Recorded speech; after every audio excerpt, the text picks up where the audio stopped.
So this is a sorter. It's based on how scary I think characters are, cause it's Halloween's in 2 days. Probably not 2 days when I upload, of course, but I figured I can start it now and then I can finish it on Halloween itself. Cause there's no way I do this whole thing in one go, right? Cause I like to talk a lot when I do these things. But the idea is, Halloween style. What characters do I think are scary? Now, what qualifies as scary exactly? Well, I mean, there's a few different reasons for why a character could be considered scary, and it can be, it's all my opinion at the end of the day. And, I might completely forget something I said and contradict myself, but whatever. It's okay. It happens to the best of us. But yeah, this is just my personal opinion on characters that, like, I think are of the spooky nature. Now, granted, every character in Touhou is capable of being a little bit spooky, but there are some characters that inherently are just, when I look at them, I think, oh yeah, if I was just John Touhou, like not the buff Giga Chad version of John Touhou, but I was just like, just a regular guy. If I saw this character, how scary would they be? Halloween dress up. Oh, I don't have any costumes. I can go as me. That's my costume. My costume is the streamer. So I'm wearing a mask every day. Anyway, so let me go over the settings. Everything is marked off here, by the way, because PC98 duplicates. There's only a few characters that actually have one, and they kind of vary in semi-different ways. Granted, Yuka's the same character, whatever, but I figured they would be enough to count because of the idea of this. So yeah, like I said, this is just my personal opinion on which characters I think are of the spooky nature. You might agree with me, you might disagree with me, but I'll try my best to explain why I think certain characters are scarier than others. Now, Mei-Ling and Sumireko. Well, okay. Mei-Ling is, from what I can tell, Mei-Ling is only really scary if you're trying to, like, enter the mansion. But otherwise, she's pretty chill. She just kind of stands there. She might be a bit intimidating with her size, but she seems like she's not, she seems pretty friendly. And then you have Sumireko. She scares me in a different way. She reminds me that I'm getting old. Cringe. But yeah. Sumireko, I don't know. I don't know if I would call her scary. She does have some, like, psychic abilities and, like, can do some crazy stuff, but she's kind of a dork. Like a massive dork. But I don't really consider Mei-Ling as scary, because again, I just kind of think that she's only scary if you actively get, like, you try to go against her job.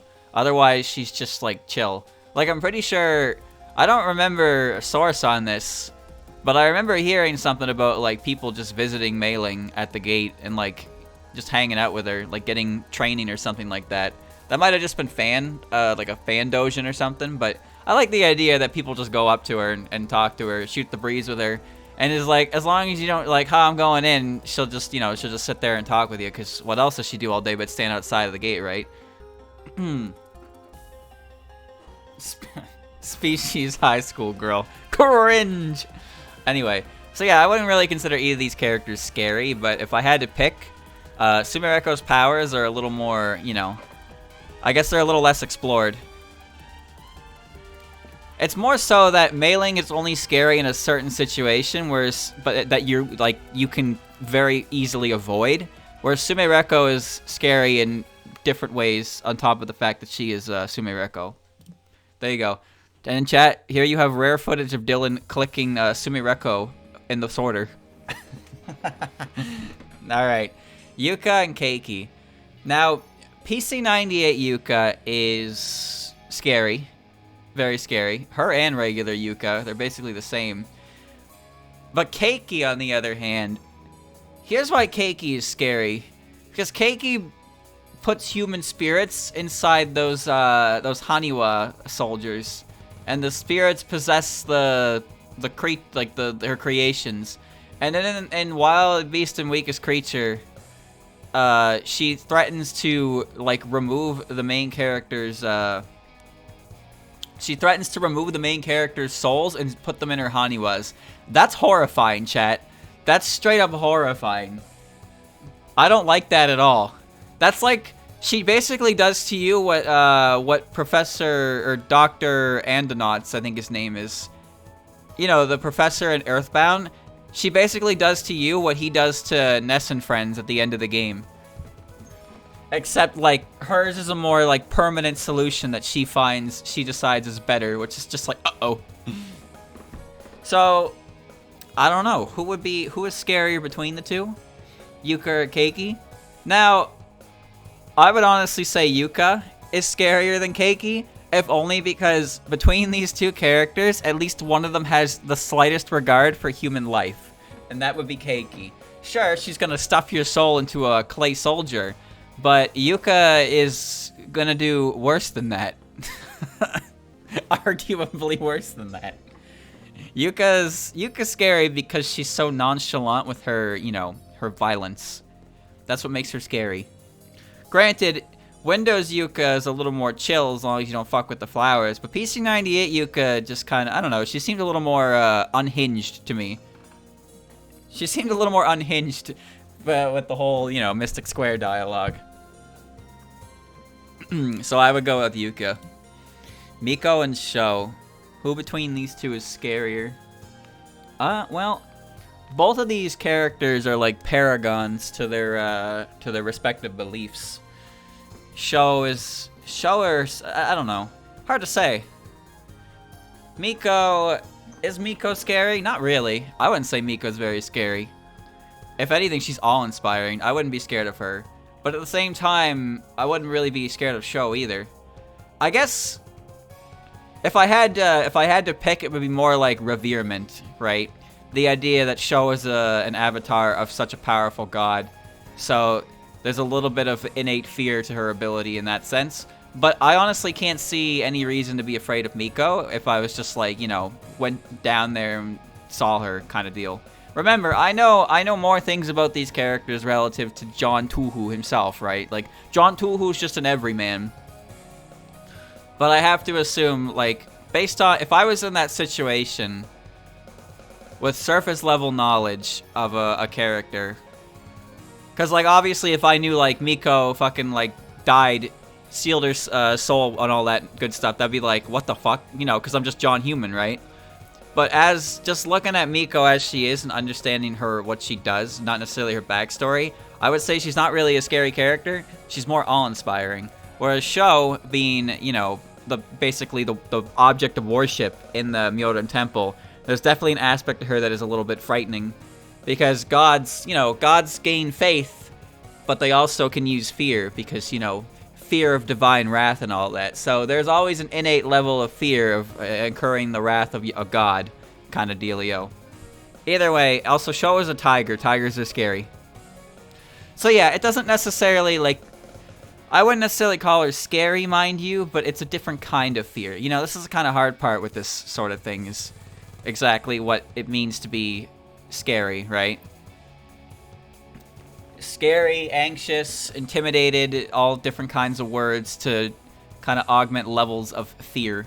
She's also tall. That's not scary, but that is intimidating for a different reason. Alright. Sarah and okay. Sarah, I don't even know what she is or what she does, but Kana is a ghost. She's a ghost, dude. That is, like, she's a ghost.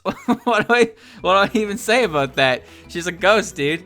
I gotta watch these fighting game tracks because they keep getting fucking claimed by RightScale after manual review, and it's so annoying. Oh my Jesus. That might be too quiet, actually. Let me turn it up 15. I get these fucking emails like a week later, and it's like, oh, after manual review, we decided this music's copyrighted, and it's like, get something fucking better to do than just someone at their job is just doing that. They're just clicking the YouTube hits and then just marking everything as like, yep, that's ours, that's ours, that's ours, that's ours, that's ours. There's no fucking effort put into it, but you can't fight it because fuck you. Now that's scary. Anyway, so, okay, listen, here's Kana's story. Kana's story is that she haunts a European mansion, but she left because the owners of the mansion stopped being afraid of her. So she left to seek out new people to scare. So Kana failed her job as a ghost.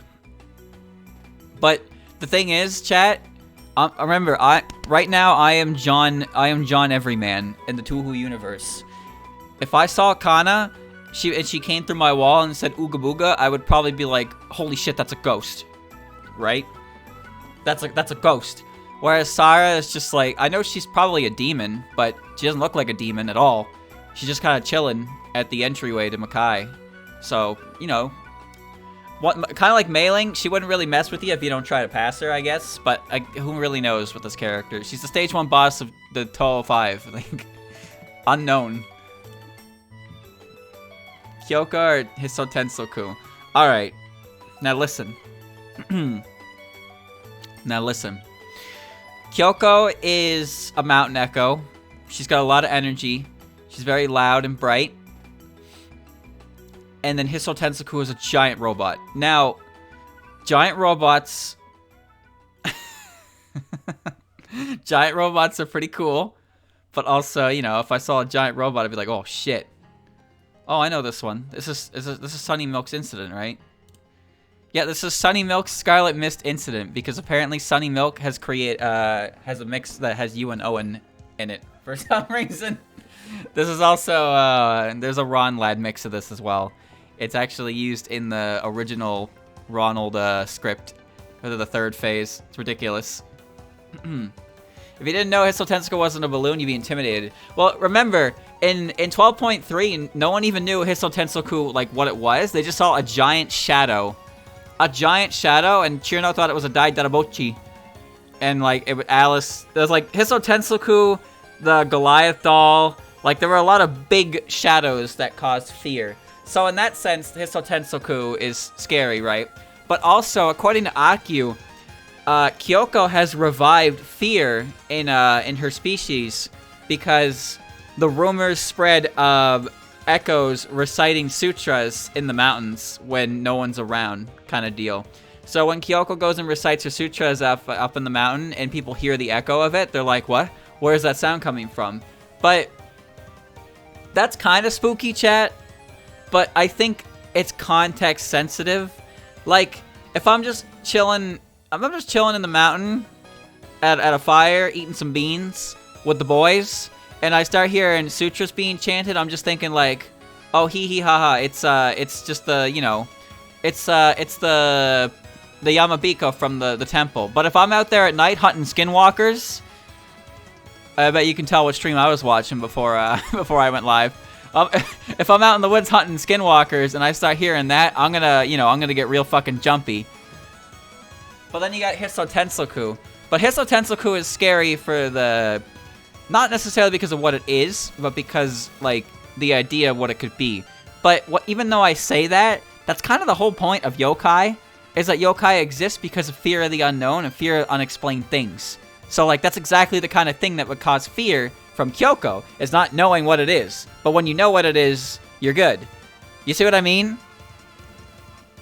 So if I had to pick between these two, I would say seeing a giant shadow would be, you know, and hearing rumors of a giant shadow would be scarier than hearing a voice echoing, like, Buddhist mantras in the mountains. So that's my opinion. Shizuha or Tenshi? Okay. Okay, well, Shizuha she's well liked by humans. She also, you know, meticulously paints all the leaves for autumn. She knocks the leaves down by kicking them, so she's got a hell of a kick. But Minariko and Shizuha are, you know, they're known to humans. They're popular with humans, and they're not, like, dangerous. So I see no reason to be afraid of those two at all. Tenshi is short, which is kind of scary.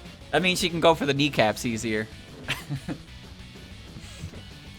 See, Tenshi, I don't know. Tenshi's never really interacted with regular people. She's mostly, I'm sure to most people, she would just come off as a spoiled rich kid. But, you know, she also does have, like, insane abilities. But I don't think she would pull those on people. But if you had to compare these two, like, Tenshi's definitely got more of an attitude. And you could definitely be afraid of what she's capable of, but I don't think she's the kind of character who would just attack somebody indiscriminately, you know? Despite her, you know, despite her spoiled nature, she is still a Celestial. Either way, between these two, it's easily Tenchi. But I don't know how high Tenchi will actually end up being by the end of it. Sagume and Ellen? Oh, that's an easy one. That's an easy one. Miss Detective Bowtie, very easily. But, you know, Ellen runs a magic shop. She's got a cat. She's always happy and smiles. And, you know, maybe she runs her little dubious things, but, you know, it's hard not to trust that smile. And then Sagume, where she, like, will not talk. She will not talk because when she talks, she sets course for events. So, you know, knowing kind of how her ability works, or even just a little bit, kind of would make you afraid to interact with her because you wouldn't want her to manipulate your course in life, right? Kind of deal. Not to mention she's also a Lunarian, and those are automatically scary because they don't like me. They don't like me because I am John Everyman of planet Earth. And when the Lunarians see me on Earth, they're like, can't be having this. And then they just chat. You know the picture of Dr. Manhattan where he Steve Jobs someone? You know that picture? That's what I assume Lunarians would do to humans on a daily basis if they just came to Earth. They would just hit everybody with the Steve Jobs, and you wouldn't be able to do anything about it. So yeah, Sagume. Hina and Yumemi. Okay. Now, Yumemi, I don't think Yumemi is even remotely scary unless I have magical abilities, because she did intend to dissect like a few different characters. That's pretty terrifying. But me, I'm, Gongaga. I'm just a dude. I'm just a guy. Yumemi is just trying to learn about magic, and she's got some science-y stuff, I guess. That's kind of cool. She's only scary to Rick and Morty fans. Correct. Yes. But no, I wouldn't. Yeah, I guess it's fair to call her a mad scientist because the way she was going to go about like proving her theory was a bit extreme. But again, I am just a regular guy, right? I'm just John Everyman. So I don't think it's that bad for this kind of character. But she might be a bit intimidating, that's all. Hina, on the other hand, Hina's scary in a different way. Now, I'd like to remind you, chat, that one time I was browsing image boards and I saw an image at like 2 in the morning, and it was a very scary Hina face, and it fucked me up pretty good. So much so that I've actually don't even remember what the image looked like. I just remember that the image was not good for my heart. So Hina herself isn't really scary because, she's a sweetheart. She spins, she smiles, and she deals with misfortune. But a lot of people feel like the misfortune is caused by her directly, whereas it's just, gathered misfortune around her. But she's a good girl, right? You think you found it? See, that's the thing. Last time I said this, people were saying like, oh, I saw the image you're talking about. It's not that bad. And it's like, how the fuck do you even know that's the image I was talking about? I am not going to confirm it for you, that's for sure. Her head was spinning? That sounds right. I don't remember if it was animated or not, but it was not good. And I refuse to check to see if it's the same one. That image fucked me up, dude. I am not looking at it again. No siree. No. Nope. But yeah, if I had to say anything here between these two, I think Hina would be more frightening because she's misunderstood. She causes bad things to happen to you, and that is a bad omen. Kind of like Absol, Kind of like Absol. Like, Absol is known for detecting disasters, but it's constantly blamed for them, sort of deal. So Hina kind of has the same issue where she's known to cause misfortune, but it's not because she herself causes misfortune, it's because the misfortune she collects ends up attaching to others, even though she's actually doing a great thing she's doing a great service for people, but nobody really appreciates it. And as John Everyman, I would not see I wouldn't see that part. Okay, but I would go with Hina for sure. Mostly due to a misunderstanding, but, also that fucking image I saw.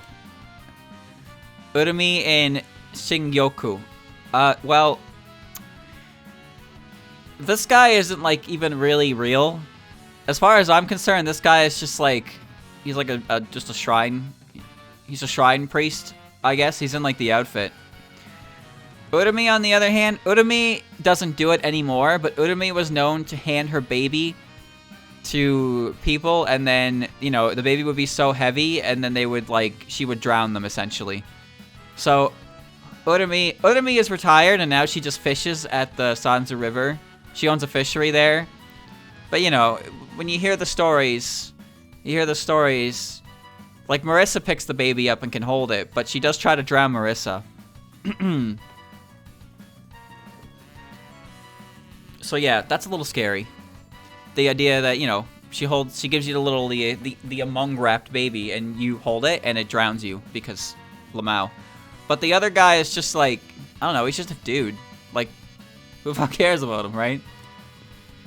Rigel and Satan. All right, well, listen. This one's a little interesting, cause on one hand we have Rigel. Rigel herself is trying really hard to make humans see that bugs aren't that bad, but one of the most common, like, fears in people is a fear of bugs. All different kinds of bugs. People are afraid of bugs. Maybe they're not necessarily afraid of Rigel, but Rigel's going everywhere with the swarm, you know?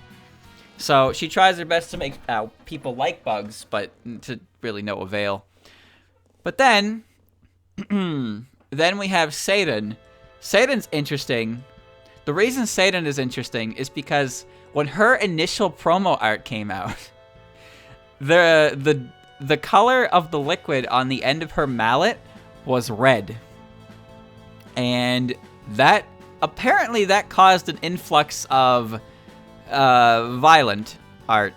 I didn't see any, mind you, because LOL-K came out way before I was doing anything with the series.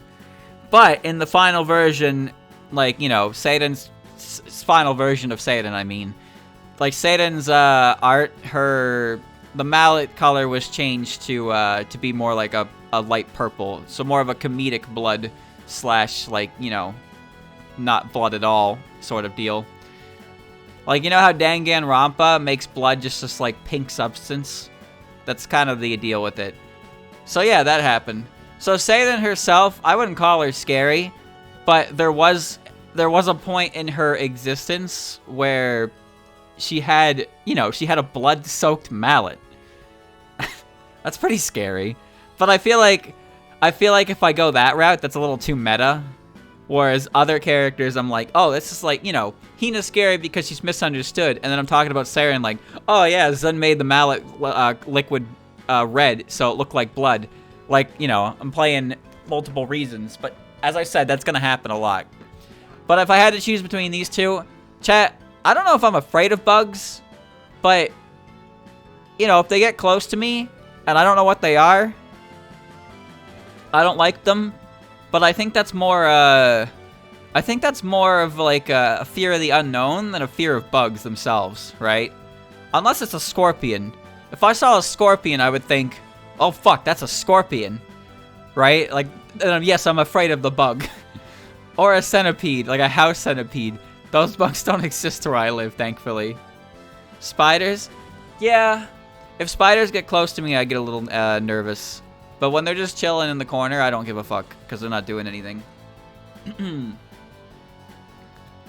Alright. But no, if I had to choose, definitely the boog girl. Rigel herself, you know, she doesn't really look like a boog, but as I said, she travels around with boogs, so that's, like, terrifying. Oh, wow. Okay. Tarantulas? Aren't tarantulas, like, not violent, though? I know they're really big, but aren't they just kind of, like, aren't they, like, fairly passive? They just kind of walk on you? Granted, that must be, like, horrifying if you had, like, a spider that size crawling on your arm, but I don't know, man. They don't exist up here.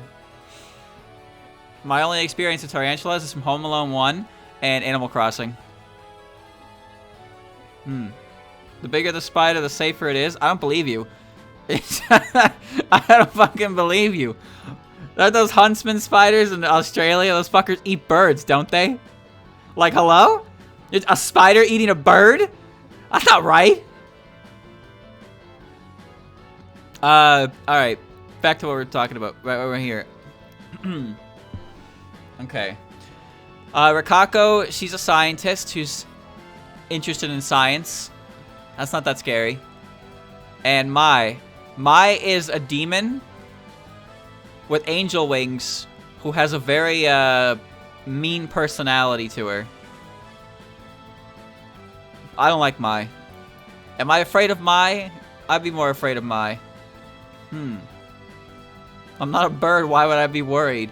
Because if a spider is eating a whole ass bird for dinner, what's stopping him from having me as a meal prep, you know? You think we're the only species that can meal prep? Nah, son. Those huntsman spiders. He's got me for 2 weeks. He's gonna secure me. Yeah,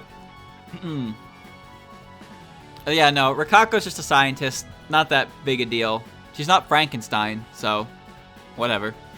And Mai, see, the thing is, Mai doesn't really let on what she's like until Yuki like explodes. So she may seem like a nice girl, but then she's actually pretty rancid on the inside. But would you really know that? But also, she has like angel wings, so she would be more. She would look more appealing, I suppose. But she's actually a demon. I don't like her. I think I would have trust issues with her. But again, that's all based on what I already know about her, so I'd say her. Oh, that's an easy one. Akio and Clown Piece. Well, there is nothing scary about Akio. She is small and she is going to perish soon. Clown Piece. Clown Piece waves around a magical flame that can make people go crazy. Yeah, I wonder which one of these two is more scary. Yep. Shion and Komachi. Maki will never forget anything you'd ever do. That's pretty scary. Well, maybe. But is that really scarier than like a flame that will make you go insane if you stare at it? Shion and Komachi. Well, is Komachi scary? Sure she is. She's a Shinigami. She's walking around with a giant scythe. Granted, it's not her job to take souls. She just ferries them, but you wouldn't know that. So if you saw her walking around, you'd probably be like, oh shit. Shion, on the other hand, well, she has a reputation, and when you see her, you know bad luck's coming your way. And that's a different kind of scary, right? Both of these characters, you would assume they're going to end your life in a different manner. You wouldn't know Clam's torch would drive you crazy until it's too late. Yeah, I guess that's true. But also, if you saw a little girl running around in American flag spandex, and like a fucking, jester cat, you'd probably think like something's going on with that kid, and I need to be not there when it does. You know, come on, top 10 fears, clowns, right there. Shit. I don't know. Who would be scarier here? Komachi or Shion? Thank you for the reset, Little Big Trouble. Who would be scarier here between Shion and Komachi?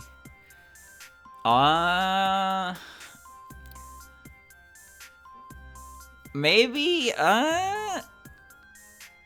I feel like Shion would be a little more scary, just because the idea that when Komachi shows up, she's gonna, she's there to take you to the other side. But, that's obviously a terrifying thought, but it's kind of over and done with kind of deal, if you want to rationale it like that. But Shion her entire existence is going to just ruin you. And that's something you have to deal with as time goes on, right? Extended punishment, essentially. That's kind of like where I am in between this. It's hard to say for sure. Which one would you think would be more... which one did you think, personally, is more scary? The immediate threat of death? or years upon years of nothing but, like, you know, whatever Shion inflicts on you. So, personally, I think the idea of living with whatever Shion causes would be worse than just, you know, getting chopped up by Komachi. But again, Komachi's not there to do that, right? So, your fears are unfound. But with Shion's like, you know, you throw some food in her bowl and then suddenly the hole in your pocket rips and your money goes everywhere, and then you gave her food, so she likes you now. So she follows you around and then just destroys everything that you touch. Oh, poor Shion. Oh, well, if we're talking scary, I'll tell you one thing. Alright, so Marissa is Marissa. She's an ordinary human who practices magic. She's a bit of an oddball, but honestly, like, I wouldn't really call her scary. She's a good kid. She's definitely, like, you know, like, the humans in the village aren't afraid of her, because she is just a human who, you know, does a little magic. Nothing to be afraid of there. She's not a yokai. Meanwhile, you got Jun over here. Oh, jeez. You little home wrecker. This one right here will walk up to you, and she'll make you lose all your money in a different way. Her and Shion are the same. So she's scary. But the thing is, kind of like Shion, that's like Shion, I suppose. Jun will, she makes you spend your money in a way that makes you think that you're spending it on your own. But once it's all said and done and she leaves, you're filled with, like, immense regret for your decision, kind of deal. So that's pretty scary. So you learn to fear her after the fact, right? How many people can she scam before she's got everyone in the village, right? Maybe they forget after a while that it was her that caused it. I don't really know. Hard to say. Either way, you know, I would say, yeah, Jun is definitely scarier than Marissa. I wouldn't say Marissa is that scary. But Jun is scary because she can financially ruin you. But at the same time, Jun is a little more chill about it nowadays. She only goes after people that have enough money to burn, and she doesn't make you spend more than you have. So, you know, she will empty your savings account, but she will not put you into, like, bankruptcy or debt. It's kind of weird. Because, you know, there's no point in spending money you don't have. It's more about the material possession than, like, you know, your digital currency with her. If you don't have bills on hand to pay with, you're out of money in her eyes.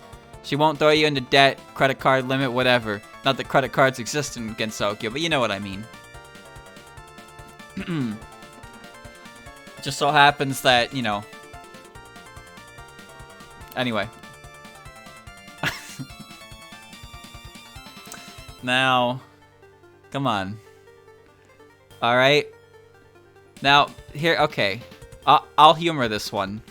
I will humor this one. Wagasaki Hime is a mermaid. Mermaids can be portrayed in a few different ways. Sometimes they're portrayed as docile, and they mean no harm to others. And that's good. That's the kind of mermaid that Wagasaki is.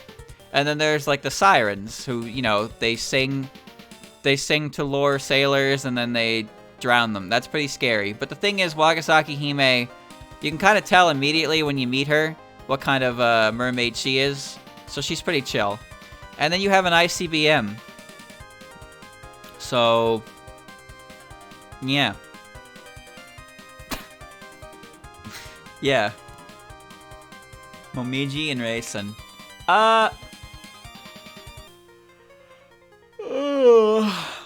Momiji, well, okay. Momiji, the White Wolf Tengu guard the mountain, and, you know, they're definitely intimidating, but they will not enact violence on you, similar in a sense to Mailing, where they won't enact any violence on you unless you try to, you know, go too deep into the mountain. So Momiji is you know, she's a wolf girl. That's obviously intimidating. She's got a big sword and whatnot. She's trained in combat. But if she shows up and tells you gotta turn around, like, you'll be like, oh shit, you know, you're gonna turn around. You might run away, but she's not gonna attack you or pursue you. Still, it's kind of scary. However, Raisin, on the other hand, her ability is that she can vibe check you. And also, her eyes are capable of making you go insane. Just like Clown Piece's flame. But the thing is, chat, here's where it gets weird. So, knowing Raisin's ability, like, obviously that would be more terrifying, right? But the thing about Raisin is Raisin regularly visits the human village, disguised. And, you know, the A&T group does do, you know, they offer medical services for the human village. So, the residents of A&T aren't feared by the humans because they try to coexist with them properly. So, this is kind of another weird case where I know what Raisin's ability is. So, like, she's frightening to me for that reason. But at the same time, it's like, the argument from Momiji is not knowing, like, anything at all. And then she just shows up and tells you to turn around, and you're like, oh, fuck, I gotta go, right? So that's kind of like the weird in-between here. Momiji is scarier if we're talking about, Momiji's scarier if we're acting under the assumption that I don't know either of these characters. But Raisin is scarier if we act under the assumption that I know both of these characters. You see how weird this gets? No, I wouldn't say Raisin herself is very scary. Unless you see her with her ability. Because, like, the Bamboo Forest, people go in there, they look for A&T, and bamboo and stuff. And when they get lost, Moko shows up. And Moko's not really, like, that different from just seeing Raisin. They know that rabbits live in the forest. Oh, it's weird. So, I guess, chat, I'm going to base this one based off of their abilities. And I'm going to go with Raisin. But also based off their abilities. Momiji has insane clairvoyance, so if she wants you, you know, if she's hunting you down on the mountain, you're not getting away. So that's pretty scary in its own right. But I'm going to base this off, I'm going to base this one off information that I do have, as not as John Touhou, but as Streamer Man, and go with Raisin. Hope you understand. Well, speaking of the Bamboo Forest.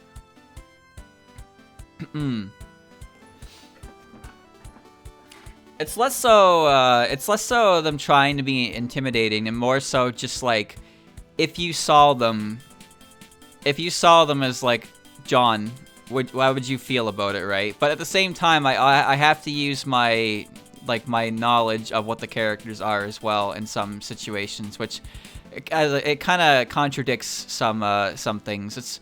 It's you know, it's not a perfect science. I'm doing my best here. Some characters I'm afraid of, clear as day, but I have to think about which between the two of them would be scarier. This is really hard to do properly, is all. There's gonna be a lot of, like, you know, contradictions and whatnot, and hypocrisy, I imagine, but I can only do... I can't keep track of, like, 600 encounters all, you know, on the same go, so... Alright, so, Gengetsu is, I don't really know what she is. I assume she's a demon of some kind. Or a yokai. She created the world Mugenkan with her sister, Mugetsu. And she's strong. That's about all I got from her. And then Kagero. Kagero is... Well... She's interesting because, like Moko, she also escorts people who get lost in the bamboo forest out. But she does turn a bit feral under a full moon kind of deal, right? So it's like, but like I have no explanation for what Gengetsu even is. Like, what even is she? Is she a yokai? I assume she's a yokai because she made that whole world. But like, that's what PC98 characters are fucking weird like that. But the thing about Kagero is Kagero is a yokai, as I said, like she's like Moko, where she helps people out. But under the full moon, she does get a little scary. But that's like one night a month, right? I don't know. I feel like a lot of the PC98 characters have the edge of, like, there's so little known about them, and that unknown aspect to them, despite them being in a position of, like, really being scary, kind of sets in. It's really weird. I don't even know the best way to explain what I'm saying here. But it's more so that not knowing anything about Gengetsu kind of makes her scarier as a result, right? On top of what we do know about her, we only have very surface level information on who she is and, like, why she is, kind of deal. But who knows? Oh, if you want to play in-game patterns, then yeah, Gengetsu's patterns are pretty scary. But Kagero has a reputation herself, don't forget, of being one of the one of the worst Stage 3 bosses to deal with in DDC. Kagero is, I don't think she's sentient, but she's kind of like, you know, she just gets a bit heated. She also gets hairy. Her hair, like, grows out all over the place when she's under the full moon. She's a wolf. Ow. Between these two, I'd say yeah, I'd probably give it to Gengetsu, just mostly due to a lack of information and understanding. Oh, wow, that's, okay. I wonder, Kozusu, you know, the girl who runs the bookstore, essentially, in the human village, or, the fucking necromancer.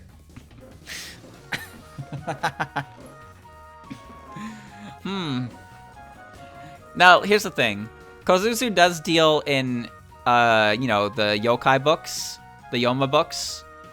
And she does have an opinion of yokai that differs from most humans, so I worry about her in the future, you know? I think she's a step forward in human yokai relations, if it can even be possible to attain, given the nature of yokai. But at the same time, I worry about, you know, if her beliefs are unaccepted by the human village kind of deal. Right? But that would make her scary in a way that Byakuren was scary to others. But I feel like Gensokyo is not at the point where they would do something like that. You know? So I don't think there's anything to fear about Kozusu. However, oh boy, here we have Sega Kaku. Yeah. Now this character, if I saw this character, I definitely would not be afraid. Nope. Not at all. You know, she hangs out with a zombie. She can go through, like, pretty much any surface for the wall. When she takes an interest in you, it's because she wants your corpse. You know, it's all good. It's all good in the hood. She played Santa Claus and delivered gifts and wanted she wanted a reward for doing so. So you had to leave something out for her. And if you didn't leave something out for her, she would take something in return. Some Santa Claus. Either way, Sega scares me. Oh no. We got the moon and the girl who lives on the moon. What's scarier here? The giant hell moon? Or the girl who can wave her fan like it's Zahendo and then, you know, just win? Well, chat, I don't know about you, but Majora's Mask's moon always kind of freaked me the fuck out. So the idea of the moon having any sort of, like, form of face or anything like that is kind of terrifying. So I have to give it to Kikuri pretty easily there. The idea that, oh yeah, here we go, definitely Lily. Who's scarier? Lily White or Yuka? Well, Lily is very experienced in multiple forms of occupation, right? So, if you know, she could be a lawyer, she could be a prosecutor, she could be a detective, and she can be a judge. She can literally do every job needed to get me put behind bars for life herself. That's impressive. That's a pretty impressive ability she's got there. So I wouldn't fuck with her. No siree. I can't fight the law, I won't win. This is her theme, yes. This is extremely timely. This is stage 4 of PCB playing right now. It's very, very fitting, yes. Lily can play every side. She'll even be the one up at the fucking gallows. She'll drop the Executioner's axe on me. Wee wee wee. And then you have Yuka. So, again, I don't believe Yuka is that scary if you're not messing with her flowers, but also she definitely has a reputation of being like, you know, an incredibly powerful yokai who can just, you know, snap her fingers, and she can snap her fingers as easily as she can snap your spine, essentially. You know, she can hit you with a tower bridge, the Robin Mask special. Thank you, Little Big Trouble, for getting the sub. She'll hit you with the Robin Mask signature move and break your spine. What? Did she do that? I think she might have did that in Tag Dream. I can't remember. I'd have to, like, look over the match again. But she definitely, like, broke Suako's something. I think she broke her leg. Broke her leg or broke her back. I think it was the tower bridge. I don't remember, though. And then, Sanai put her in the, like, the rolling cradle hold. That was an interesting one. That's the hold. You know what? It must have been the tower bridge, because the hold that Sanai put her in was the same hold that Kinnikuman used to actually beat Robin Mask. The cradle hold. She pulled Sanai's tooth? No, that wasn't her tooth. That was her tongue. She twisted her tongue 15 degrees so she couldn't talk anymore. Could you imagine someone grabbing your tongue and twisting it? Oh, fuck, dude. Sanai was alright, by the way. Her Shrine Maiden powers protected her from permanent bodily harm. But yes, Yuka definitely twisted her tongue and prevented her from speaking for a good while. It's terrifying, dude. Alright. Well, what else could she... Listen, what else could she twist in your mouth? What else could she twist in your mouth that prevents you from speaking and returns to normal posture? It's definitely not your tooth, alright? If she twisted your tooth, it wouldn't just return to normal, also it wouldn't prevent you from speaking. So she would have to grab your tongue and twist it. Tonsils? Listen, she stuck her hands in her mouth, not down her throat. No. No, it didn't go that far. That's a thing called a gag reflex. Her jaw? You know what? Maybe. You know, maybe it was her jaw. I don't know. Either way, she twisted something. Grab the cheek from the inside? Would that stop you from talking? I don't know. Anyway, chat, yeah. So, Yuka, you know, Yuka has a reputation of being scary anyway. So it's hard not to, like, associate her with that. But she's also just really powerful. So, knowing her strength and, like, what her demeanor, she definitely comes off as, like, intimidating for sure. Similar to how Yukari, you know, strong characters with certain demeanors always come off as off-putting because you know they're incredibly strong, but you, like, worry about the way they conduct themselves. Whether or not they're actually just gonna snap you in half, right? But then you got Lily White over here, you know, running the whole fucking shebang on you. Alright, no, that's definitely Yuka. No. Listen, Lily just announces spring, that's it. When you see Lily, you're like, oh, spring is here. That's not scary at all. Oh my. Eren or Yumeko? Okay, so... Eren is a doctor. She's definitely scary. She's very scary when you look at what she's done throughout her life. But Yumeko is also, you know, she's also kind of scary. She throws swords and stuff. So here's the thing. Okay, so when we look at Eren as a character, Eren has killed moon rabbits before, and she has like a blatant disregard for their life. So yeah, she's kind of cold-blooded in that sense. However, she also understands her position and does not do anything that would, you know, she doesn't do anything that would make her and her, like, her group outsiders. So she treats humans well, and also gives them like free medical care kind of deal. So Eden in that sense is not like scary at all. It's more so if you look at her past deeds that makes her a scary character. But as she is, she's definitely a character that the humans of Gensokyo would appreciate, because she, she's a doctor. Yumiko, on the other hand, she's a maid created by Shinki. Shinki considers her like her greatest creation.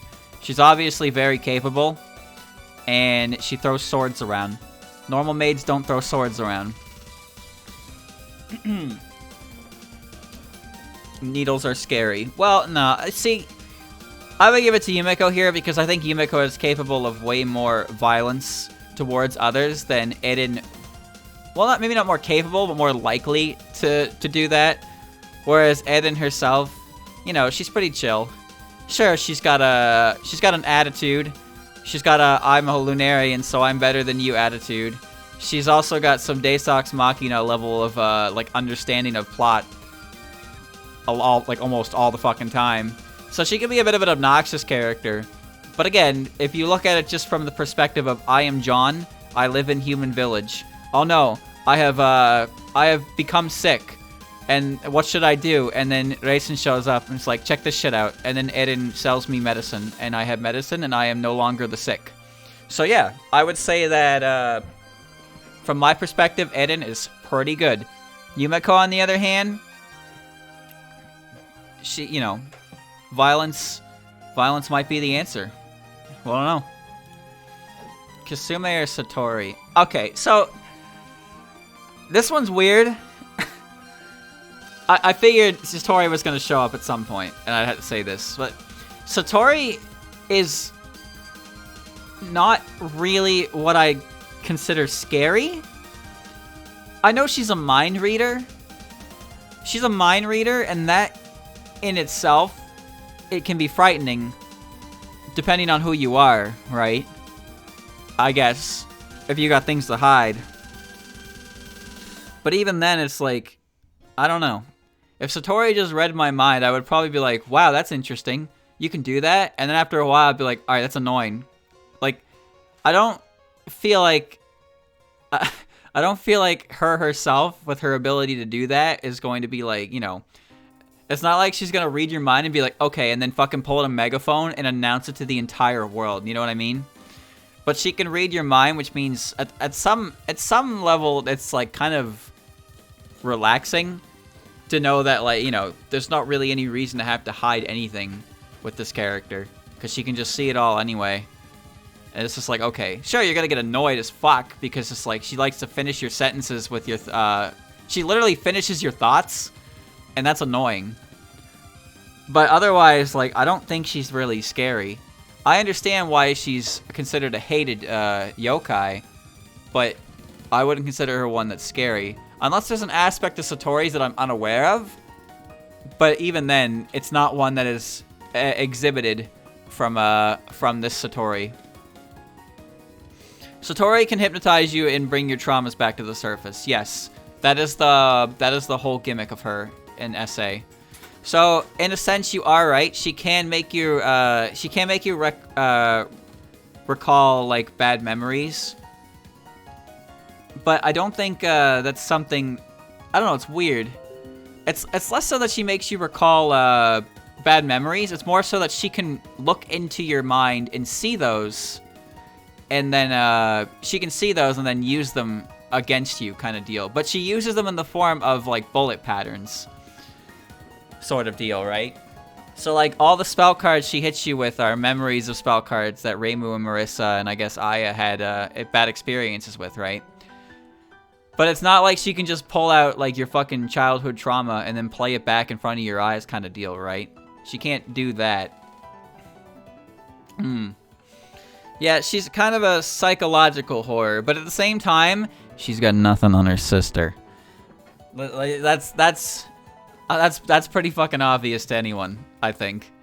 When that character shows up. Oh man. But no, I don't think Satori herself is that scary. I think that her ability is a combination of annoying and fascinating. but I wouldn't consider it that scary. And then you have Kasume. So here's why Kasume is scary. Kasume, apparently, she's a Surabei Otoshi, which is a yokai that knocks people out by dropping on their head in the bucket. And, you know, that's kind of haha funny for a little bit. But then there are other aspects to her character where it's like, oh yeah, so when she knocks you out, she pulls you into the bucket and then consumes you. And apparently there's just like, the bucket's just full of human bones. And the girl inside the bucket may or may not even be what the real Kasume looks like. So, there's a few things about Kasume's character that strikes people as like, oh, that's kind of scary.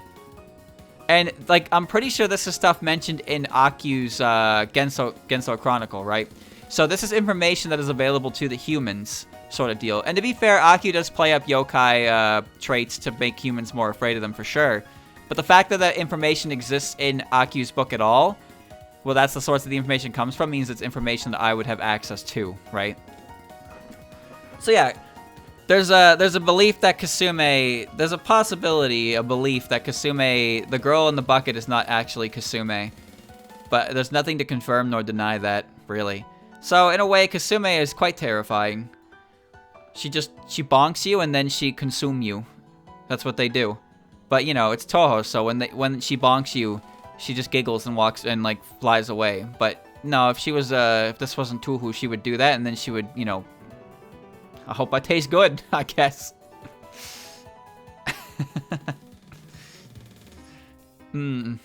Okay, so yeah, definitely Kasume here. Eiki and Junko. Well, this one's kind of weird as well.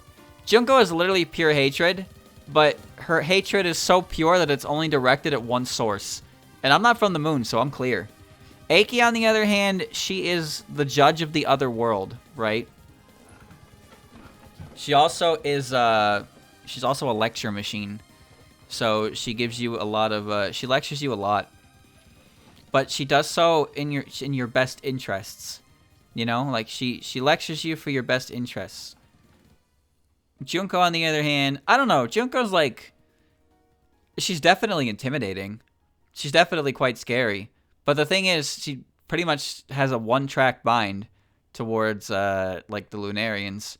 So, I don't really know how much emotion she would even exhibit to things that weren't, directly related to that. I know she takes an interest in racing, and she does, like, you know, she does accept the challenge of the characters from LOL-K. And she's also friends with Hikatia and has Clown Piece. And they're usually drawn together, like, you know, as a little trio. But, like, Junko herself, it's hard to really say for sure what it is she really cares about because she doesn't show up at all anymore. And it seems like her only goal in life is to get revenge on Chang'e, right? It's just a matter of how much like attention would she even pay to someone not related to her her very like single-minded devotion kind of deal, right? It's really weird. So, in a sense, she's very intimidating, but I wouldn't call her scary because there's nothing about her that I would have to be afraid about, right? After knowing that. And then you have Eiki. And you have Eiki, who, well, I mean, I don't know if I would really call her scary, is the thing. If you see her, it's probably not a good thing. You'd probably be a little worried about that, but then, you know, she'd give you a lecture, and you'd have to hear about all the things you need to change that will result in good karma. So, I'd say neither of them are that scary in the sense of, like, I'm afraid to be around them.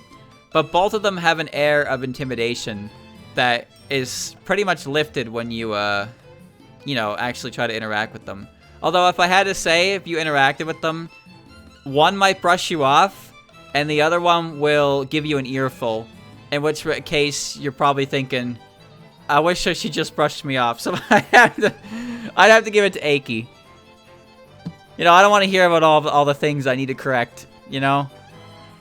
Eiki's not going to brush me off. Junko, I'll say hi, she'll walk away because I'm not from the moon, and we're fine, you know? She's still a little bit intimidating, but, you know, she's not going to do anything. But then Eiki's going to get on my case, and I'll appreciate it down the line for sure. But if she shows up personally to lecture me, then I'm probably thinking like, oh, fuck, what did I do? You know, now I'm afraid of what I've done.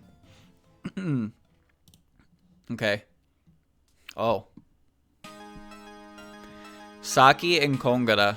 Well, honestly, see, okay, Saki is, yeah. Saki's a mob boss. See, that's the thing. It's hard. Some matchups are hard to, like, figure out because you have to, like, pull from a bunch of different perspectives, and they don't always line up to be the same one that I use for all of them. So in that case, that was a matter of, like, knowing how those characters are, and what they're like, but at the same time, approaching them as if I don't kind of deal. But then earlier it was like, Racing is scary if you know what she's capable of, but humans usually won't be. It's weird. It's weird, but it is what it is. Okay.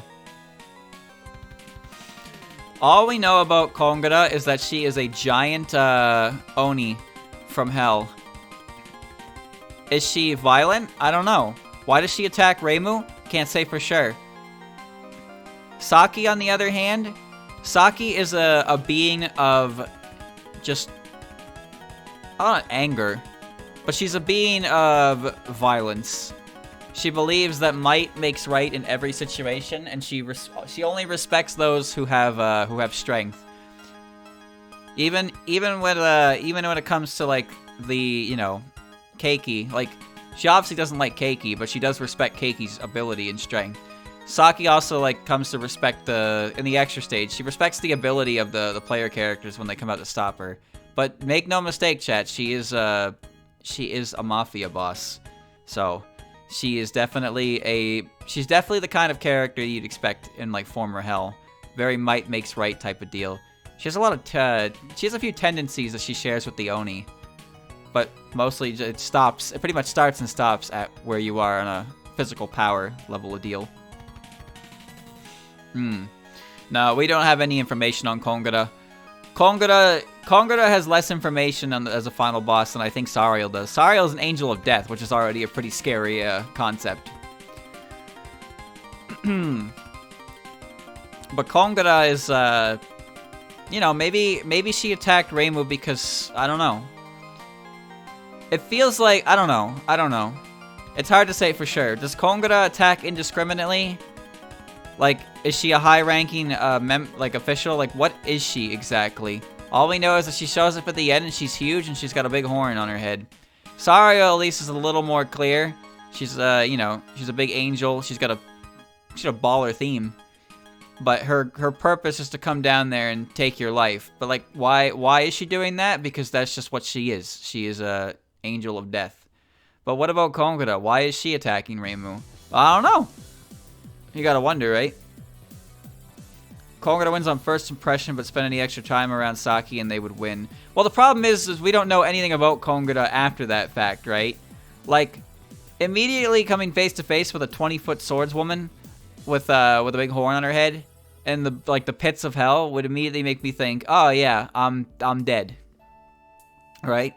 But she never says any dialogue. We have no idea of her personality outside of her just attacking Reimu. And that's where the Touhou 1 characters definitely struggle, is the fact that they don't even get a single lip of dialogue, so it's really hard to tell, like, anything from their, like, anything at all of their tone or attitude or personality, because we don't get literally, like, anything at all. And Zun art style is not a good indicator for that kind of thing. However, I actually think that Zun's art style for Sariel does make her look quite intimidating, much more so than Kongara. But I don't know. So I had to choose between these two. I'd probably give it to Kongara, just on a first impression basis, and also there is the fear of the unknown factor into it as well. But it's, you know, it's definitely a tight call. Okay, Renosuke and Rika. Is Renosuke scary? Is Renosuke scary, chat? I don't think he is. I don't think he's very scary. He lives in the woods? No, he lives next to the woods. Renosuke's shop is located next to the Forest of Magic, not within it. So he's in a decently cleared area. He's just close by to the forest. He's a tall nerd. Yeah. He also, even though he's part yokai, he has no, like fighting ability at all. Rika, on the other hand, is a genius mechanic to a point where she built, like, a giant eyeball tank. So, yeah. I feel like, you know, if I went and asked these characters what they did and they showed me, Renosuke would take me into a shop and show me a bunch of stuff, and I'd be like, oh, fascinating. And then Rika would pull me into a garage and show me Evil Eye Ligma, and I'd just be like, that's a machine, right?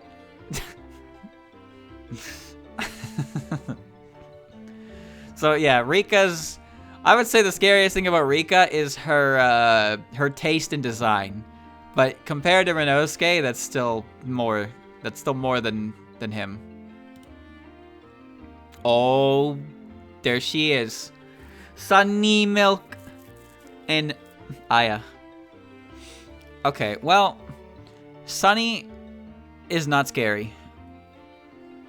Aya, on the other hand, Aya is basically paparazzi. She's paparazzi. She's a Tengu. She's also holding back her powers. But at the same time, it's like, am I really gonna do anything newsworthy that would attract her attention? Meanwhile, Sunny Milk is just, you know, she'll just play jokes on you. She plays jokes on you with her friends, makes herself invisible, and then goes ooga booga. That's pretty much the extent of she you know, she's just a little jump scare. Otherwise, what does she even do, right? You see her, if you see her around, it's just like whatever. But you know, jump scares are cheap, because any character can succeed with a jump scare to be scary, except Kogasa, mind you.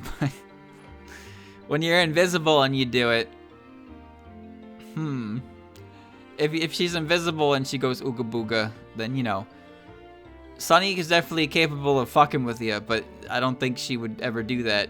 Because that's, you know, it's all about the immediate payoff of the prank. Fairies don't have long-term pranks, you notice that?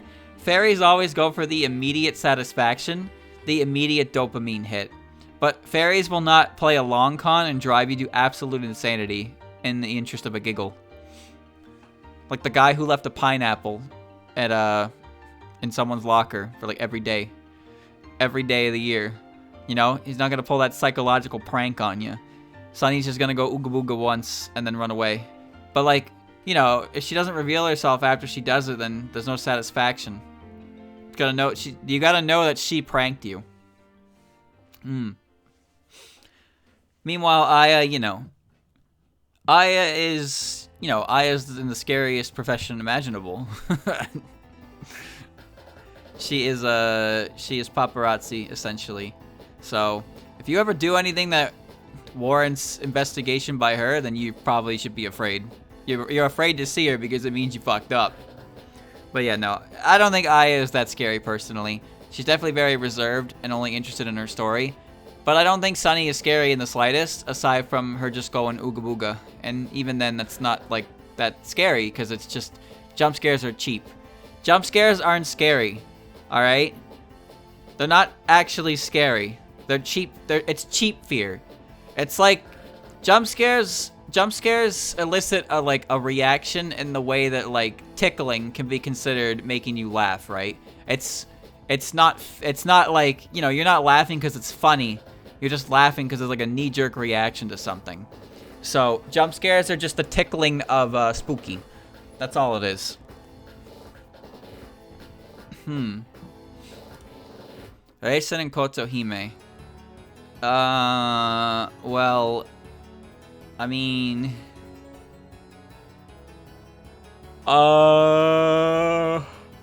Kotohime is just a well-off human in the village who likes to, you know, she gets up into antics. There's nothing scary about her. Oh shit, she's a cop.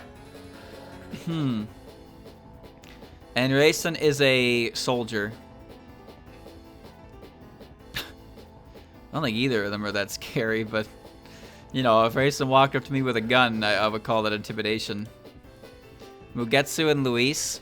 Okay, Luis, despite what you may think by this art that you're seeing right here, Luis is just a demon who was on her way to, you know, check out the Gensokyo. She was going on vacation and then Reimu blew her the fuck up because Reimu's an asshole. And then Mugetsu is the other, you know, the sister of Gengetsu. Same deal, made the world, likes to dress up as a maid for some reason. Kind of unclear on anything about her at all. But she's really strong because she made an entire world that Yuka lives in. For some reason. Whatever. Luis. There's no confirmation that Luis is the same Luis that you kill in stage 2, though. Alright. Chiuri and Meira. Well, Chiuri, she does have a gun, and she definitely threatens to blast you with it. She also uses folding chairs. And Meira, I don't really know what Meira is. She's a lady with a sword who wants Reimu's power. And then when Reimu defeats her, she's like, okay, bye. And literally, like, not only does Meira leave the stage, she exits the entire series. It's hell of a goodbye, honestly. She literally just said, okay, bye, and then walking emoji out of the entire series. Never to be seen again. See you later. But Chiuri, well, I mean, Chiuri has a laser gun, but I don't know. I would say Meira's ambition is scarier than Chiuri, but again, PC98 characters, they're not what we're here for. Come on now. Ebisu and Takane. Okay. Well, Takane is a Yamawaro, and I don't know if Yamawaro get along with humans as well as the, like, River Kappa do. But they do, like, you know, they're not exactly, like, I don't know, there's not much to be afraid of with Kappa nowadays. They don't really eat your buttholes anymore.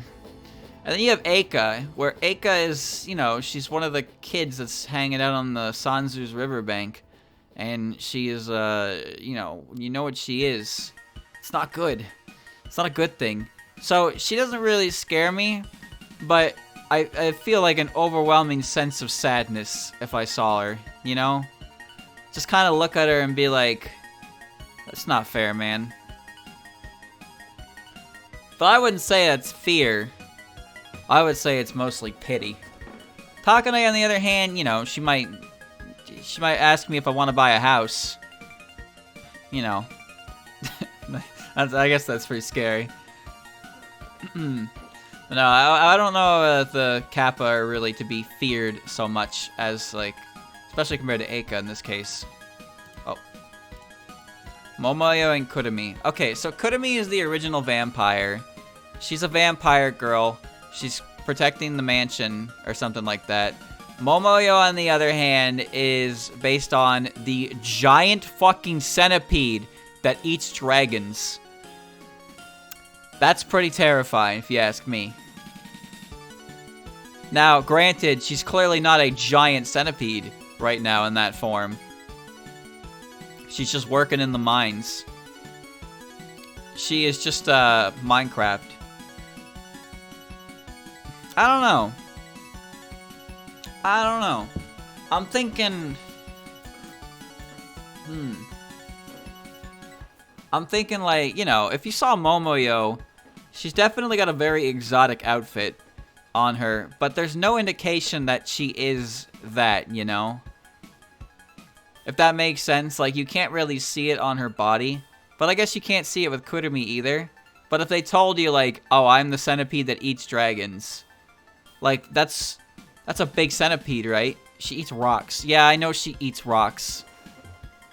Momoyo is the kind of character, at least from what I got from the extra stage, is that she just kind of, I don't know, she just seems to do what she thinks is interesting, but also she enjoys fighting. She's one of those characters. She's hot-blooded.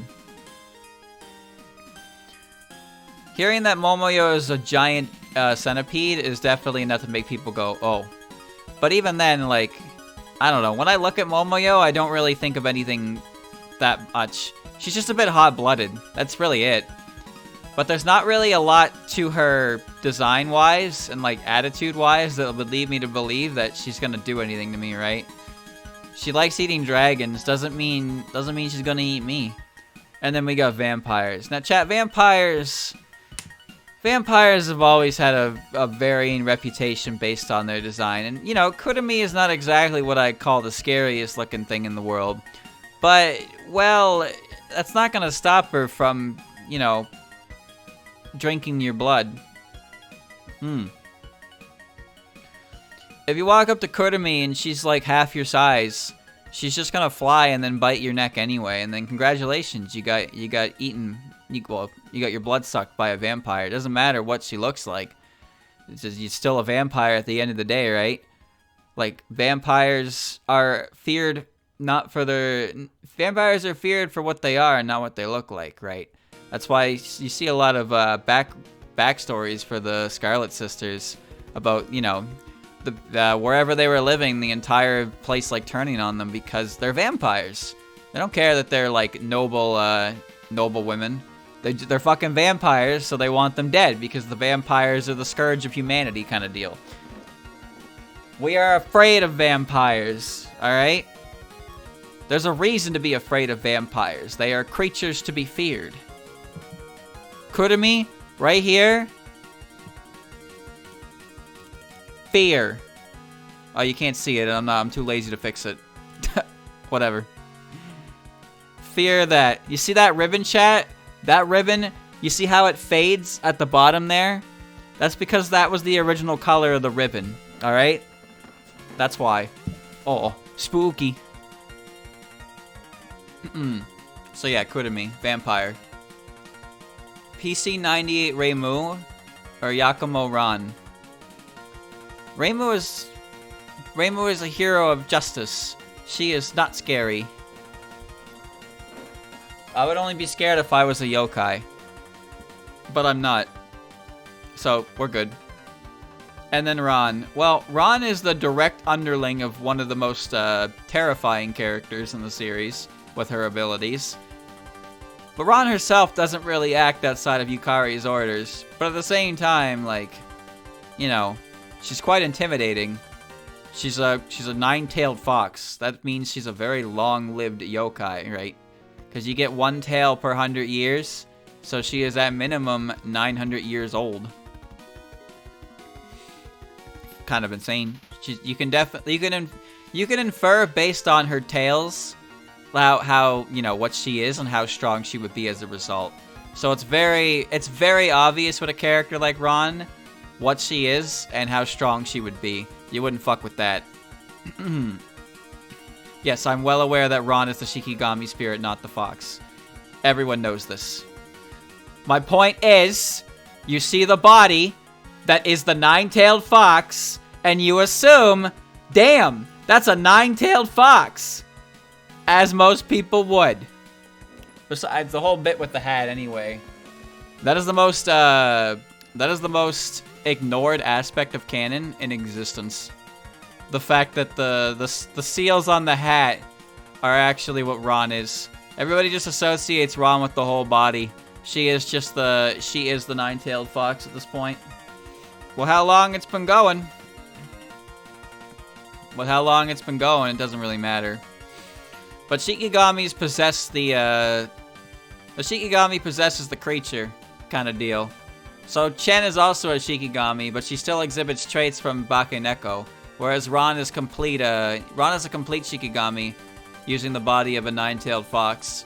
But, well, it's more often than not, and by more often than not, I mean, like, in pretty much every single instance of fan art you're ever gonna see ever. Ran is the nine-tailed fox. They are one in the same. In fact, I don't know. I'm not even sure people even know that. That information was in Strange Creators, of all places. It's kind of wild. But again, it's one of those things that once you learn about it, you probably just ignore anyway because, well, that's how it's been. Okay. But yeah, Ran. Futo and Lunasa. Well, Strange Creators has a lot of lore buried into it, yes. Lunasa is part of the Prism Rivers, and when she plays alone, she makes you the big sad. Futo, on the other hand, now here's the thing. Futo is actually, she's actually quite popular with the humans. Turns out that, you know, she's definitely hates yokai, don't get me wrong. She doesn't like yokai, but she fits in pretty well with Gensokyo, so she's well liked by the humans, so there's nothing to fear about her. Sure, she's a little more happy than others to set things on fire, but, like, her attitude and personality are agreeable to many, so there's nothing to be afraid of with her as long as I'm not a yokai. Same with Reimu. Lunasa, on the other hand, you know, maybe you wouldn't even know it until you experience it, but if you listen to her music on your own, you become the big sad, and then you're like, oh, that's bad. So, honestly, when you look at with the whole group, they're not really scary at all, because they can put on performances. But Lunasa alone is definitely the scariest of the three. Alright. Sariel and Mima. Okay. Fear Futo because she's the reason why the war happened. Yes, and you're right about that. You are definitely right. But it's a similar situation with Miko. If you don't know the backstory, then, you know, you're fine. But when you know what those fuckers were up to prior to waking up in Gensokyo, then yeah, Futo is actually a little criminal mastermind.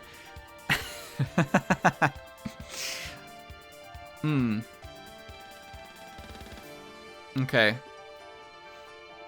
Futo's backstory was wild. Dude, all that fucking lore dump that I got from the Omake text was insane. I didn't know any of that. Well, I mean, I know most. I knew some of it. But I didn't know that she was the reason behind the entire fucking religious war. I can't believe that. Futo's a little bastard. Anyway, so chat, here we have Mima and we have Sariel. So as you know about Mima, Mima is she seems to be like a vengeful spirit type. Like Miyaguchi. Mizahachi, whatever her fucking name is. She's like a vengeful spirit type who wanted domination or whatever. But after Reimu beat her ass, she chilled out, and now she's just kind of like, I don't know, she just kind of hangs around the shrine and pisses Reimu off. But it seems like her desire for vengeance has more or less disappeared. So yeah, she just kind of chills now. And then you have Sariel, who is, you know, an angel of death, like I was saying earlier with Kongara. It's just one of those things that, like, there's a more unknown factor with Sariel than there is Mima. And knowing that Mima has, in fact, chilled out a bit, and she's mostly just like a prankster fucking around with Reimu, I would say that seeing Sariel is definitely more of like a, you know, that's when One-Winged Angel starts playing. And you're like, oh, nice. Bum, bum, bum, bum, bum. Yeah, it's good. Mayumi and Star.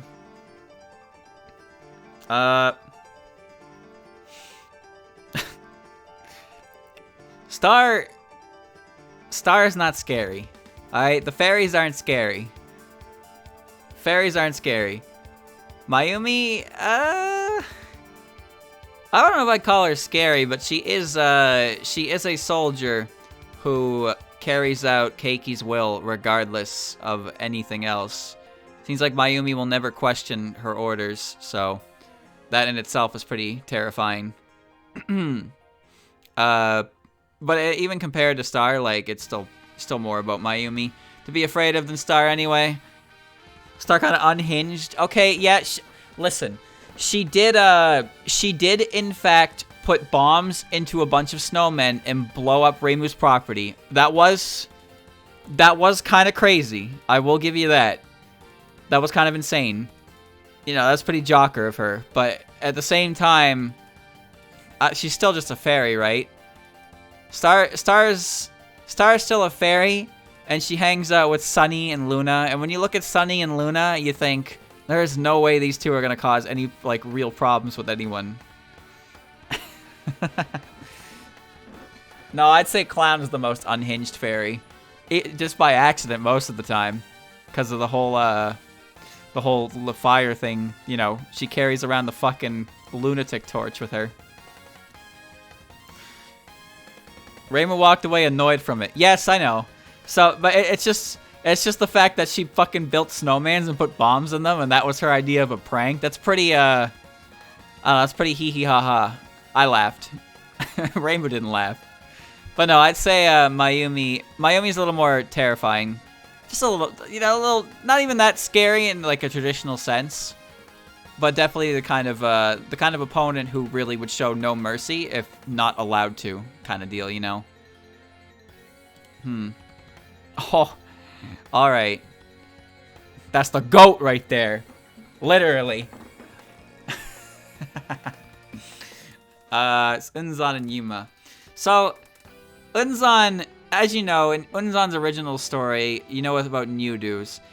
Nyudus they're a type of yokai that tower over people, and they deliberately make it so people have to look up to them. And when you look up to see a Nyudu's face, they chop your head off from your exposed neck. It's pretty gruesome.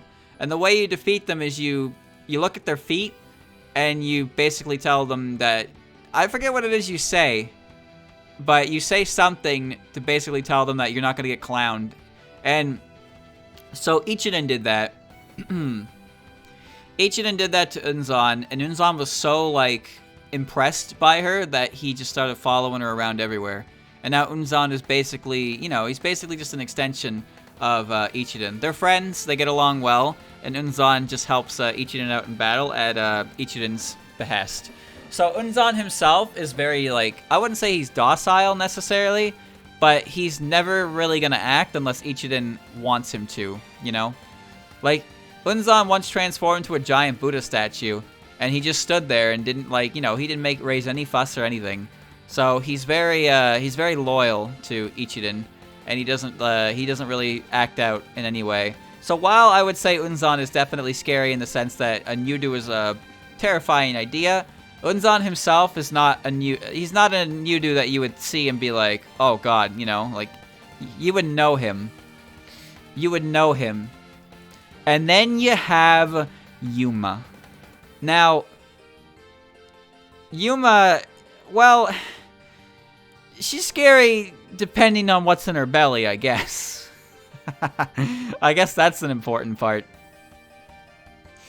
But according to the Omake, the Eagle group is well known for their ability to avoid fighting if at all possible at any given time. The Eagle group will always try to find a way to avoid, like, conflict.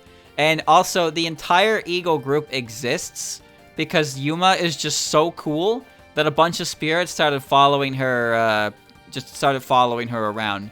That's how Yuma's group came to be. They thought she was really cool, and they wanted to hang around her. Saki had her strength, Yashie had her mind, and Yuma was just cool. And then her fan club turned into another faction. So that's great. Now, don't get me wrong, Yuma's definitely, you know, when you look at her, she's definitely pretty scary. She's got that sharp-toothed smile. She's got that giant spoon fork.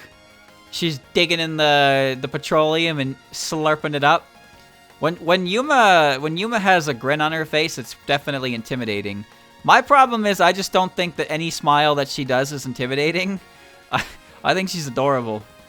But, you know, that's just me. That's just me 5 seconds from losing my finger. That's all.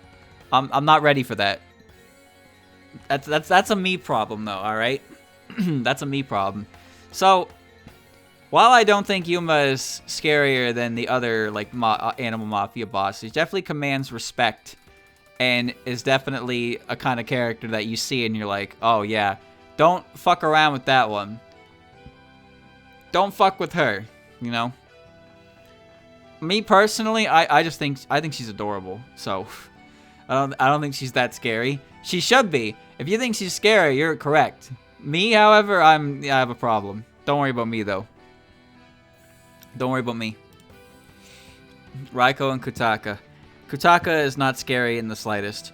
Kutaka works for Aiki. Kutaka likes to hang out at the top of the waterfall on her off days, and her ability is to heal sore throats. If anyone ever saw Kutaka, they'd be like, yo, and then she would go, hello, and that's it. That's all you need. So there's nothing scary about her in the slightest. And then you have Raiko. Now, I don't really think Raiko is scary either. Raiko is just like, you know, she's basically just a musician. Sure, she's got a giant drum, and she's got a ring of drum. But for the most part, like, she's just a drummer. Are drummers really that scary? I don't think so. Her music doesn't really do anything like the Prison Rivers either. It's just music you can listen to and enjoy. That's about it. Like, I don't know. Her personality seems quite laid back. And she's definitely a little bit cunning. But seems she just, all she really does is she goes around with the Prison Rivers and likes to perform. She likes to play music, that's it. That's fine. If anything, I'm just intimidated by her sense of style. But yeah, there's not much I would consider scary about Raiko. And compared to, especially compared to Kutaka, there's, you know. You're scared of thunder and lightning? Well, I guess, but I also feel like she's not just gonna summon thunder and lightning, right? That's not just gonna happen kind of deal. The same thing with Tojiko. Tojiko's she's a vegetable ghost. So this one's pretty easy. Nemono is part of the race of the Yamamba. The Yamamba are known to, you know, take in lost people in the mountain and eat them. And she also carries around a giant fucking knife, so that doesn't help her cause. So there's a lot of, like, aspects and folklore to Yamamba behavior, for sure. But one of the most known, for sure, especially in, like, the human village, would definitely be the fact that if you get lost in the mountains and one finds you, they're going to take you and eat you, kind of deal. And you can't be too sure of what exactly they're going to do. So, better err on the side of caution, right? So, I would definitely say that Nemuno is not a character you want to see. Kasen and Moko. John Toho thinks Yamamba eat children. See, maybe. I would say most of the human village would, right? Because they wouldn't want to be around them. Moko and Kasen. Well, Moko's not scary. Moko's just kind of, she's just a bit awkward, is all. Because she doesn't have much attachment to others, so she doesn't talk much. But she does help people. So, you know, people might be a little wary of her when they first see her, but 9 times out of 10, the odds of somebody actually meeting with Moko is the result of them getting lost in the forest and not really, like, you know, beggars can't be choosers sort of deal. So Moko herself isn't scary at all. The only reason she had to move about so much is because since she was immortal, when the passage of time went on and she didn't change, people would definitely, you know, that would be an aspect that people were afraid of, was that she never seemed to change in age. But, yeah, no, Moko's not scary. Kasen, see, Kasen as she is now is not really what I'd call scary, because she does mingle in the human village. She does hide her Oni side. Granted, if her Oni side did exist, that'd be a different story. But Kasen is not any scarier than, like, Moko would be. The only thing I would give Kasen over Moko is probably the idea that if Kasen, you know, Kasen would, like, give you a lecture. But I can't even be like, yo, if you, like, open the bandages on Kasen's arm, you wouldn't see anything. That's scary. But if I say that, then I have to be like, yo, did you know Moko can literally blow herself up and then just return to normal like nothing happened? Like, both of those instances are pretty fucking terrifying, I would say. So it doesn't really count.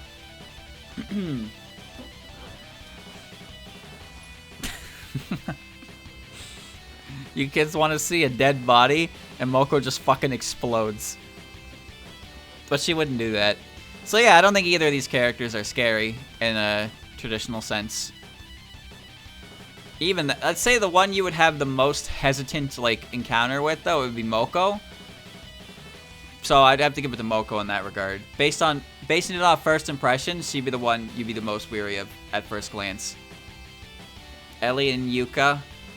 Well, Ellie's a demon. Similar issue with most Touhou 1 characters. They just kind of exist. She's, you know, she's probably pretty dangerous, but come on, her opponent is fucking Yuka, so... Keiki and Ellie. Shit. Ellie. Yeah, the only thing we know about Ellie is she's got a magic wand. She's part of the Joestar family bloodline, and she's a demon. That's about it. There's really not much else to her. Like, I'm sure she's got some ability, but who knows, right? It's really hard to say for sure. But I don't think she's nearly as intimidating as Sariel is. Ellie is the boss before Sariel. But, like, she's not as... I don't know. She just doesn't have the same aura as Kikuri does. Or as Kongara or Sariel does. Hell, even Yuga, Magan, and Mima are scarier than her. She's probably the least intimidating looking boss in the game. Now that I think about it. Honestly, that might be. This is against Skydra's menu theme. I don't know. I would probably still give it to Ellie because she's a resident of the demon world. And a similar issue like let's have a Keiki against Yuka. Keiki may want to put your body in a Haniwa, or your soul in a Haniwa, but she still like cares enough about your soul in that sense, where Ellie probably doesn't. Hard to say for sure. Okina and Kane. All right. Well, you know that Kane is not scary at all, right? There is nothing here.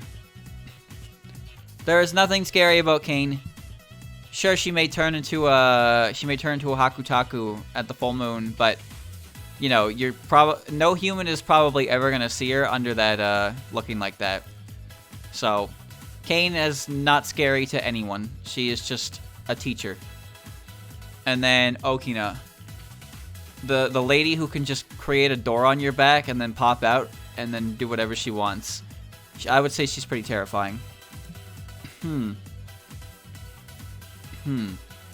Alright.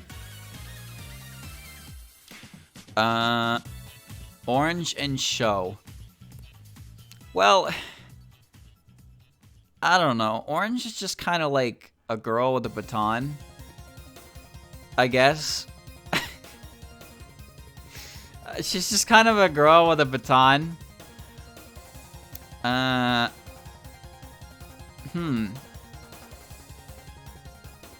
I think, no, I think it would be Show here. For a similar reason, and when she first showed up against Miko. Like, more of a reverement type of deal. Whereas, Orange may be a yokai, but like, I don't know, dude. If I saw Orange, I wouldn't even know she is a yokai. Like, some yokai don't look like yokai, so until they explicitly do something, there's nothing really to be afraid of with them. Like, for example, Sekibanki lives in the human village. I'm pretty sure most people know she's a yokai, though, because of her attitude. But until Sekibanki's head comes off, what really differentiates her from a normal human, right? Not much. Miko and Orange. Again, I don't think there's anything scary about Miko, but I guess if you want to use the same logic I just used in terms of reverement, I would probably say people would revere Miko more than they would be afraid of Orange.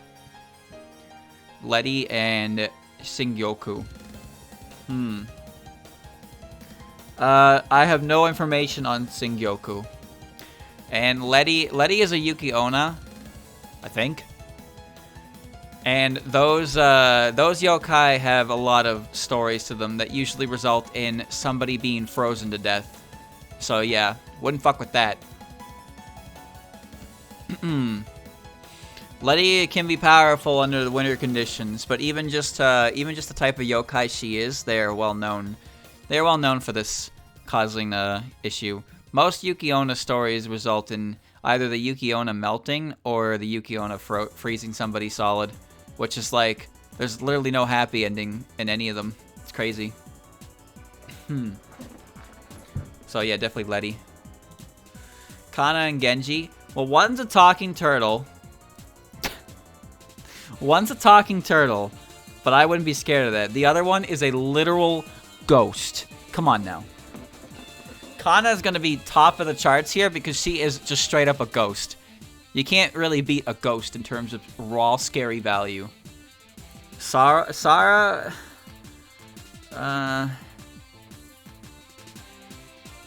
crab claws. No, they're like antlers.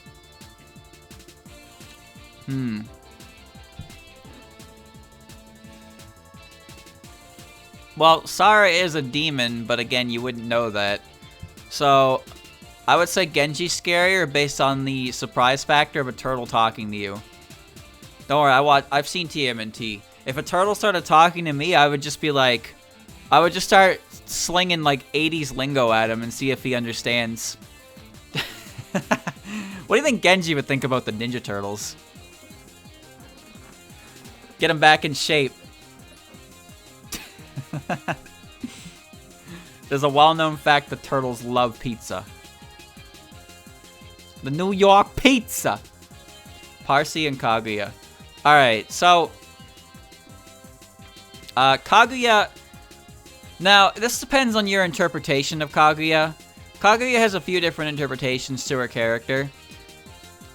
But the main one that I myself personally like is the one where she's just a very curious girl who likes getting involved in different things because there's not much else to do in her life, so she likes to, you know, just discover new things all the time. That's my preferred version of Kaguya. And I don't think that Kaguya is very scary. She's just a troublemaker for the ones who, for Eren, essentially, and, you know, Tei and Raisin by extension. Whenever Kaguya wants something, Eren makes it happen, and to make it happen, Eren enlists the help of Tei and Raisin. So, when Kaguya wants something, the entirety of A and Tei moves as a result, kind of deal. So, you know, I mean, she can definitely be a bit violent with Moko, but at the same time, I don't really think Kaguya... I don't think Kaguya is much more than just, you know, a curious child sort of deal. And as we've learned from CDS semi-recently, she has been known to sneak out of Aente and visit the human village anyway. So the humans are, like, chill with her.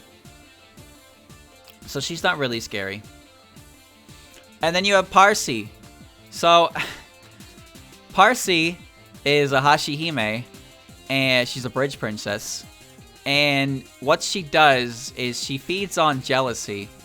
But she also, in order to do that, she creates, like, she basically creates jealousy within people, kind of deal. So she makes you jealous, and then she feeds off your jealousy, sort of deal. Like when she tries to get you to do the straw doll curse ritual, and then she just, you know, she feeds off all of the negative energy that comes from that. So Parsi is scary because she can manipulate your heart to be, you know, not good. Is she scary herself?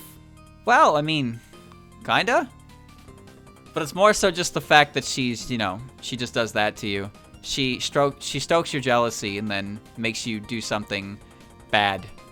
And she does it because it's her sustenance. So that's what makes her scary. Definitely scarier than Kaguya. Hisso Tensoku, Alice Margatroyd. Alright.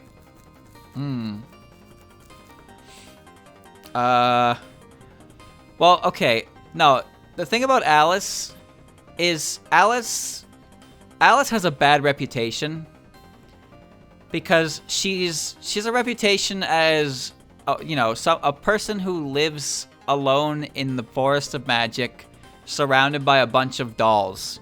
So, like, it is canon that sometimes when people get lost in the forest and they're taken to, like, Alice will find people who are lost in the forest and take them back to her house. But people that she brings back often, you know, they flee. They run away because they're afraid of her. But she's just misunderstood. That's all. It's just dolls are really fucking creepy. Dolls are creepy. And when you have an entire house full of them and you live alone in the woods, it's hard not to, like, put a bunch of, like, points together and form some kind of opinion that makes you think, I gotta get out of here, kind of deal, you know? That's what I think. But as we know, Alice isn't like that. Alice does puppet shows for the human village. Alice, you know, she's on great terms with the 3 fairies of light. She makes them tea. It's not necessarily that she's, like, an introvert. She's definitely more aloof than other characters, but it's not like if she's against conversation of any kind with others. It's just she lives in solitude and she likes solitude, but she can engage in conversation with those that visit her. She just likes dolls and she has a goal to visit, or not visit. She has a goal she aspires to make a fully sentient doll, which in some ways is pretty terrifying. Okay, but so no, listen. Fumos are different. When I look at a Fumo, like this fucker right here, you can't see her, but I can. When I look at her, I think, yeah. But I'm talking like when I have shelves upon shelves lined with the same, like, copy of a porcelain doll. Because the closer a doll looks to a real human being, the freakier it gets. This little bastard right here, you can't see her, by the way. She doesn't look like a human being to me. She looks like a Fumo, because that's what she is. But porcelain dolls have this uncanny valley effect to them. And with somebody like Alice, who's so talented at making them, they probably look very, very good. And by very, very good, I mean horrifically lifelike and uncanny. That's what I think. No, listen. This Fumo can sit in my hand. That's not scary. If the Fumo was my size and walking around upright, then yeah, I'd be a little scared of that. I'd be a little scared of that. Oh man, what the hell is this theme? This thing is like fart based, dude. Oh, it's ghost led in spirit trance. It's fart music. Absolute fart music. No thank you. Okay. So, yeah, Alice... So, it's weird, because I basically just explained everything about Alice that makes her not scary by explaining everything about her that people are afraid of. So, it is completely reasonable to be afraid of Alice, but at the same time, I just defended every aspect of her character as to why you shouldn't be afraid of her. Well, some people are afraid of dolls and some people aren't. Me personally, I have a feeling if I saw a shelf full of dolls that looked lifelike, I would probably be, like, very nervous, you know? I don't like dolls. Dolls freak me the fuck out. Porcelain dolls freak me out. Okay. But, okay, so, no, I would, you know, even though my explanation, like, it is, Alice is definitely a character who would be, even though I know this, I know for a fact that if I went into her house and looked at all those dolls, I would definitely feel uneasy. Like, I can guarantee that. A lot more than a shadow in the horizon kind of deal. Giant man scary. He is kind of scary if you see his shadow. But I gotta give it up to the more... Like, listen, chat. You see Resident Evil 8? You see those dolls that keep showing up in that game? Fuck, those are scary. Imagine that, but Alice's house. No thank you. Shinki and Minamitsu. Well, okay. Okay. So, Marasa is a spirit that sinks ships with her ladle, but she doesn't do that anymore. She's chill. See, the yokai that hang out at Byakuren's aren't really scary because, you know, they chilled out. Shinki, on the other hand, is the creator of the entire demon world. I wonder which one of those two would be scarier. The creator of essentially hell? or you know, Boat Girl. It's okay. Murasa's cool now.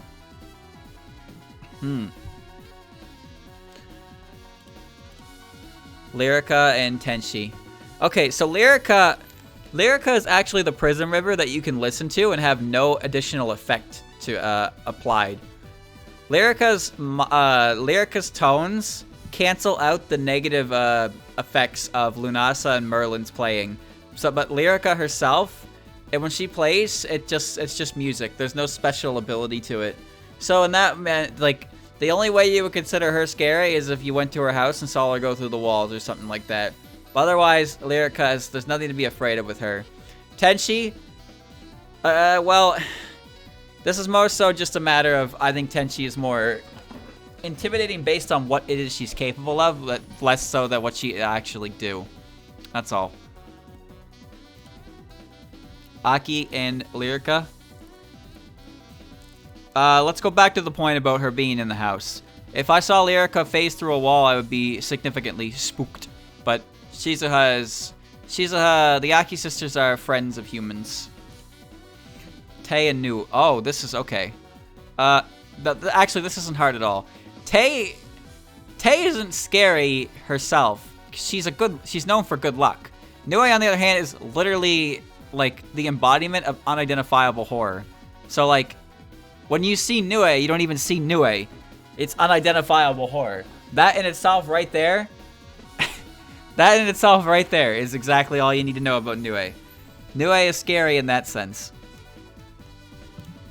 Sagame and Megumu. J. Jonah Jameson. Tengu edition. Definitely not Megumu. See, Megumu is, I don't know. I don't really consider that much scarier than I would consider Aya. Sure, she's higher up the social ladder, so she can make more grand calls. But even then, it's like, would you really be more afraid of her than a regular Tengu if you don't really understand Tengu society? At the end of the day, it's still a Tengu, right? And when you compare it to Steve Jobs over here, you know, I'm not trying to get Ligma bald, so I gotta go with Sagum. Ellen and Megumu. See, I don't think Ellen is that scary. I really don't. Megumu. Notori and Hina. So as we know about Notori, Kappa, despite them having... Kappa are very full of themselves, but also they're cowardly. And they also consider humans their sworn friends, you know, provided it's a beneficial relationship. But Notori does do business with the humans. So the Kappa are a very regular, like, occurrence in a lot of different, like, festivals and whatnot. So they mingle very well with humans, so they're okay. But, you know, Kappa used to be known for dragging people into rivers and stealing their buttholes and stuff like that. But they don't do that anymore. Notori, the Kappa have found a new sustenance and new fun. So there's probably still a fear that they do that in Gensokyo. But I feel like with how common you see Kappa at events and stuff in Gensokyo, a lot of that stuff that Kappa are known for or feared for is just like not really believed anymore. And when you look at it compared to Hina, again, Absol situation. Misfortune gathers around her, and then you're affected by it, and you're like, oh, you're cursed back. And then she also has Hina face, which is very scary. Notori and Yumemi. Well...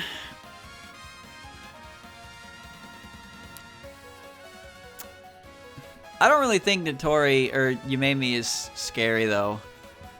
I would probably just give it to Notori based on the fact that she is a Kappa. So, even though most of the stereotypes are gone, you know, there's still always a chance, you know? They were feared for a reason. Tojiko Urumi. Alright, Tojiko is a ghost, and ghosts are scary. Not only is she a ghost, but she's a ghost that can make thunder and lightning. So that's an extra fear layered on top of that. That's kind of crazy. It's like double spooky. Perfect for my haunted house. And Urumi, I said earlier, Urumi is, you know, she's pretty terrifying in her own right with the way she makes you drown with the baby. But even at first glance, seeing a girl with no legs is definitely going to make you go, holy shit, you know? Mioi and Iku.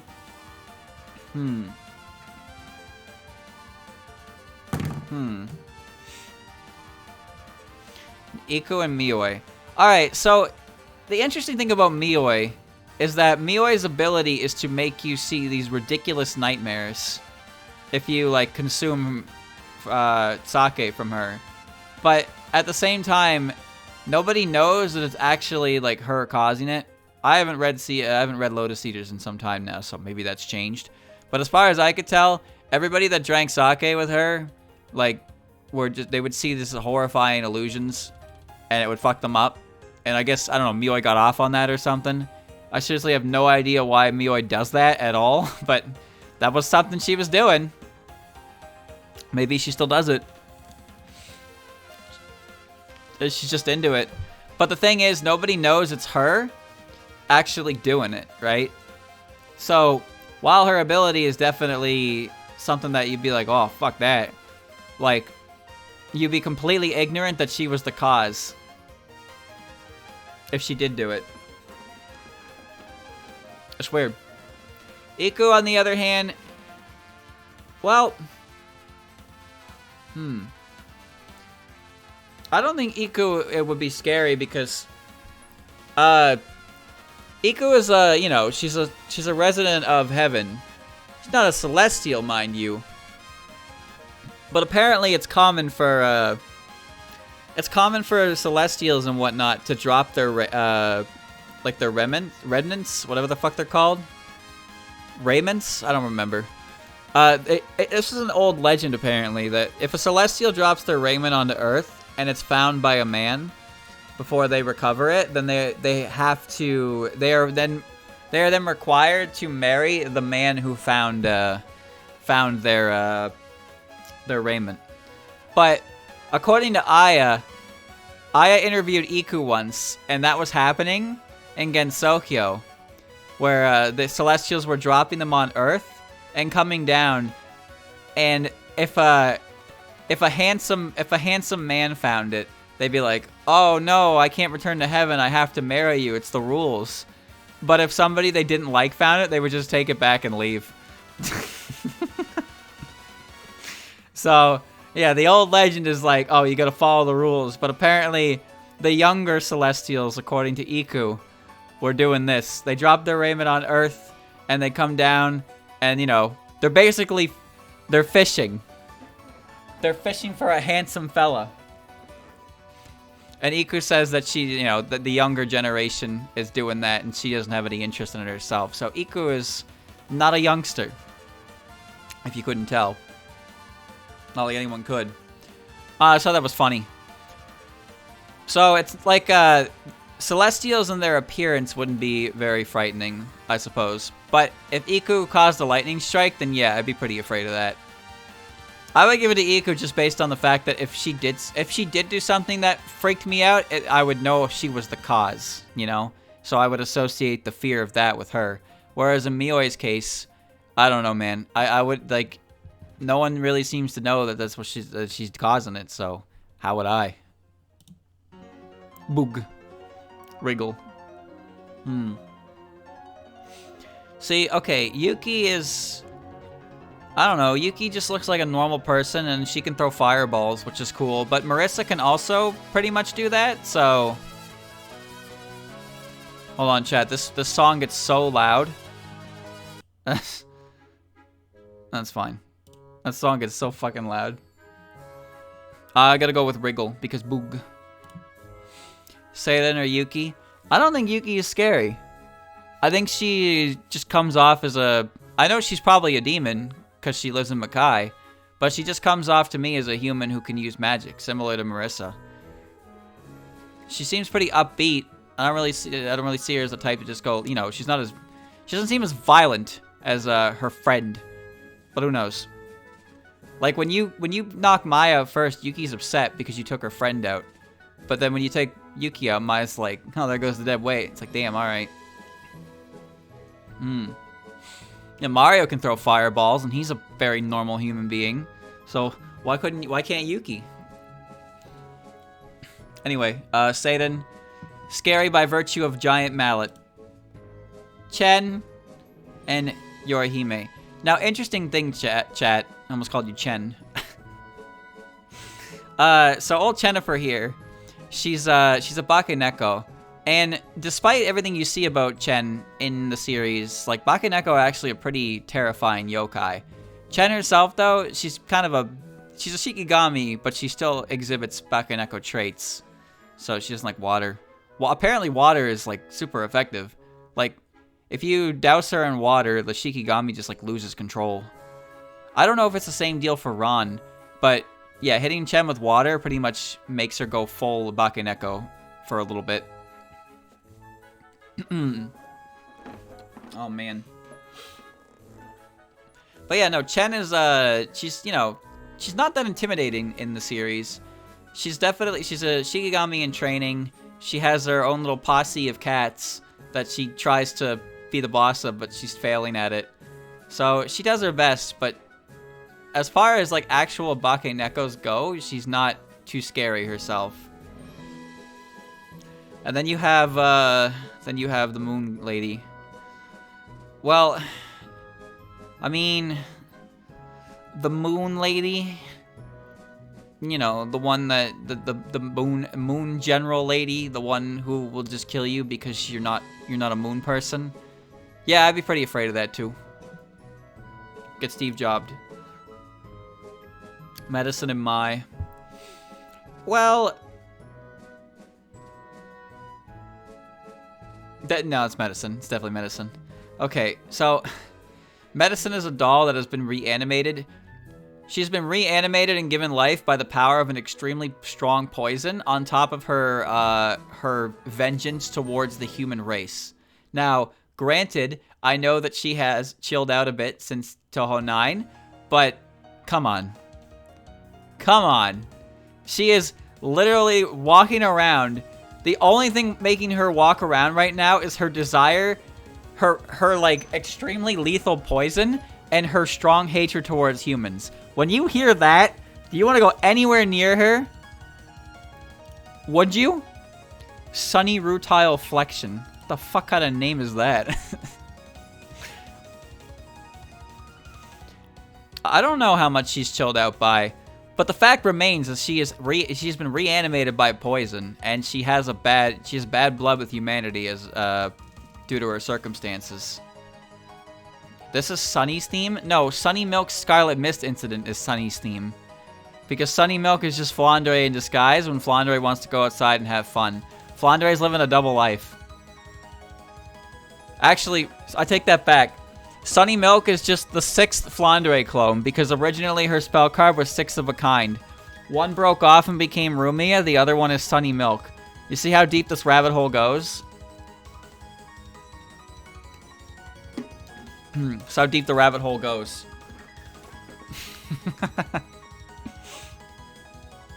Alright, yeah, so definitely medicine. Mike and Yashie, this is not a contest. So, alright. Michael is, Michael is a cat, and she's, like, tries her best to be a Manakineko. And she is definitely the kind of appearance that you would be happy to see until, you find out that her ability only works 50%. And then it's not so good. But she herself is not very intimidating. And then you have Yashie. Sunny isn't even blonde? Huh? Hello? No, she's not. But, you ever heard of hair dye? Or maybe just elongated exposure to the sun? Remember, she was originally a vampire, yet her ability is tied to the sun. Maybe she was in the sun so long that it cooked her brain and then changed her hair color. You ever think of that?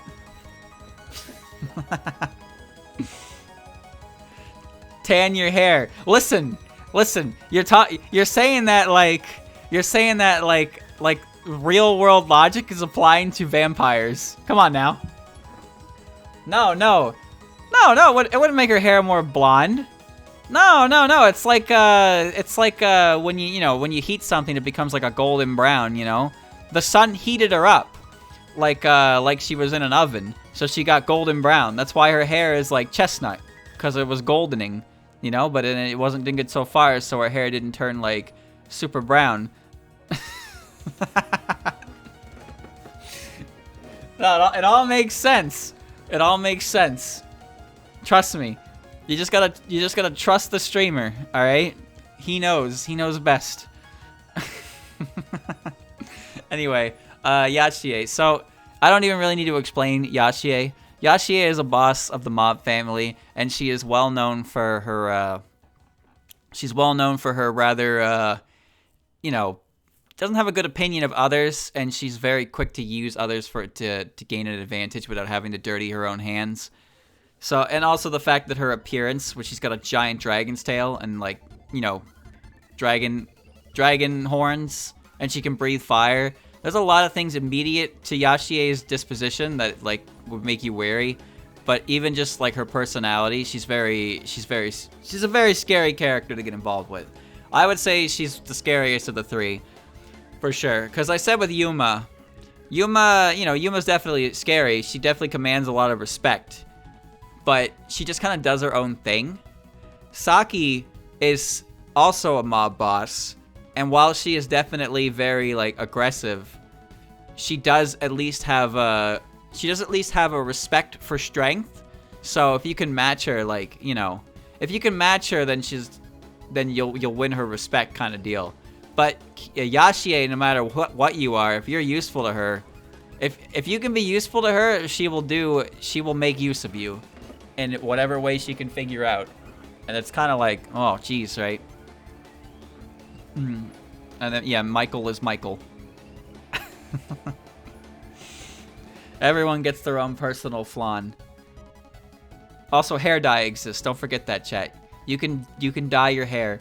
Just because you were blonde at birth doesn't mean you can't have a different colored hair later in life. Chat, I used to be blonde. Did you know that? When I was a kid, I had dirty blonde hair.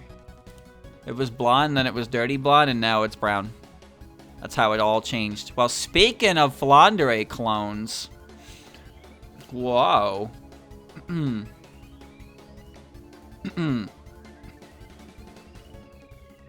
My hair's gonna turn gray in 5 years. Flandre and Clown. Now, listen, Flandre has a reputation that is pretty hard to ignore in general. And honestly, I would say that it's pretty well received. Or well earned, mind you. Flandre can be portrayed in many different ways, and I don't have any issue with most of them. But I think the fact of the matter is that she is definitely a very strong character, and she is often, even when she's portrayed as not being explicitly hostile, she still is a character with very high strength, right? One who does not fully understand how to hold back. So that is definitely if Flandre wants to mess around, then Flandre will mess around, and then it'll usually result in someone going kaboom, right? There's also the fact that she's locked in the basement, so if you end up finding her down there, it's like, what is down here? Why is this down here? Kind of deal. So there are a lot of things about Flandre that I think are terrifying. I like the character, but it's just I feel that no matter what iteration you really do for her, there's an aspect to her that is hard to ignore, as why it be like that. And the main one for me is the idea that she is extremely powerful, and she does not know how to properly control her ability, either because she just never bothered or doesn't care, kind of deal, right? A lot of the people that she knows or sees on a daily basis can handle it, except the fairy maids, but she probably doesn't have a regard for the fairy maids because the fairy maids come back if they blow up, right? So Maybe Flandrae's perception of revival is skewed like that of a fairy's. Who knows? Who knows? I think you knows, but who knows? But yeah, I give it to Flandre over Clown. Sekibanki and Yatsuhashi.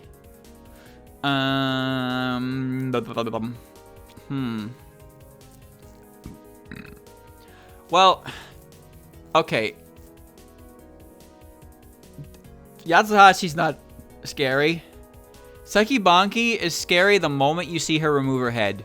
I don't care who you are, that's not supposed to happen. If Sekibanki's head just got removed and you didn't know she was a Dullahan, you would probably faint because that's not supposed to happen.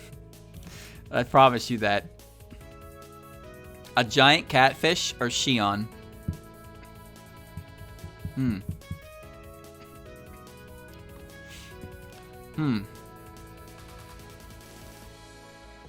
Well, think about it, chat. Is the great catfish scary?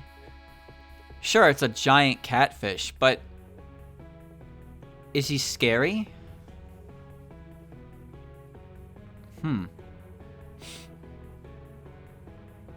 He can create earthquakes. He's also, like, not real, remember?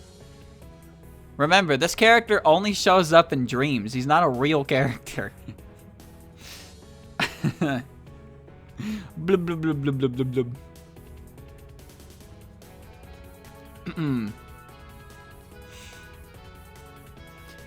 The Great Catfish has only made 2 appearances in the entirety of Touhou. One of them was in Mei Ling's dream, and the other one was during the final chapter of Antinomy of Common Flowers, where a bunch of dream denizens were running amok. So, the Great Catfish, I don't think it's actually a real character in Gensokyo. I think it is a product of the dream world.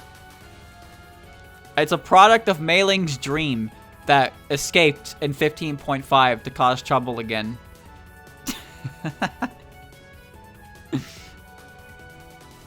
I don't know.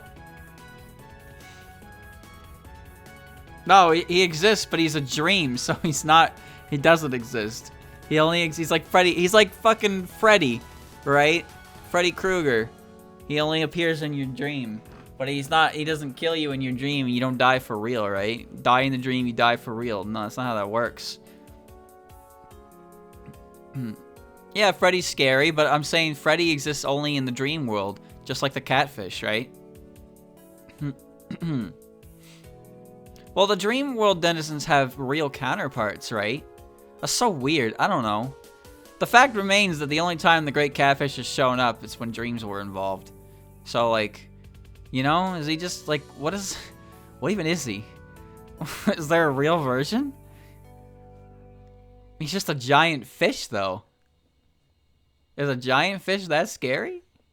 He's a huge fish. Scarier than Shion. Well, I mean, I guess to be fair, if I saw a giant catfish, I'd probably be like, whoa. But if I saw Shion, I probably wouldn't be like, whoa. Chat is terrified of fish. Okay. It's a fish! It can't get you on dry land. Actually, wait, this one can. This one can. This one is definitely good at doing that. Alright, you're right, chat. You're right. You're right. Scary fish. Oh, there it is. That's the scariest creature in all of Touhou right there. Actually, we haven't seen her yet. Suiko. So... The backup dancers are kind of weird. I don't know, they just kind of exist. They're not really, like, scary, I guess. They look like people with weird fashion sense. Not what I call scary. Suiko, well, Suiko is an old god, right? She's an old god. She is inherently not scary, but when you know of her position, it's like, you know, she's the original god of Moria. In a sense, she's higher up the food chain than Kaneko, but at the same time, not really. There's also the matter of her hat being really weird. Her hat's weird, dude. I don't know. Zun gave her a nice hat and put Google eyes on it, and then the entire world was like, what that hat thinking? That's all it took. All it took was a hat with Google eyes on it to create one of the strangest creatures in all of the entire series. The hat. Just the hat. Remember that, chat. Put Google eyes on anything, and apparently it becomes a big deal. Yiko and Jun. Well, this is a no-brainer. First of all, Yiko is a ghost. Automatic 10 points there. Yiko's ability is that she can just fucking kill you. That's another, like, 10 points right there. Also, she also eats, like, more than 3 times her weight in food. That's, like, another 10 points right there. So, no matter which angle you look at Yiko, she's terrifying. She's terrible. It's terrifying. And, you know, even if you disregard the bit about her eating a lot, the fact remains she is a ghost, and her ability is to manipulate death. Like, she can... Sure, any character can kill you with enough effort, but Yiko can straight up just be like... You know? She can just snap her fingers and you will just Gmod ragdoll in place. Just like a Fumo. Just sitting upright and then just pop, fall over. Dead. Doesn't matter if she's friendly, she can still do it. If I met a ghost, well, if I was alive and met a ghost lady who had the ability to literally kill me on the spot, I would probably think, oh gee, I hope I sure don't say anything that would make her want to kill me on the spot. Like, you know? There's a thing called irrational fear, where you're afraid of something for no real explanation. And then there are irrational fears, where you're afraid of things for very much a reason. I would say Yuriko's ability to kill me at the snap of her fingers is a very reasonable thing to be afraid of. Personally. Alright? Personally, I think that's pretty scary. Alright. Yuko. Evil Eye Sigma and Ben. Well, Ben just plays nice music, and Evil Eye Sigma... For some reason, Rika designed this tank to look like this, and I just don't understand why. Or, for that matter, I don't even understand how.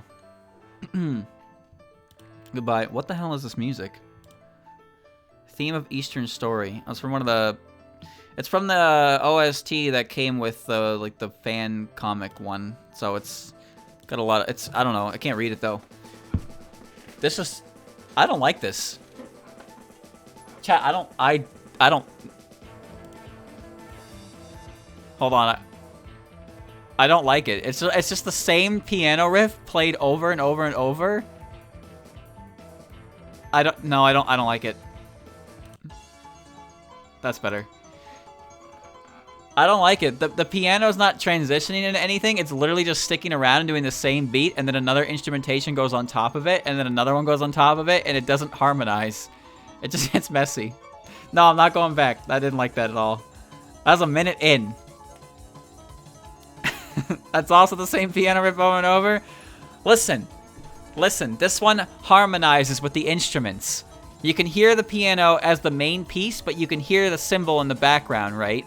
And then the piano changes its tune, but the cymbal stays in there, and you can hear the cymbal, and it you know, it accentuates the piano. It harmonizes. That last one was not harmonizing. It was click clack, click clack, click clack. And while that's going, on the drums get added in. So you just get click clack, click clack, click clack, and it's like that's not good.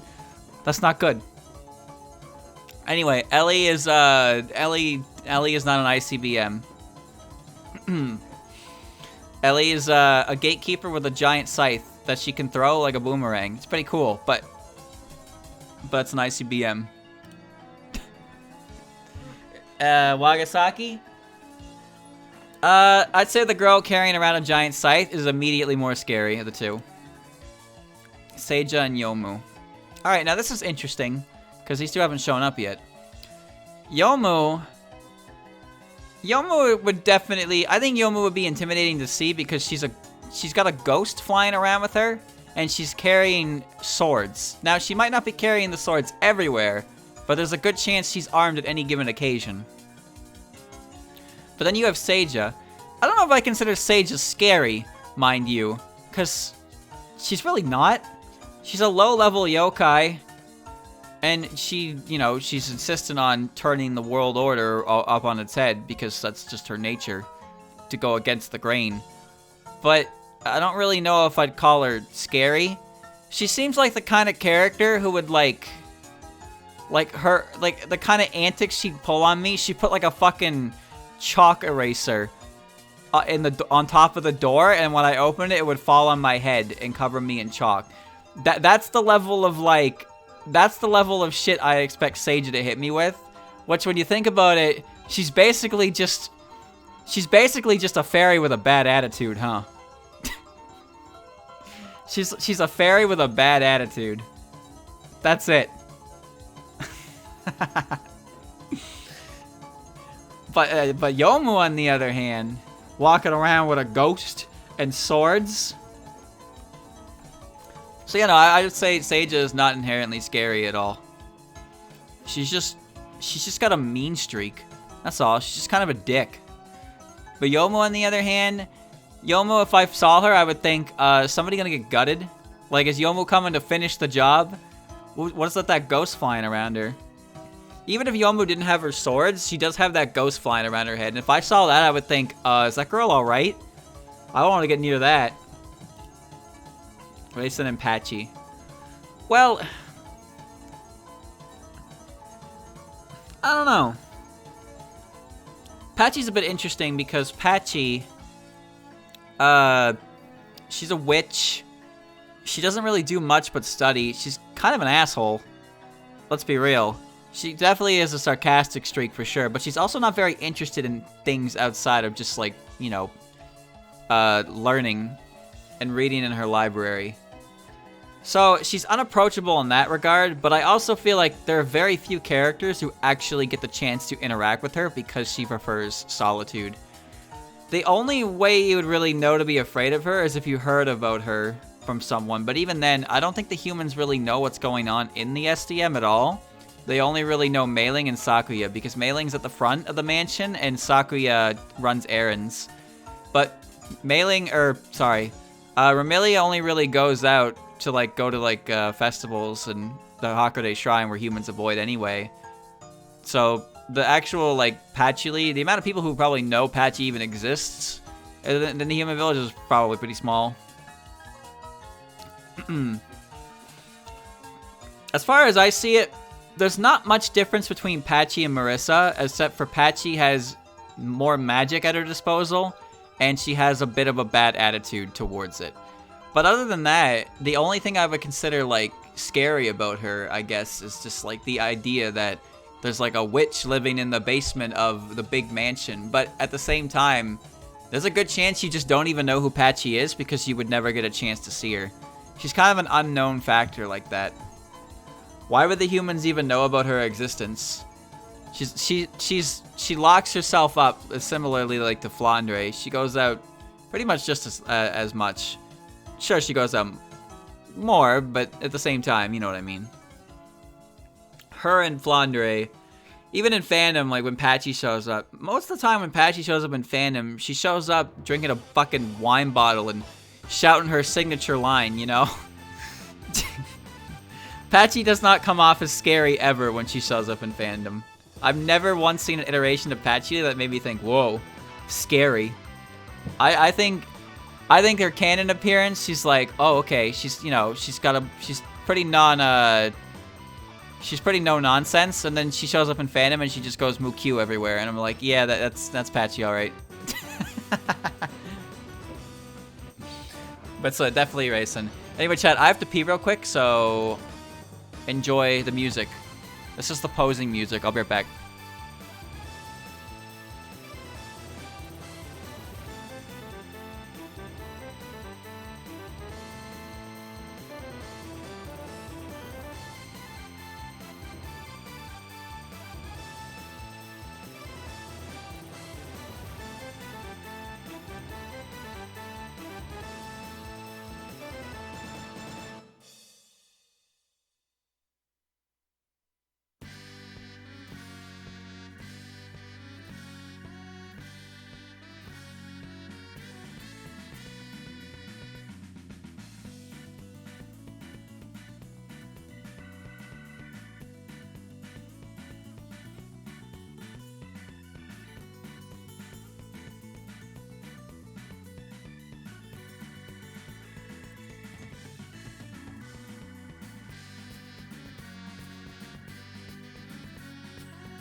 I'm back, chat, and I'm gonna have to. I might have to mute this section because it's gonna get called by right scale. Isn't that good? I'm gonna keep talking real quick while I change the music and hit the button, and then. All right, we're good. All right. Hold on, chat. I went to the grocery store today. I bought some stuff, so I'm just trying to open the bottle now, but it's really strong, and I am not strong enough. I'm not strong enough to open it. Here it comes. I got it. There we go. I've done it. Muscles. Okay. So, Patchy and Momiji.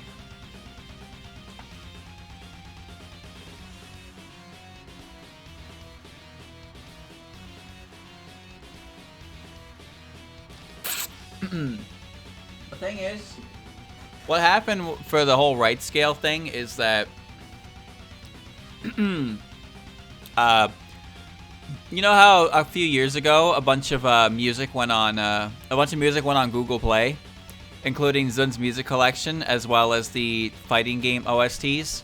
Well, all of that got put on Japanese Google Play, and as a result, Right Scale was just like, I guess it was like an in-between company for that kind of thing. Just started going on a fucking... They put all the music in the YouTube system, and then they just went on a claiming spree of any song that matched. And so a bunch of, like... I had a bunch of VODs that got claimed way after the fact by this.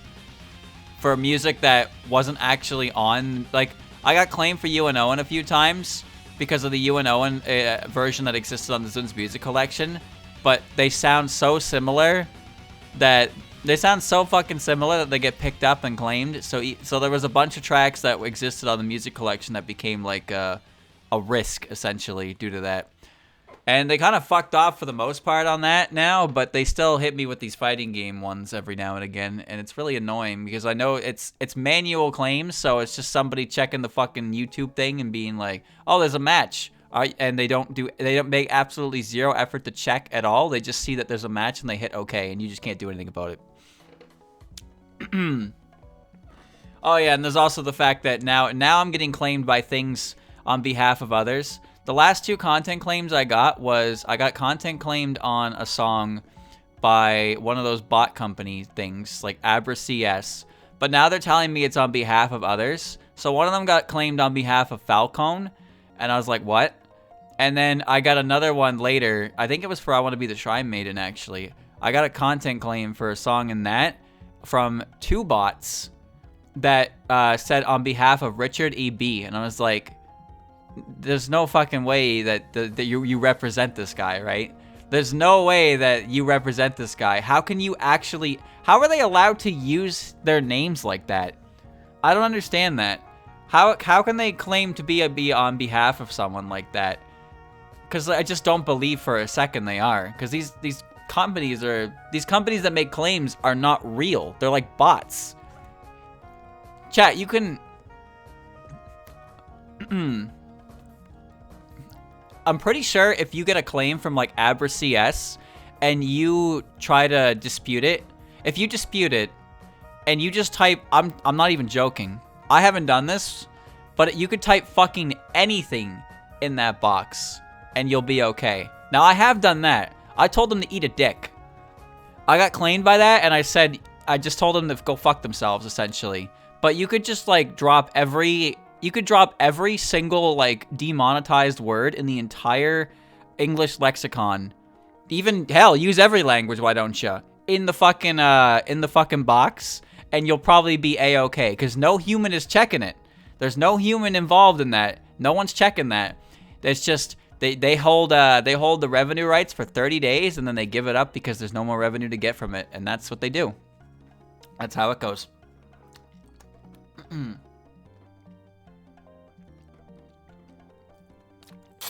They have no reason to defend it because, yeah, they lose after 30 days, but there's no video in the world that's hitting, any video that's hitting traction is going to slow down after a certain point in time, and 30 days is well after that point.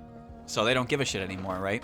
They get the money out of it. They siphon the money out of your work, and then you get the rights to it back. And by that point, all the views, like the majority of the views, have already come in, and the revenue has already been taken, and they don't give a shit anymore. Yeah! Now that's the true horror of this stream. Anyways, let's get back to this now before I go on another tangent of things that are unfair in the world. A first world problem for sure. But it's okay. So Momiji and Patchy. So like I said, Patchy, I'd never really considered her scary. And then Momiji can be scary in the sense that if she shows up and, you know, tells you, you gotta turn around, you'd probably be like, oh shit. But also her natural abilities as well make her quite a, you know, quite a formidable opponent.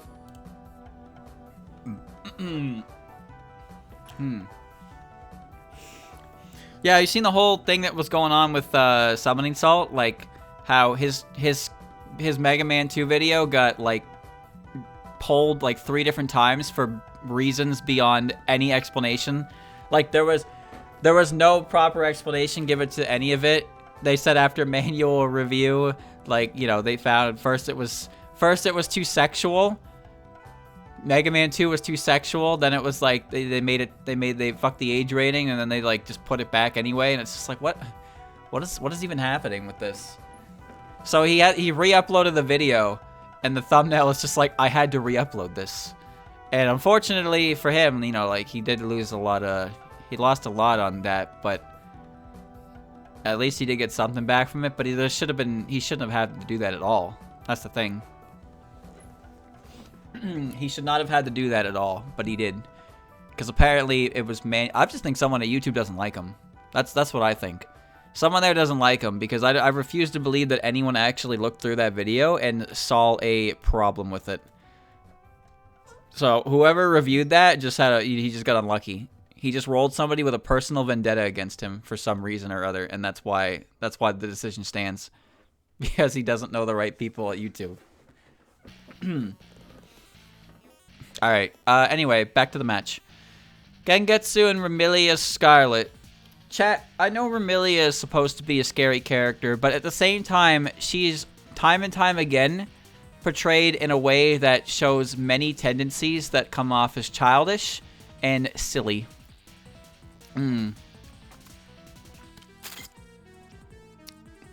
Like, that's the fans' fault. No, not really. Not really. Not explicitly. Like in Silent Sinner and Blue.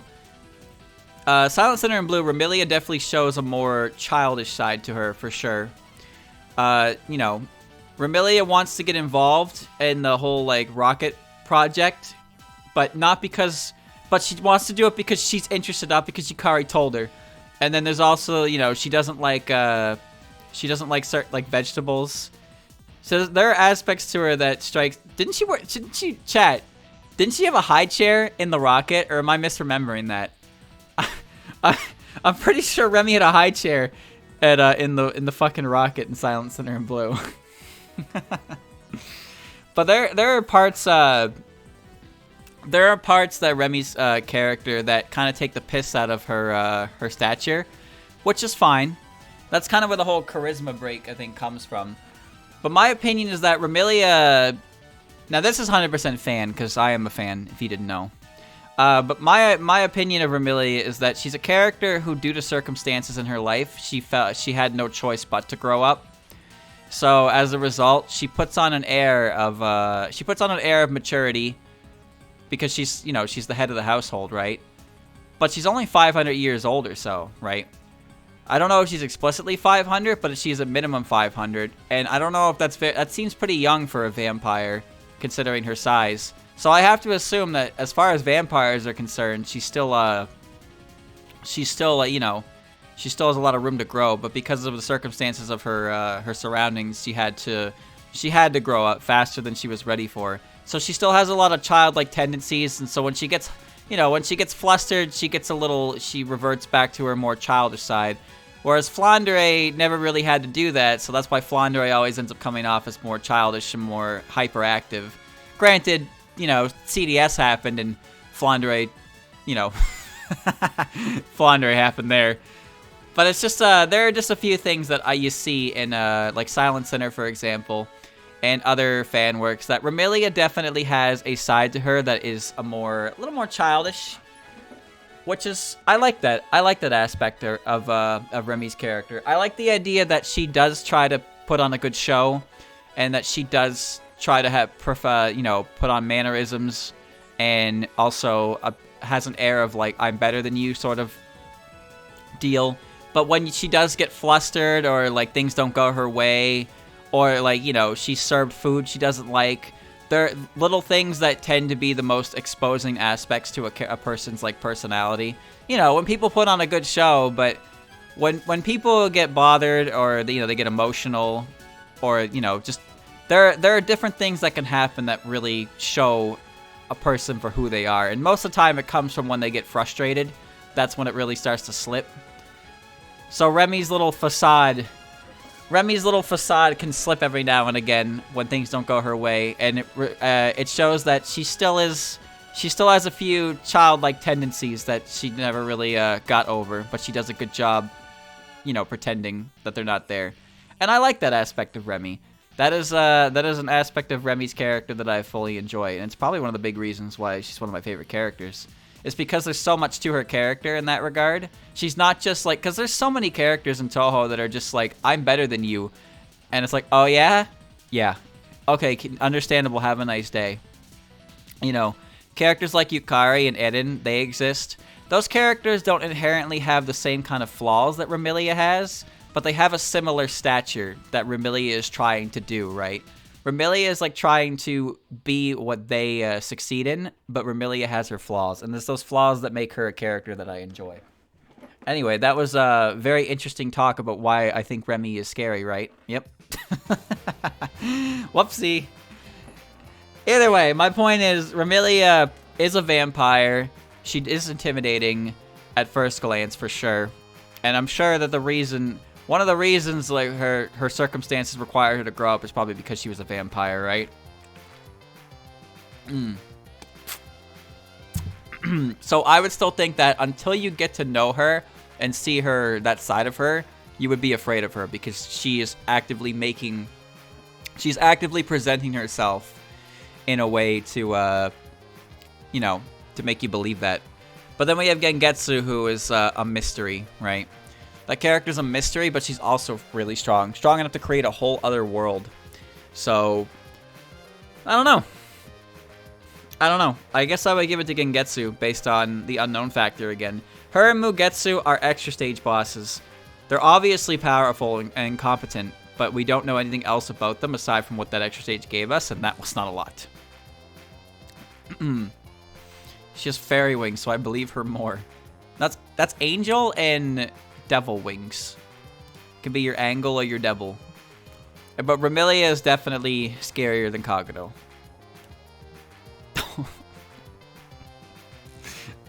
Well, okay. So, the fortune teller... Chat, I'm gonna be real. Yeah, I think the fortune teller's design is pretty sleek. I gotta admit. I know he's a meme character and all, but like I think his overall design is pretty slick. Like he looks like a yokai who could like actually, tussle with the best of them. He's got a handsome face. He's got a very well-defined neck. He's got nice hair. Like he's looking pretty good. He's got a good design. But then Rainbow just fucking pops him, and it's like, well, he's gone. He's gone. So yeah, the fortune teller, I think a lot of people like him from his meme value, myself included. But I do think that like he does have a pretty cool design that I think makes him a believable in terms of a character who could actually do something more than just, get brained by Rainbow. He is a yokai though. He is a yokai, and he definitely has an intimidating appearance. But he's dead now. However, thanks to the magical arts of the character to his left, that doesn't have to be the case anymore. Yep. Make a Touhou fighting game, and make it so the fortune teller is the best character in the game, but whenever he fights Reimu, he will always die in one hit. He'll be the greatest counterpick character ever. If you're up 2-1 in a set, you pick Fortune Teller. You pick Fortune Teller because you only got to win one more game with him. So if your opponent picks Reimu and wins... Oh, shit. Well, actually, no. I fucked that up. No. Yeah, no. Well, make him the best character in the game. Make him the best character in the game. And that he always loses in one hit to Reimu no matter what. So he'll be so broken. Every single set will be a Fortune Teller Ditto at the start. And then the loser will switch to Reimu and it'll be 1-1. So whoever wins the first game wins the set. Whoever wins the game, first game wins the set. Because you go up 1-0, then they counter pick Reimu, and then you go oh, but then you got to beat the Reimu. That's what it is, chat. That's what it is. You have to beat the Reimu counter pick, right? Because you can't switch off your character when you win. So you switch to Reimu, you beat their Fortune Teller, it's now 1-1. Then you have to beat their Reimu, and if you beat their Reimu, it's 2-1. They can't go Fortune Teller. You know why? Because if they go Fortune Teller and make it 2-2, that means you just go Reimu and you just win. So basically, the entire game is decided on how good your Reimu is. That'll be the whole meta. The meta will be Fortune Teller, Reimu, and whatever character is good against Reimu. That'll be the whole meta in the entire game. The Fortune Teller Ditto, the Reimu counter pick, the Reimu counter pick, then the Fortune Teller counter pick can't happen. Whoever's up 2-1 cannot counter pick Fortune Teller because... Well, they can't have Fortune Teller counterpicked on them because then they can just pick Reimu if they lose. It's been 3 hours, I'm only at 12%. First time? This is not new with these.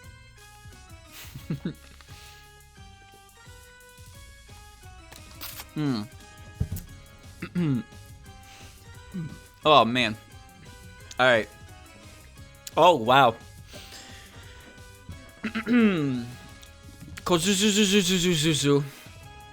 Kosususususu. Sometimes I have a hard time saying the S and saying the Z. So I say like Kozusu, but it's Kosuzu. You know? Isuzu.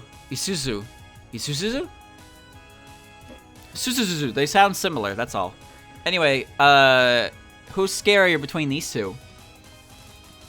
Probably the guy whose head is split in two.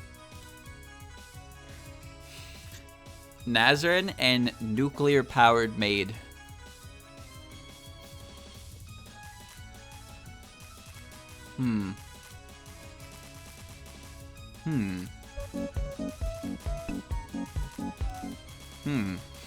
I wonder.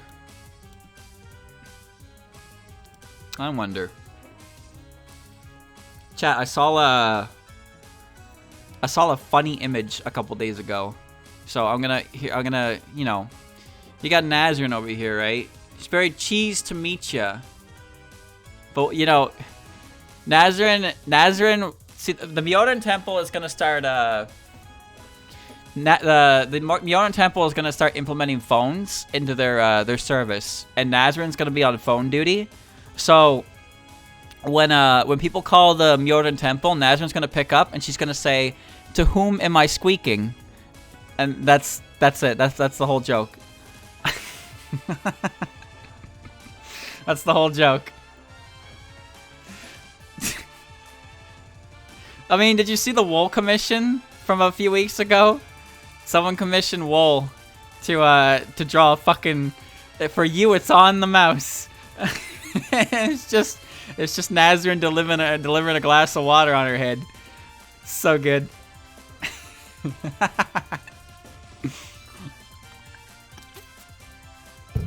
Chat, what is it about rat girls that is so good? Specifically Nazarin. Although I will say, people are afraid of mice, so I would give this to Nazarin. I'm not afraid of her though, because Nazarin's awesome. But I'm not really sure. I'm not really sure what about her makes her so popular, but I like her. Alright, so we have Hell Moon and we have Hell's Traffic Accident. Alright. So, The thing about Orin is Orin, if you know about what she does, is definitely not someone you want to fuck around with.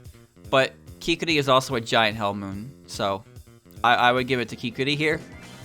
But in the interest of explaining, so as you know, Orin likes to stalk like freshly dead bodies and take fresh corpses, which, as you can imagine, any sane human being seeing something like that would probably think, what the fuck? So knowing that someone like that can be around, I would be pretty horrified at what they're doing. See, the thing is, nobody knows what she's using the corpses for. They just know that she steals them. And that alone makes them think, like, I don't want to be, I don't want a grave robber stealing my corpse. But in actuality, when Orin takes your body, she has a nice, leisurely conversation with you.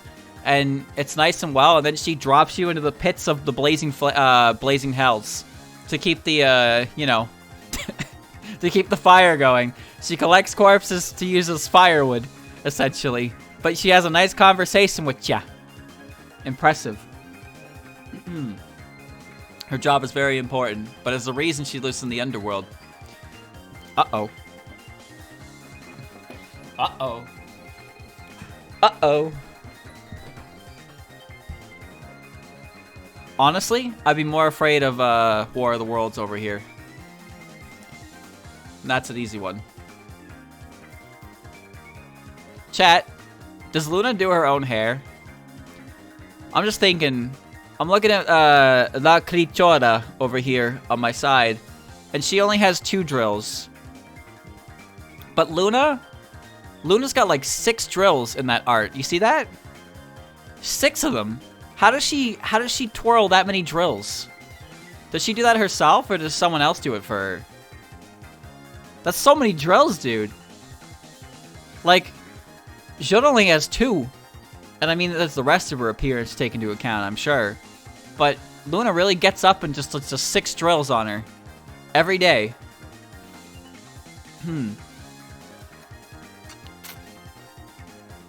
Could you imagine if you had naturally... Like, your hair was so naturally curly that it resulted in that? Chat, her hair looks like she took a fork and spaghetti and twirled it for the entire plate. Like... That's what her drills look like. It looks like twirled pasta. Naturally like that. That's crazy. That means if you hang her upside down and spin her around, she's like Lambert Tank, right? Like Giga Drill. There's panels of her waking up without drills? Oh. Well, she also wears glasses. She has reading glasses, for those that don't know. Called a classmate's hair drills in high school, and she got so offended she never curled her hair like that again. What's wrong with hair drills? Listen, alright. For those of you that don't understand, like, I don't know if this, this is a gender thing, but if there's one thing that most guys can agree on, it's that giant robots and giant drills are fucking cool. Alright? I think I speak for every man in the chat when I say that those 2 things are really cool. So if somebody says you got drill hair, that's sick, because drills are fucking cool. We dig giant robots, that's right. I dig giant robots. Chicks dig giant robots. Alright, back to the match. Luna's haircut aside, the only true nightmare there is Luna's stylist, I suppose. Having to fix that every day. But then we have Oku. So as you know, Oku is like, a regulator of nuclear fusion. And also is capable of creating a sun. She can create a fucking sun. So, yeah. She's huge. She's not very bright. But at the same time, she's very bright, if you know what I mean. So yeah, she's definitely, she's the embodiment of nuclear energy. And her strength is not one to sneeze at, that's for sure. You'll never see her topside, most likely, like, ever. But yeah, the idea of a Hell Raven... Hell Ravens are already probably, like, a concept that is probably avoided anyway, because they're called Hell Ravens. But one that's capable of literally creating a sun, an artificial sun, is kind of, like, you know, that's like shonen levels of stupid. Yuka and Sanyo. Sanyo runs a gambling parlor. It's popular with the Tengu on the mountain, and her smoke is able to, like, remove... Well, not remove. It's able to, like, calm people down. She herself, I don't know. She's probably about as scary as any kind of character in her position would be, but it's nothing compared to Yuka.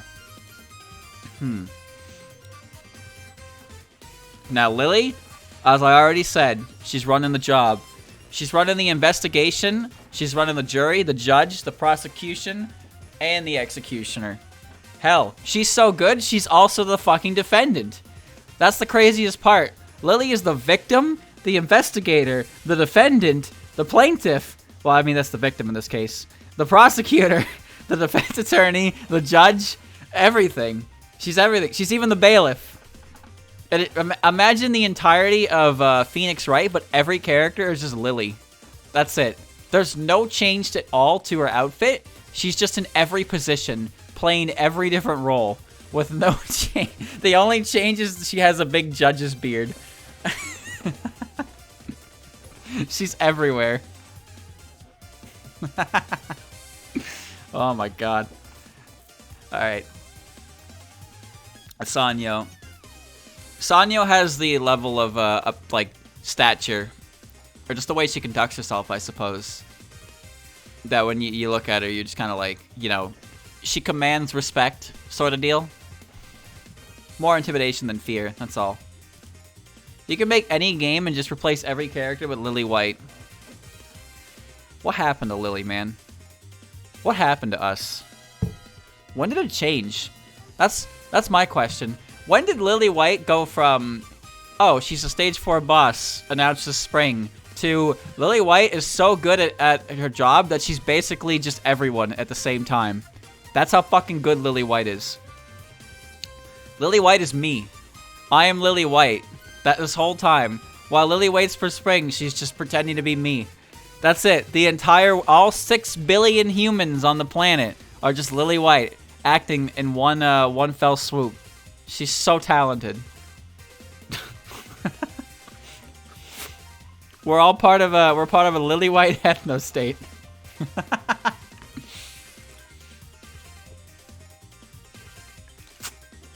We all communicate in weird fairy sounds and announcing spring.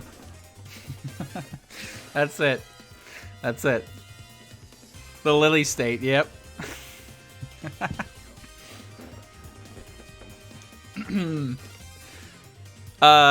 Okay. These characters haven't shown up yet. Ringo and Narumi. Ringo's not really scary. She makes food. That's about it, really. She's a rabbit. MG, that's all. Narumi is also not very scary. Like, these characters aren't scary at all. Alright. Okay, this is what it's gonna be. This is what this is gonna be decided on. If I walked up to Narumi while she was pretending to be a statue, and then she was like, hey, what you doing? I would probably be like, son of a bitch. And that's a jump scare. To be fair, jump scares are cheap. But there is nothing about Ringo's design or personality or demeanor or anything like that that makes me think, I gotta avoid this person. Like, there's nothing about her at all that makes me feel that way. Narumi, on the other hand, like, actually, it's the same deal. Exactly the same deal. There's nothing about her that I see that I'm like, oh, stay away from that. But if I thought she was a statue and then she, like, talked to me, I would probably, like, you know, I would react. I'd be like, oh, Lunarian? Well, to be fair, Ringo and Salen, they are Lunarians, but they're rabbits, right? Moon rabbits are different kind of Lunarians. Especially ones like them who have, you know, pretty much abandoned the moon. They're done with the moon. They have no ties to the moon anymore. So, we're good. The rabbit ears? I don't know. If I saw somebody with rabbit ears, I probably wouldn't even think twice about it. I'd probably just think, like, cosplay or something. But again, this is Gensokyo we're talking about, and we know Raisin's been around for so long that if they saw another character show up with rabbit ears, on top of the fact that the bamboo forest exists, like, they know rabbits, yokai rabbit, like, exists, so if they saw a character with rabbit ears, they'd probably just assume that and not pay it any mind. That's all. No, Ringo, Raisin, and Satan are moon rabbits, but Tay and all the others are earth rabbits. But like I said, Raisin is the one they'd be the most familiar with because she's the one they see in town the most, even if she does hide her ears. Like, you know, they would still probably see her every now and again. So Ringo's ears would be the closest to that. Although Ringo and Satan's ears don't look nearly as fake as Raisin's ears. Raisin's ears in the official art look like they're gonna fall off. So maybe they just assume they're fake based on that. I don't know. Maribel and Yumiko. Okay, so listen. Maribel is terrifying, but it's not her fault. All right? It's not Maribel's fault that she's terrifying. Yumiko, on the other hand, pretty scary. Like, I feel like if you talk to Maribel, like, you could just have a normal conversation with her, but as soon as anything, like, she might just start saying shit that sounds really weird, because, like, you know, she experiences weird things, and you'd be like, oh. So, I feel like she's the kind of character that would freak a lot of normal people out, so she doesn't have many friends in that way. You know, just... She's a Touhou fan. Yeah. Maribel's theme is really creepy. It is. It's really good. You know what? Let me find it. I bet I can find it in here. Oh, man. Oh, man. Can I search alphabetically? Maybe I can, but I can't search in the playlist. The Moon, Bad Omen, Swift Battle, Spring Lane, Ghost Band, Mound of Life, Plain Asia. Nope. Nope. Nope. I am never gonna find this by searching this way, that's for sure. Nope. I found Complete Darkness. Okay. I'm looking. Fuck it, I'll just search it. Mary. Found it. Chiudo. Maryland. Boys Party. The original. Here you go. Found it.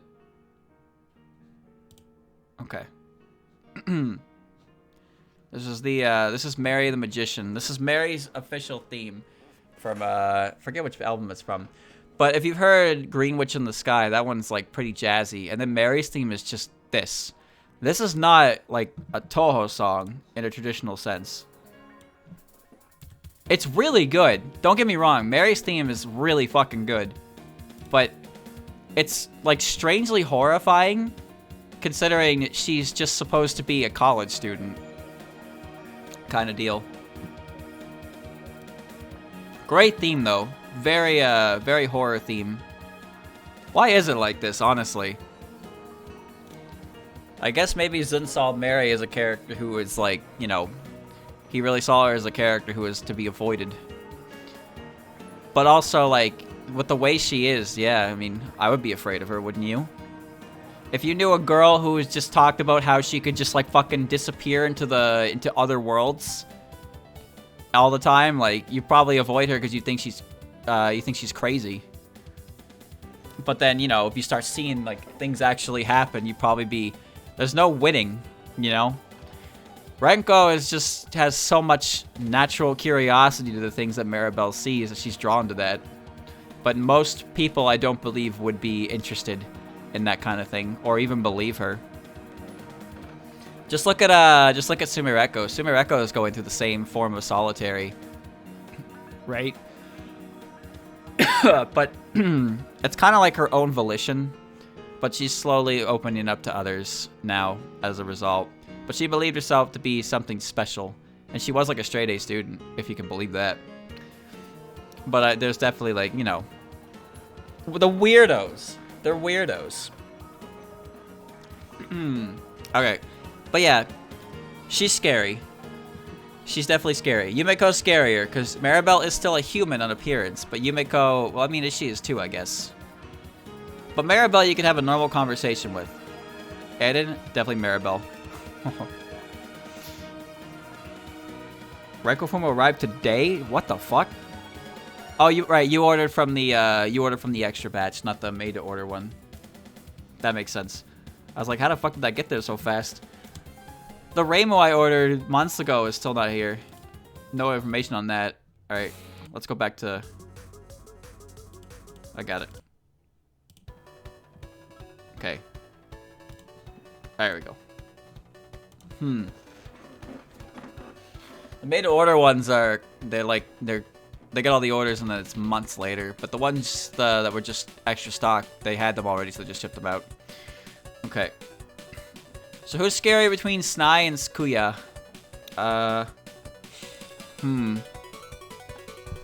Well, Snai is not scary, like, at all. Like, not even remotely scary. Like, you'd be hard-pressed to find somebody who is scared of Sakuya, that's for sure. Snai, sorry. Sakuya, on the other hand, she's known to have a bad relationship with other humans. She's working on it. You know, she's surrounded by yokai all the time. She can stop time. She throws knives. She's polite, at least. But she's definitely the kind of character who, when you know where she lives, like, the rumors would definitely be like, you would not be able to avoid the rumors. You would know that she is the maid of the Scarlet Devil Mansion. And there would be a reason for that. All kinds of crazy rumors would get cooked up, you know? So there's more about her that you don't know that would make you afraid. But Snai, you know, Snai's a fucking goofball. You go up to the Moria Shrine and she's just standing there and she's like, hello. And then you're like, hello. And there you go. That's your exchange. That's it, really. Kokoro and Kasume. Well, Kokoro is... I mean, she tried to be scary. Kokoro isn't really scary. She just performs her dances. She just does her dances at, like, Reimu Shrine. And she's looked after by Byakuren and Miko. Until, like, she kind of gets a handle on her new form kind of deal. She could be a little scary, I guess. And her urban legend where she was running around like that, it could also be perceived as frightening. But at the same time, like, she wasn't doing a very good job with that. So I would still give this to Kasume. Chat, you know who hasn't shown up yet? Kinda... been 91 matchups and we haven't seen her yet. I wonder where she is. Satori and Kokoro. So, like I said earlier, I don't think Satori is inherently scary. More annoying. But I guess it can depend on the person. Kokoro, however, I really don't think Kokoro is scary. Because she just performs her dances. Like, she seems pretty innocent, for the most part. Sure, she's a Tsukumogami, but she's like, you know... Aside from her urban legend thing where she's running around like that, where she doesn't really... she's, you know, she just performs for other people. She's like the Prison Rivers or the Tsukumo sisters. She performs for everyone's, you know... She performs for everyone and no one's really scared of her as a result. Okay. There's scenes in HM where Kokoro is like, give me my mask or I'm gonna kill you. Autobot caught that. You threatened me, according to Autobot. No, I know what you mean. But remember, she wanted that mask back because it was important to her, right? But she wouldn't just do... Like, her emotions were running berserk because the mask disappeared, so she didn't have all her emotions. But when she chilled out, she got a replacement mask. She doesn't really like it because it's too good. It's too perfect.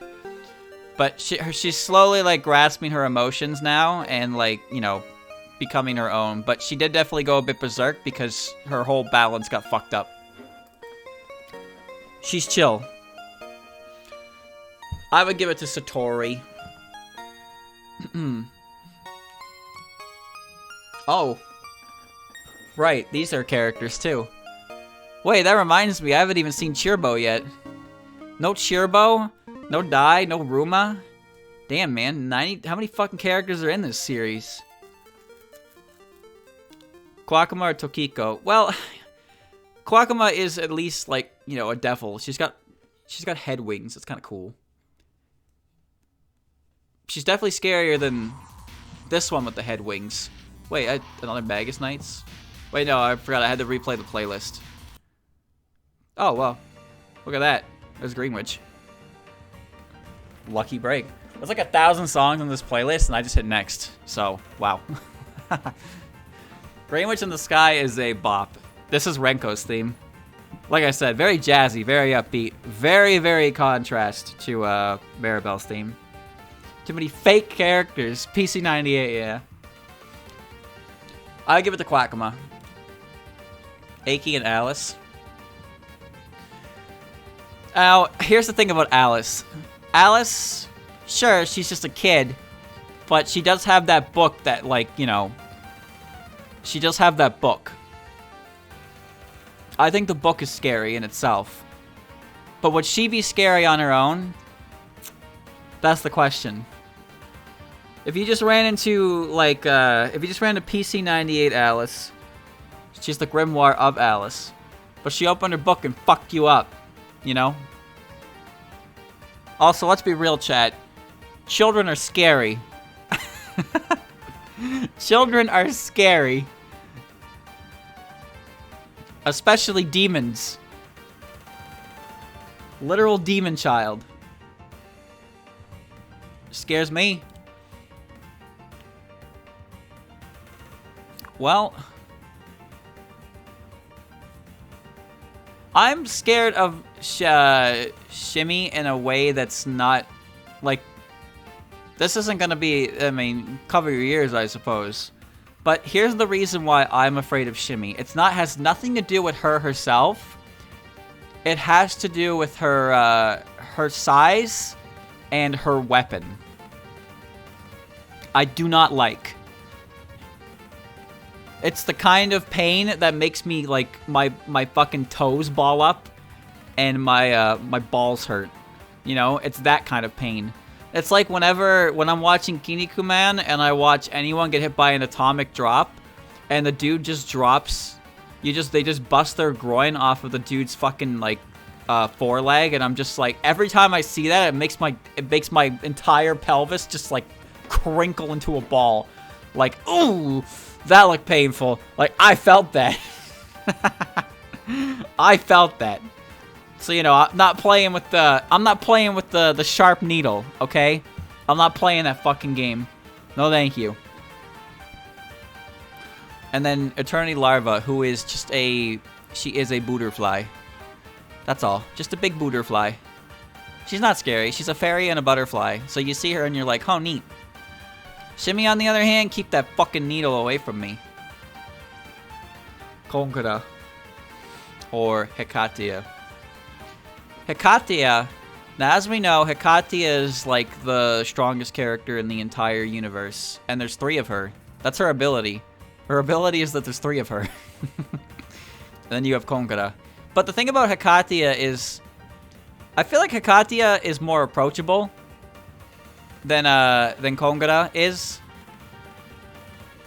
Like, Hekatia doesn't seem like the kind of character to really, like, you know, indiscriminately attack someone. Where Konkura seems like, you know, she could probably cut you up. I have to sneeze and I have to cough at the same time. I did it. I did it. Oh. But no, Hekatia, I don't know. I think Hekatia is definitely more approachable than Konkura is. But that doesn't mean Hekatia isn't scary in her own way. One look at Hekatia and you're probably thinking like, chat,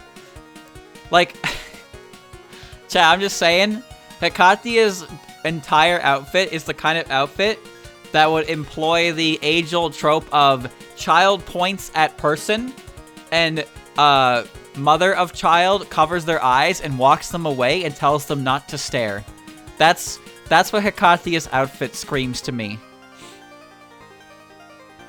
Bad influence. It's too late, mother. I have already been influenced.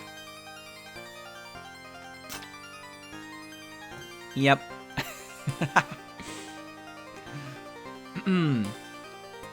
Step away from the backside, I'm warning you. Alright. Saki and Hekatia. Even though I believe Hakatia to be stronger, Saki would definitely be more in your face, no matter who you were. So she would be scarier of these two for sure. Oh my god, I forgot about the fucking Crimson Slasher herself. 97 battles, and only now Reimu has shown up. Amazing. So Merlin and Reimu. Now, Reimu has a bad reputation because of the yokai at her shrine. So humans are afraid of her just in general. Thank you, Jean Kaloon. I hope I said that right. John? I don't know. Sometimes I pronounce things like I'm English. Sometimes I pronounce vowels like it's Japanese. Blame the series, I suppose, that I'm used to. Thank you, though, all the same. Appreciate that. Reimu. See, here's what we learned about Reimu and the Omake stuff. Reimu is pretty indifferent to both humans and yokai. So, you know, it's not necessarily that she's uncaring at all, but, like, she treats humans and yokai similarly in the sense that she cares about as much of them as others. As, what do you call it? As the other. But obviously she prefers humans because they're the ones that come to her shrine and donate money. So she wants the humans to do that. Getting donations from yokai, they don't donate. They just show up and they fucking loiter and they scare the humans away, and she gets mad at that.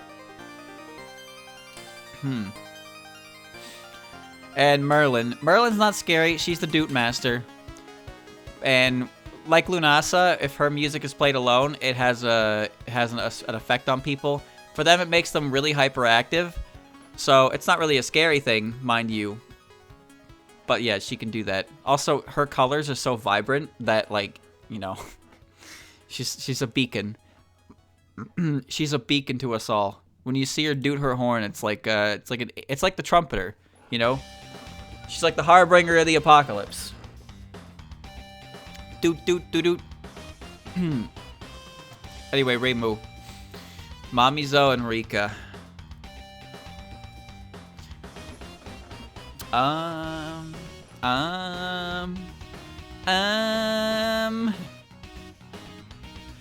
Is Mammy Joe scary? Are you afraid of old ladies, chat? I'm afraid of old ladies. Well, no, I think she's more frightening than Rika. Because again, the only thing about Rika that's scary is her sense of style. That's it. Mommy's on the other hand, you know, she's boss baby after all. She's the big Tanuki. All right. Ichiden and Aya. Is Ichiden scary? I don't think anyone in the Myoden group is really that scary. The main group, anyway. She may be intimidating because she's always hanging out with Unzan, so there's that. But, you know, anyone who hangs out at the Myoden Temple is probably pretty chill when it comes to, like, people. So you wouldn't be too out of there with that. You'd probably be used to seeing her because if you go there regularly, you would see her a lot. The cloud won't punch you unless you do something stupid, you know. That's nothing to be scared of unless you're an idiot. So I wouldn't say Ichiden scares me. Aya, though, you know, Aya has aspects to her. Sunny, terrifying. Absolutely terrifying. I'd be more scared of Ichiden than Sunny. I'm not afraid of Sunny at all. I'm really not. Yoshika and Reisen. Yoshika's a fucking zombie. So, listen. I'm not, like, I don't know. I like zombies. Zombies are, like, my favorite. I like zombie games. I like mowing down zombies. I like zombie movies. But if I saw an actual zombie, I'd be pretty fucking horrified, you know? Because, like, corpses getting up and walking again, that ain't right. That just ain't right, man. So I'm not fucking around with a zombie.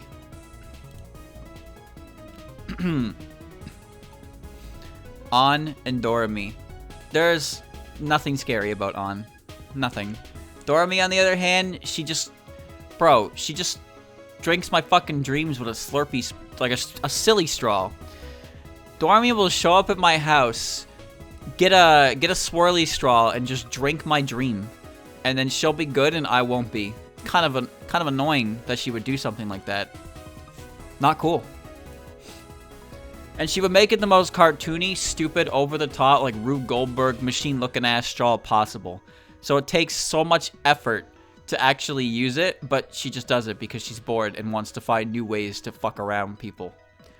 Design the stupidest straw possible. It's gotta have, like, Sonic Green Hill loops. It's gotta coil like a spring. It has to have a part that's actually, like open, like a water slide, like an open-top water slide. Just give me everything you can think of on this silly straw design. There's a marble in there. Like the marble sodas.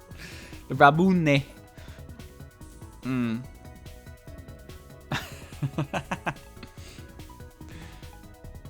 Only a spoonful.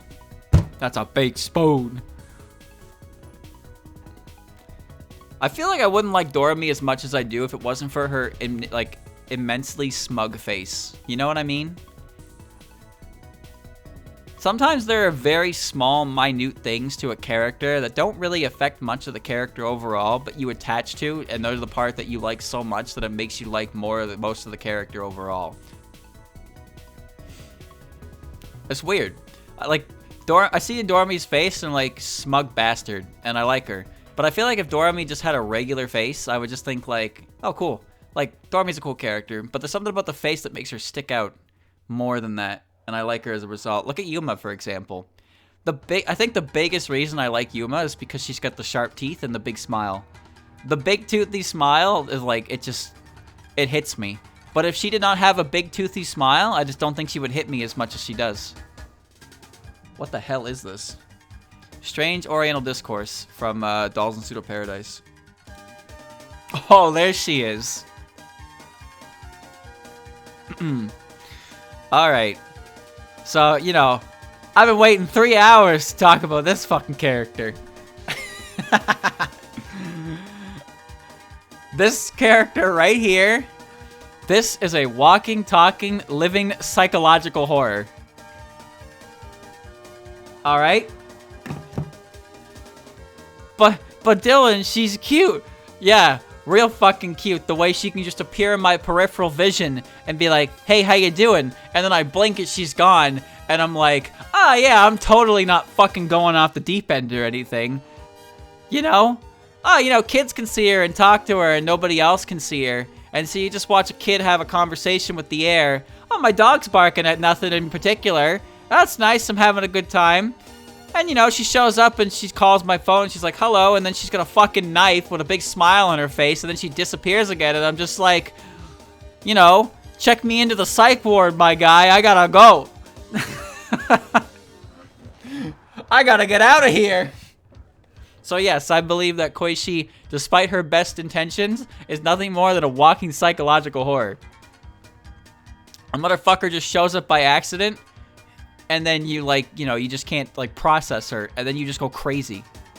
I can't do it. I hate it. So yeah, she scares me. Koishi scares me on a level that no other character could possibly reach. No character comes nearly as close to Koishi in terms of raw fear. Because think about it, chat. Every other character has elements to them that warrant, like, a physical reaction to fear. You know, the idea like, oh no, I'm being chased, I gotta get out of here, the vampire gonna suck my blood. Or like, oh, I'm suffering from misfortune, this is beings cursed, I hate them. But Koishi is Koishi is a presence that may as well not even exist and have incite the same level of like, I gotta get out of here. But the problem is you can't see her, you can't run from her, because you don't understand her. It's all in your head, Luigi. So you try to run, but there's nowhere to run because she's not even there anymore, and eventually she just shows up back where you are anyway, and it's like you can't get away. And you never know when she's gonna show up. There's no explanation for it. Nobody knows what you're talking about. You're just pure crazy. Alright? That's why she scares me. That's why she scares me. The idea that she could be anywhere at any time and do anything to me, and if it happens, I won't even be fully aware that it did happen after it had happened. I hate it. Oh. Oh, shit. Oh, shit. Spooky. Now, there's the real spookster right there. We got Kogasa. Kogasa's entire job is to scare people. Does she do a good job at it? I don't know. Chat, Kogasa is not scary. Kogasa is not scary, I'm sorry to say. She wants to be scary. She tries her best to be scary. But if she was successfully scary, she would be having a better time. But she's not scary. No, she's not. She's not scary. She's not. She's trying her best. That's why we all pretend she's scary, right? She can't hear us. She doesn't need to know the truth. But that's why we pretend she's scary.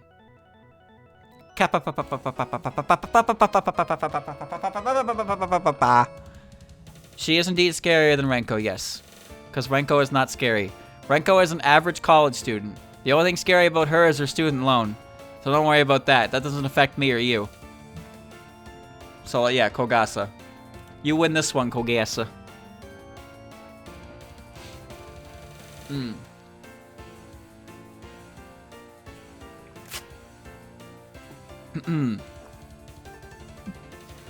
Ibuki Suika Armada. Now, chat. Suika. Seika. Suika. Nah. Seika's, you know, she, as much as I like her, she's a worrying character for sure. She shows up, first of all, she shows up in your face. She's half your size. Her horns protrude out of her head. And she's got a bunch of chains attached to weights hanging on her body. She is drinking gallons upon gallons of alcohol. And then she can just turn giant, turn small, or evaporate into mist. And I'm just supposed to be like, yeah, this is normal. So, Suika has a lot of things she would do to mess with ya. And that's the big thing, right? She's an Oni. Oni like messing with humans. So she would definitely fuck with you if she got the chance. To a point where I'd see her and I'd think, what the fuck is going on here, right? I would think, what is she going on with this character? What's up with this chick? But then she'd do some crazy stuff and I'd be like, am I just drunk or something? She could also just get huge and step on you. Yeah. That wouldn't be good. Seika is the kind of character that it is well advised to not have interaction with because everything about her is a red flag. And I say this as a big fan of Seika.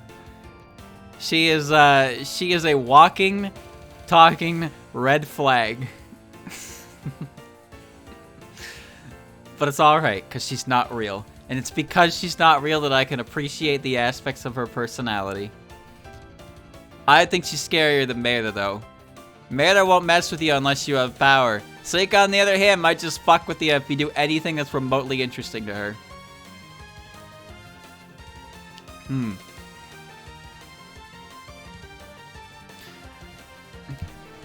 That flag is very red, but brother, I am colorblind. We're going in.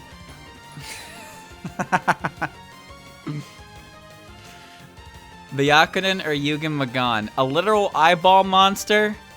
Or yokai Jesus? You know what's funny is Byakunin is feared more so by yokai than humans. I mean, humans used to fear her. But Byakunin definitely elicits more fear from yokai than humans, especially nowadays. Floating eyeballs are a lot scarier. Marissa from PC98. Good pose. That's the pose, that's the pose that she does in, Touhou 3, which is apparently like a tracing of something from a different PC98 game. I forget what it was, though. But yeah, there was, Marissa's pose is heavily quote-unquote inspired by, another. It was, what was it? Was it Rance? I think it was. Sengoku Rance or something.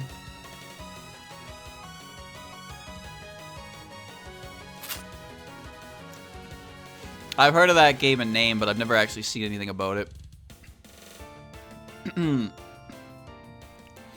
Alright. But no, Ebisu, you know. Babe. Babe. Okay. Okay. Has my opinion changed on Eika since Yomawari? Well, I would say that Eika is definitely better than what I saw in that game, because what I saw in Yomawari was actual fucking nightmare fuel. I'll take Eika any day of the week over that. Alright, Takane and Marissa. Well, Marissa's just kind of a magic student. You know, she's just learning from, it's not much different from regular Marissa. So, I don't know. I wouldn't say she's scarier than, like, Takane here. Oh my, look at this. Double creature. The creature feature. Look at these two. Who's scarier between these two? Yam or Rumia? It's a hard call, actually. So, Rumia is scary because Rumia is, you know, she flies around and she eats meat. But Yam is a spider who, even though she doesn't really eat people, she does carry with her the ability to manipulate illness, right? So, based on the informations, which one would I be more afraid of? That's a hard call to make. No, you know what? It's not, because in this situation, just think about which of these two characters would actually pursue you if you ran away. And that's how you find your answer. Yes, Yam is scary for her ability, but Yam does not pursue you to hit you with her ability. Ruma, on the other hand, well, if you find her when she's hungry, well, there she goes. Now remember, like, this is just based off the idea of what a human thinks of her. Rumia is probably chilled out, she doesn't even eat meat anymore, but the fact remains that she was a meat eater, she's a yokai. I've seen some pretty neat art of that, of Ruma. I like when art can manage to convey the horror element of a character while not actually changing anything about them. Simply putting them in a scenario that would make you think, oh, that scenario actually lines up properly with what that character would do, but the way the character conducts themselves is not changed at all. So like I saw a picture before of Rumia, and it was just, you know, Rumia she had a smile on her face, she was in a house looking around, and in the frame of the picture you could see like a mother and her child like cowering under a desk, trying really hard to be quiet and not draw attention. And when I look at that picture as a whole, I think, yeah, no, that actually, like, that scenario makes sense with the character involved. Rumia walking in looking like, you know, a fucking goober, but in actuality, she's looking for the food, right? She's looking for her meal, and her meal is right there, cowering under the desk, hoping not to be seen. That's pretty scary. That's a really, really good image because it hits everything it needs to without coming off as, like, edgy or over the top, right? It is an entirely believable scenario with the character without changing anything about what we know about her, which I think is really cool. But, as you know, Touhou and horror don't really go together too much, because I feel like a lot of horror is just, like, gore, and, well, these characters aren't really well suited for, like, gore. I don't think any character is really, but that's just my opinion. I'm not one for gore. I'm really not. But, like, there are a lot of characters in the series that can be freaky, but I prefer it when it's more like the whole picture itself, like the grand picture is something unnerving, disturbing, and not just, hey, look, it's blood everywhere, hee hee ha ha. Gore is to horror that tickling is to comedy. There you go, just like jump scares. It's nothing but shock value. It's not actually scary, it's just disgusting. So, you know, battle wounds are different though. Like, you know, scratches and bruises and stuff like that. Like battle wounds are something entirely different than just somebody like, oh, my arm is gone. Like, not necessarily their arm being gone, but more so like the act of them cutting their arm off kind of deal, you know? It's kind of lame.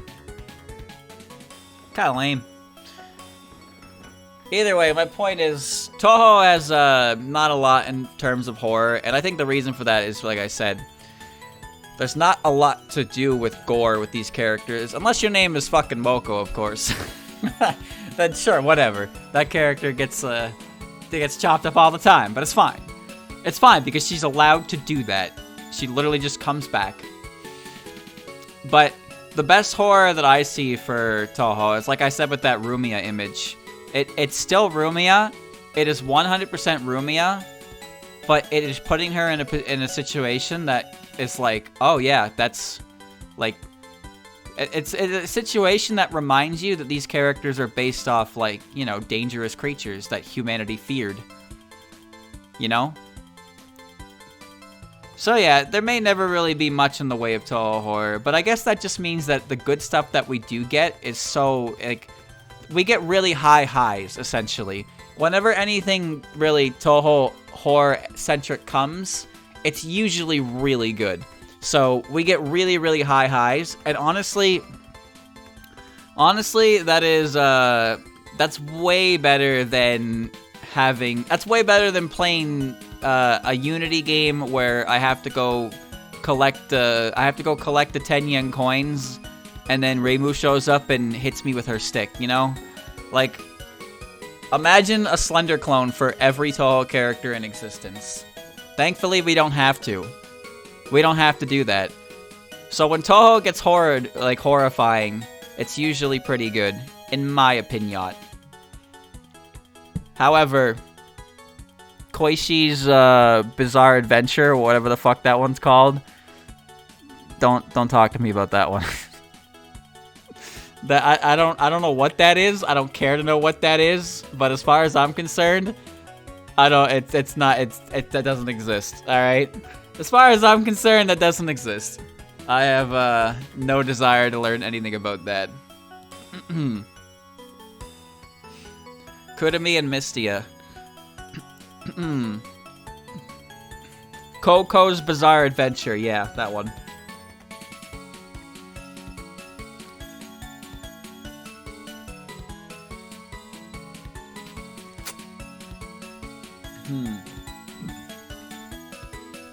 Anyway, Mystia and Kurumi.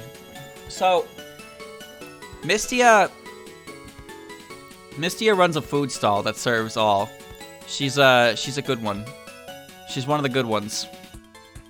Sure, she's a little con artist, but it's okay because her food is good. And if you look at Mystia's izakaya, she's one of the branches between yokai and human relations, which is nice.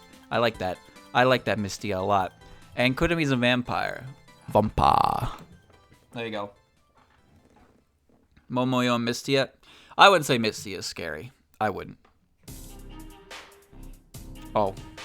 Yugi and Tsukasa.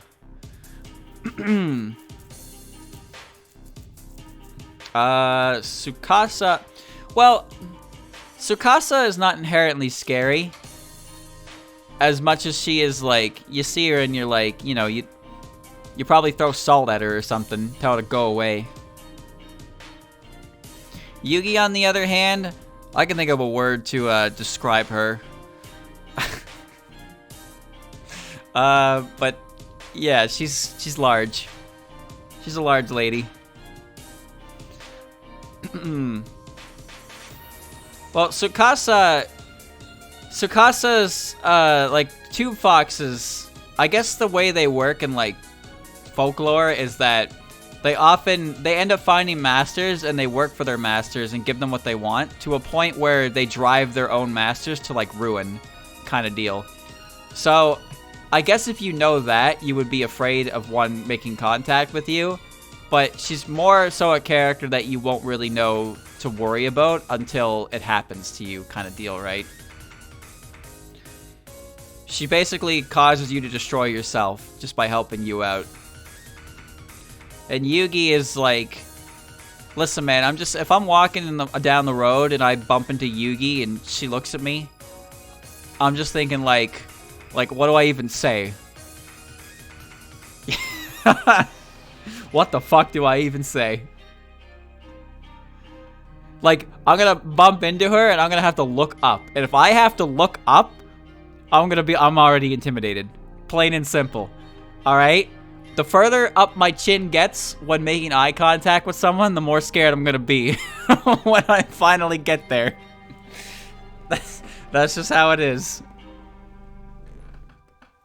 I believe Yugi is bigger than me. I choose to believe that. Oh god.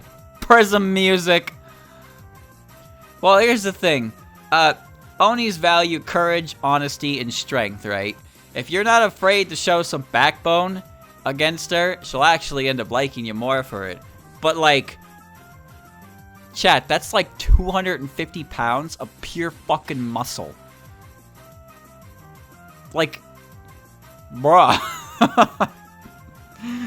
Like, how could anyone look at that and be like, yes, we are definitely equals. I will now talk to you like it's your fault. No, I go meek, baby. I go absolutely meek. I ain't looking for trouble. Fuck that.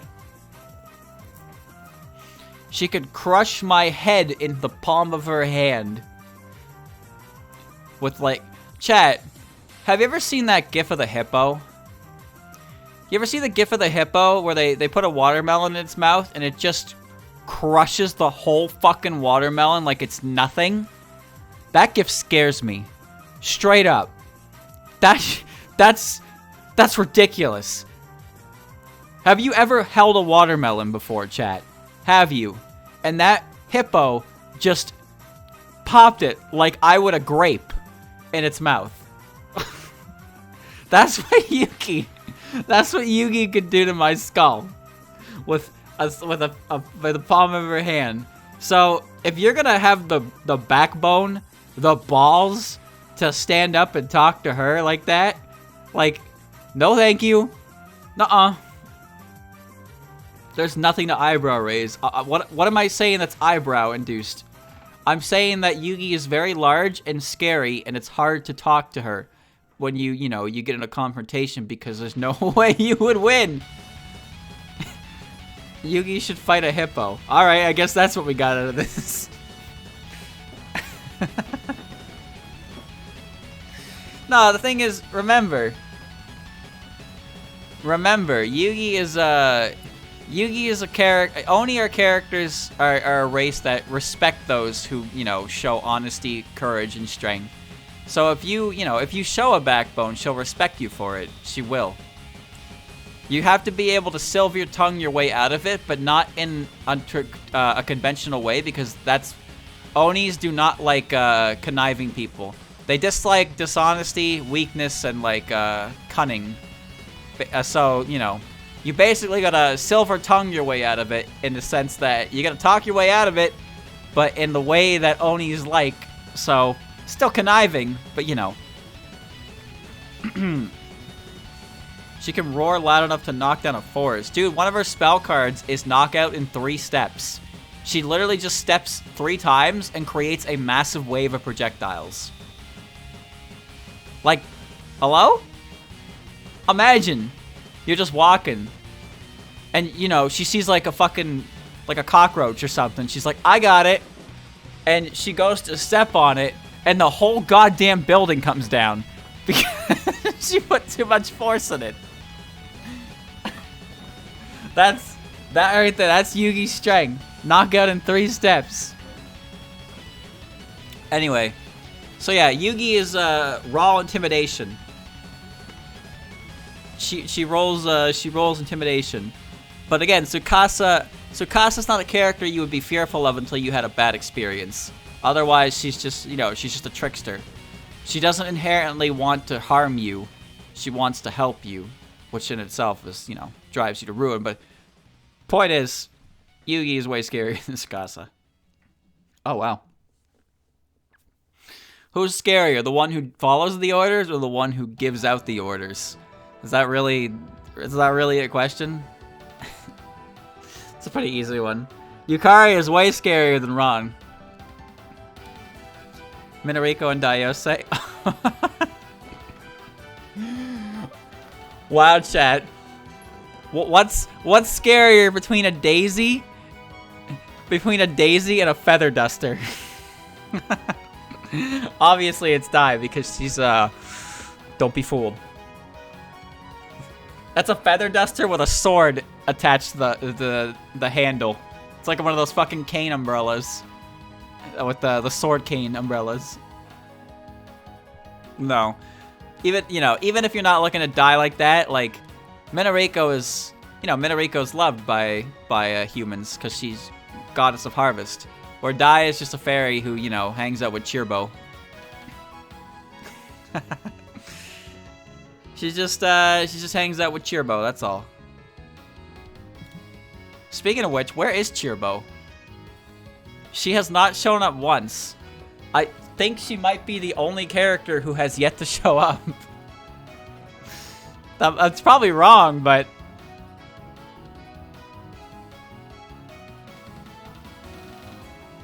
I'm just thinking, who hasn't showed up yet?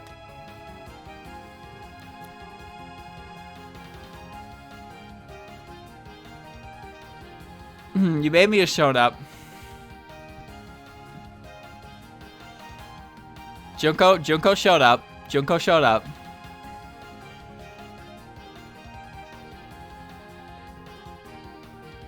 Chat, I think Chirno is the only character at this point who has yet to show up.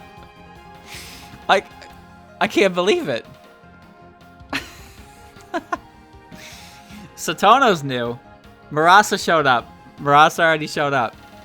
Aiden showed up a few times. I think Chirno's the only one who hasn't shown up. Okina and Kasen both showed up. Alright, well I'm gonna click Lunasa. Futo has shown up. Kutaka has shown up. Nope, Kutaka did show up.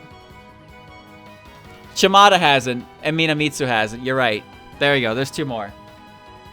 Or sorry, not Minamitsu. Misamaru.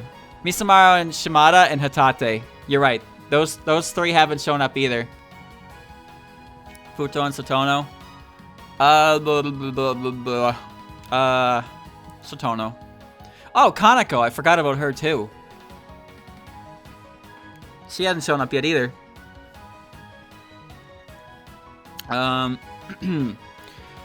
Misamaru or Kaneko? Well, Kaneko is in this kind of a similar position to Sho, where, reverement more than fear, or, well, yeah, no, that's right.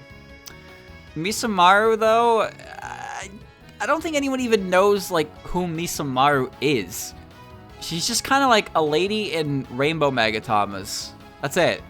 And also, she uses ring bullets as hair clips. It's weird. She's a weirdo. I don't know. I don't know. I don't think she's scary. But there's really not much about her, like, at all yet. Oh, there's Hat. Hat is not scarier than Sariel. Mima is definitely scarier than Hat. There's Shimada. Okay. Shimada and Mayumi. Well, Shimada's not scary though. Shimada just wants to revive the age-old art of the marketplace. Also, I think she's adorable. Like, the thing about Shimada is when Shimada shows up, Like, Zuma's like, how do I make an intimidating final boss? And then he made Shimada, and he was like, wait, that's not right. Oh, whatever, ship it. Shimada's pose is the least threatening pose I've ever seen of a final boss in Touhou. Why is she striking a dance pose? I don't know, I just saw her and I thought she was a goober. That's it. I just thought she was a goober. There's nothing to fear about her. Anyway, Mayumi is the, you know, cold-hearted wars man. Star and Shimada.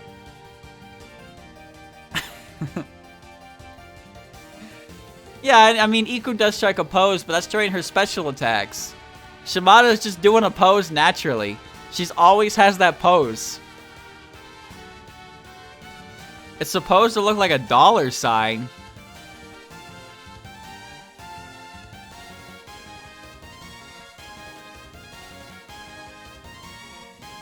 I mean, I kinda can see that. Kinda? I don't know, that feels like a bit of a stretch, though. Also, she would use the yen, right? And the yen has its own symbol. That's the capital Y with the 2 dashes through it. Star and Shimada. Honestly? Star. Star in her fucking Jocker episode. It's way scarier. Oh, there she is! Look at that, you almost found some shaved ice to eat. Finally, 122 battles in. Look at them. Both of them are exhibiting the same level of smug, but Yuma has sharper teeth and sharper ears. Who's scarier between these two? Well, Chirno's not really scary. Even if she does threaten to cryo-freeze me like English beef.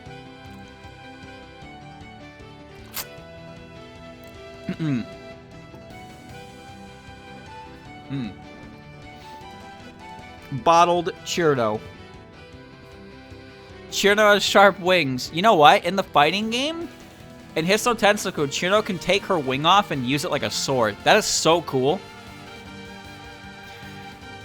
The fact that Chirno can pull her wings off and use them as weapons is so cool. But she just doesn't do that in anywhere else. I love that aspect of her. Where she just pulls her wing off and she's got a fucking sword. Like, come on, man, that's so cool.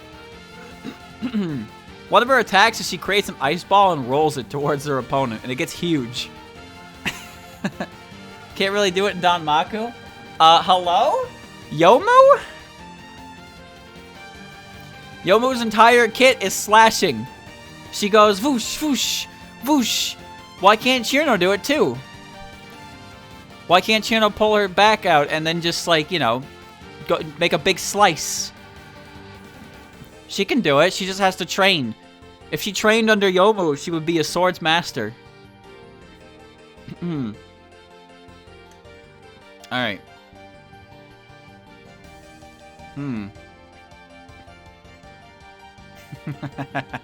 Alright. No, it's definitely Yuma. Unzan and Chirno? Flan is a sword too. Is it a sword? Is it a sword? A genuine question. What is Levotane? I don't know what it classifies as. It's a bow? There's no way it's a bow, dude. The way she swings it. It's a... What? It's a whip that can turn into an energy sword. What? It's a crowbar. It's like a clock hand. I don't know. The design of it makes me think like... It's like, I don't know what it is. I can't tell. Gungnir looks like a fucking spear. But then Levotane just looks like... I don't know. Just like a metal stick with a spade at the end. Ugh.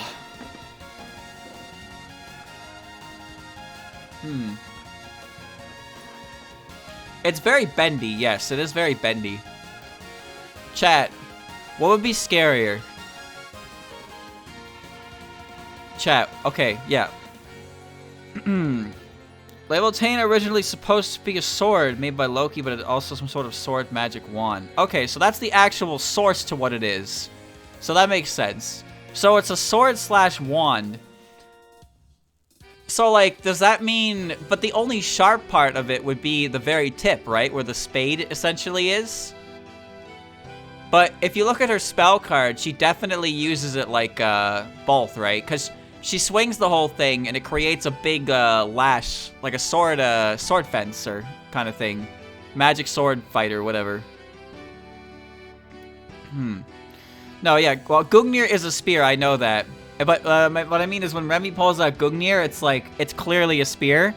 But Leviathan, like, I just don't really know what Leviathan was. And looking at what Flandre's version of it is, I could not tell what exactly it was either.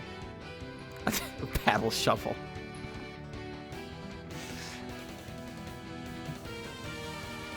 Well, Remy's is, yeah, Remy's isn't real. It's a manifestation of, Oh, you're right. She does have an attack. She does have a... I forgot about that attack. Flandre has an attack in 17.5 where she, basically charges forward and fires a bunch of energy arrows. She's definitely using Leviathan like that. I think Leviathan might actually be a physical object in her arsenal. But Remelia's Gungnir is Danmaku energy. That's really weird. Yeah, no, Flandre... I think Flandre's Leviathan is actually real. Either that or she just manifested it and never, like, lets it go. Because it's in her art. It's in her art. It's in her repertoire. She uses it in 17.5. But Remelia has Gungnir, but she doesn't, like, have it on any portraits or anything like that. She's never just carrying it around. But it always seems like... Flandre is. Flandre always has it in her art. You notice that? She's always has it on her persons. Which is like, why would she always have that manifested if it's not like a physical object, right? I don't know. Anyway, I was thinking between these two characters, who's scarier? So, here's the thing, chat. Unzan can change into any shape he wants, right? He can change into anything. However, as we know, Chirno is capable of changing into a a triangular prism. So I was just wondering, like, what would be scarier, an Unzan prism or a Chirno prism? I have to wonder. What exactly of those two would be scarier? My money's on Unzan, but the thing is, Unzan would be able to turn into a prism that doesn't look like him, whereas Chirno turns into a prism that looks like her, you know? So, like, Unzan would look like a completely normal prism. No, that's a prism. That's a triangular prism. It's a pyramid. Same thing. Triangular prism. Unzan's probably scary just as the fact that he's a Nudu, but I couldn't resist.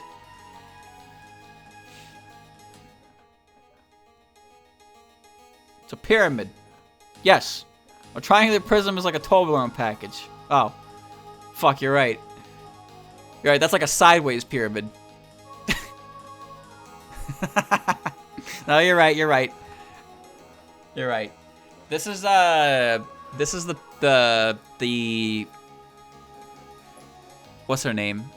I forget her name. But this is one of the stages in Taco Man. The one with the giant Flandre girl. Scotty, I think her name was. Okay. Churbo would run a pyramid scheme. Yeah. But the scheme is her. She's the pyramid. Alright, Unzan. Raiko and Nemono. So now, chat, now that we've gone through every character, the pace is definitely going to pick up a little bit. But we've already been here for 4 fucking hours. So, yeah. You know how these go with me. Nemono, Sumireko, Raiko. Definitely Raiko. Based on lightning. Kutaka, Sumireko, Sumireko. Mailing or Kutaka? Mailing. Yuka, PC98 or Moko? Yuka. Ellie or Moko? Ellie. 4 more hours. There's still plenty left. That's the thing. There's still plenty left. No, I've gone through everybody at this point. 130 battles. Usually these take about 600 or so because all the characters are marked. So I'm not going to finish it today, but I want to finish it on Halloween. You know, because perfect day for it. Question is, how much further do I push it? Do I stop now and leave it for chat? Well, it's 45 minutes to my stream time. Let's go to battle 200, alright? We'll go to battle 200. Keiki. So, you remember everything I've said so far with these characters. And why I think the way they are. So now we're going to see the results of my feelings. In quick succession. Honestly... Probably Letty. Kana. That thing. Alice or Parsi? Parsi. Kaguya or Alice? Alice. Hiso Tensoku or Kaguya? Hiso Tensoku. Kyoko or Kaguya? Probably Kaguya. No, definitely Kaguya. Be hard pressed to find Kyoko scary. Shinki or Tenshi? Shinki. Murasa or Tenshi? I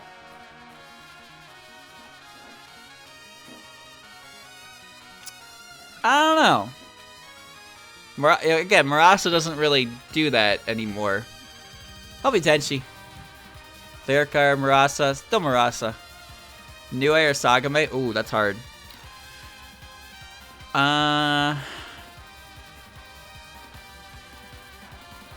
Probably Nue. Nue definitely plays more on fear in general than Sagame would. Bunny. Sagame. Megumu. Reporter. Or, well, nobody's scared of Tay. That's for sure. Tay is a shithead for sure, but nobody's afraid of her.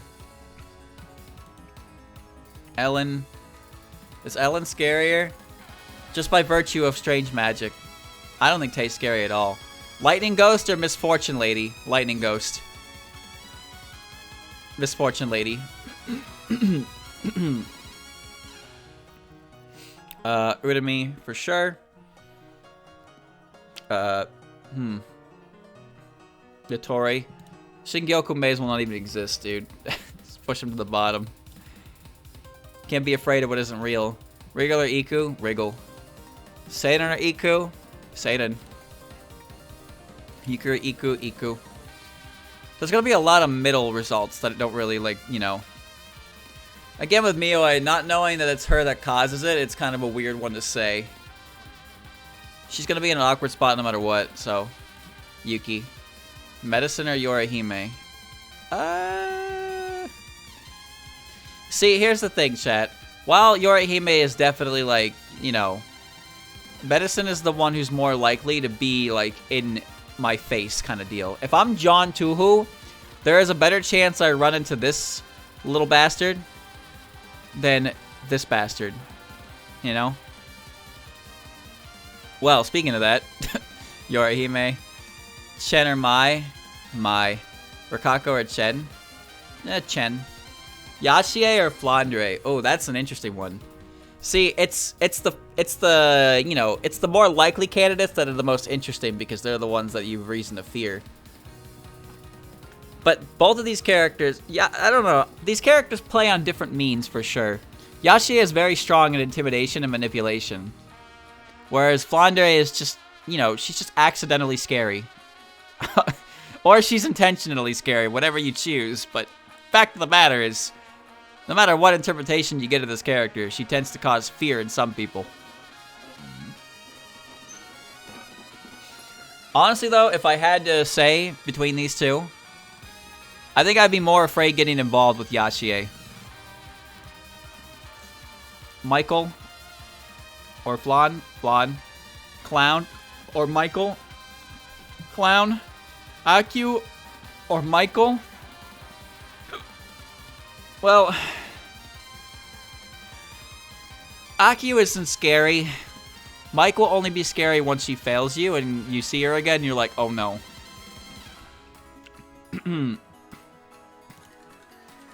The great catfish or Seki Bonky?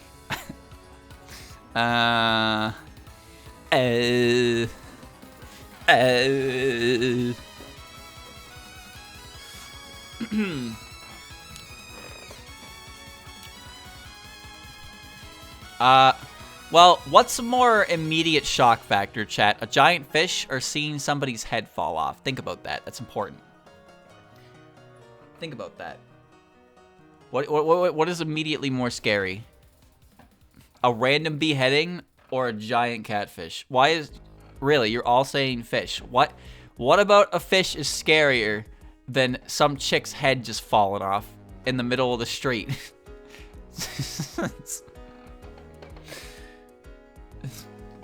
Chat, are you okay? Do you live on an island surrounded by great whites or something? Why are you so afraid of fish?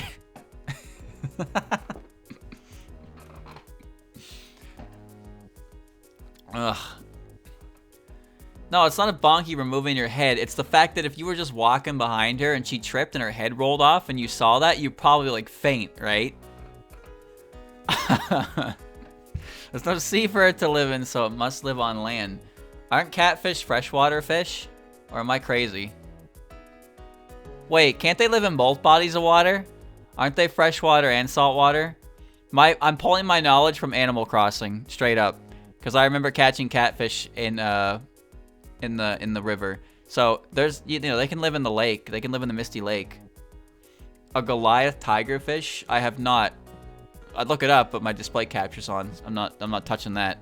Last time I did that, I had to delete part of the VOD because, well, let's just leave it at that. Let's just leave it at that, shall we? Anyway, catfish, Sekivanki.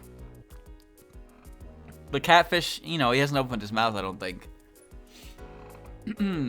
Anyway, I think Sekibanki would be scarier in the moment, but a catfish is also a catfish. Nah, I would faint, dude. If I saw someone's head roll off, I would fucking just, you know, I would probably vomit. I wouldn't be able to process that at all. I'd look at that and be like, not good. Not a good feeling at all. Hold on. Swift battle? More like swift song. Hina! Alright. Banky. It's gotta be. It's gotta be. Bang. I think Banky's head. Listen, chat. I've told you this before, but I have a fear of things that lose their heads. When things don't have heads when they should, it makes me extremely uncomfortable. And if I didn't know that Bonky's head could come off, granted, it would still take getting used to for me. Like, if I saw that, I would not have a good time. So, yeah, no thank you. Dude, everything about Xion is so poor, and I'm only just realizing it. Look at that. Look at the photo quality. Even her image quality is poor. Why have I never noticed that? Oh, poor Xion, man. She can't have anything. She can't even have a good picture. I mean, the art's fine. It's just, it's so blurry. I never noticed that. Alright. Alright. Yeah, definitely Xion between these two. Komachi, definitely Komachi and her big scythe. Hiyako and Suako, Trichora. But Hiyako because ghost and manipulate Dale. Jun's not scary.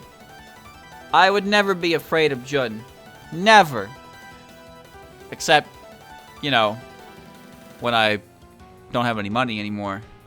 In which case, yeah, that bitch be crazy. But it's whatever.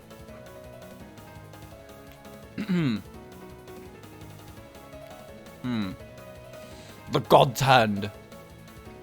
Who's scary between these two? Well, I don't know.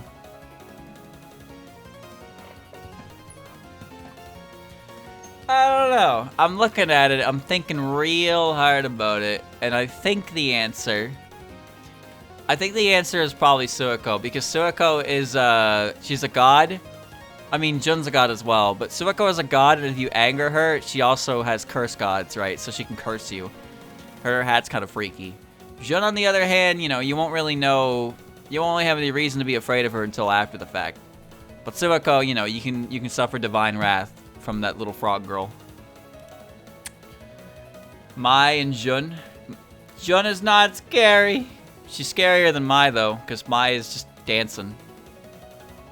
Marissa and Mai. Prism.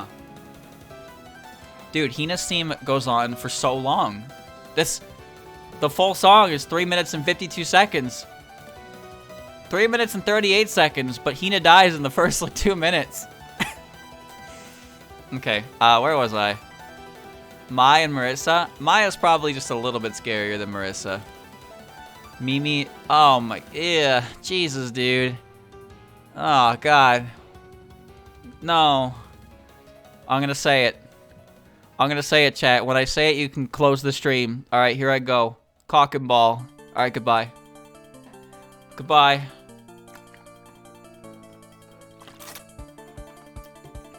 Singular. P is starting the ball. Alright. Well, obviously, you know, the missile is scarier than the tank, but they're both pretty rough. Ellie or Giant Tank? Giant Tank. Ben or Ellie? Ellie. Wag sick Hime. Ben, wag sick Hime. Wig. Racing or Yomo? I don't know how a giant eyeball tank could possibly be scarier than seeing a fucking ICBM flying towards you with a smiley face. Alright? You have 5 seconds to process all of your grief when you see Mimi coming your way. 5 seconds at most. That's... Yeah, but the giant eyeball is a tank. It's mechanical. It's not gonna fucking blink. It's just an ugly tank.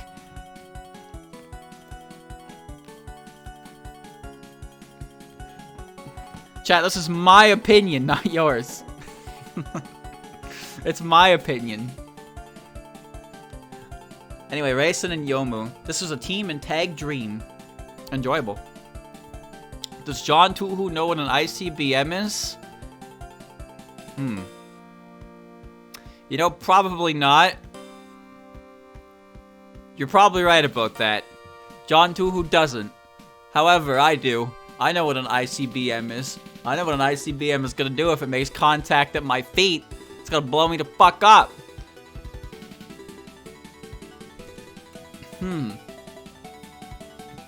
Alright. Raisin and Yomu? Definitely Raisin. Momiji and Yomu? Well,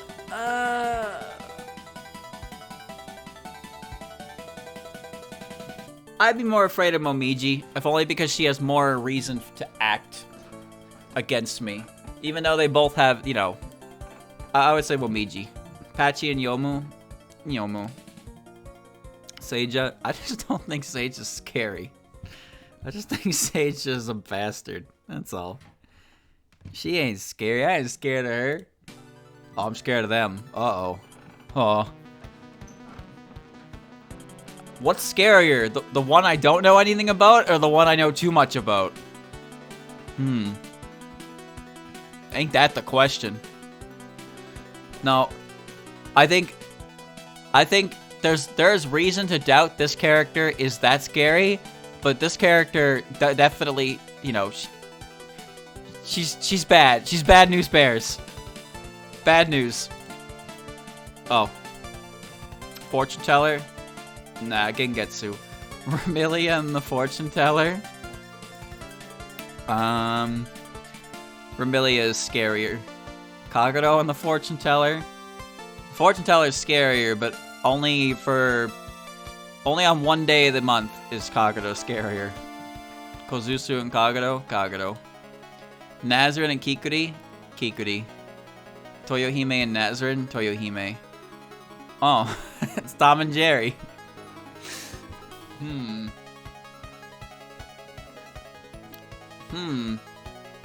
The corpse collector or the treasure collector? Well, I mean, that's obvious. Yuka and Utsu. Oh, wow. Alright. Well, scary for different reasons, but the more immediate reaction would definitely come from Yuka. Sanyo and Oku? Probably Sanyo there. Oh, there she is, the demon. The demon clad in white. Lily, you're hanging on to the upper echelon of this list, aren't you? You just like showing up. You're waiting. She's waiting for me to pick her. And then she can stand on top as the scariest character. That's definitely Oku. Luna and Lily. Oh, now this is a good question.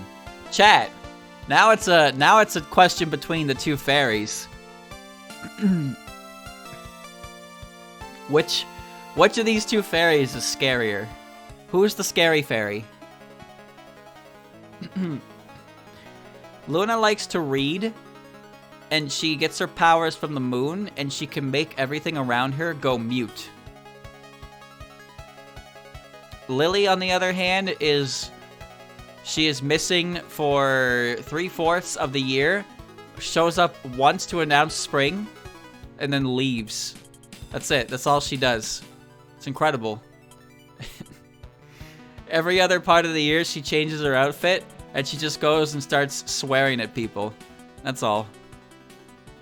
She's only Lily White in the spring, but every other part of the year, she's Lily Black. She goes and picks on people.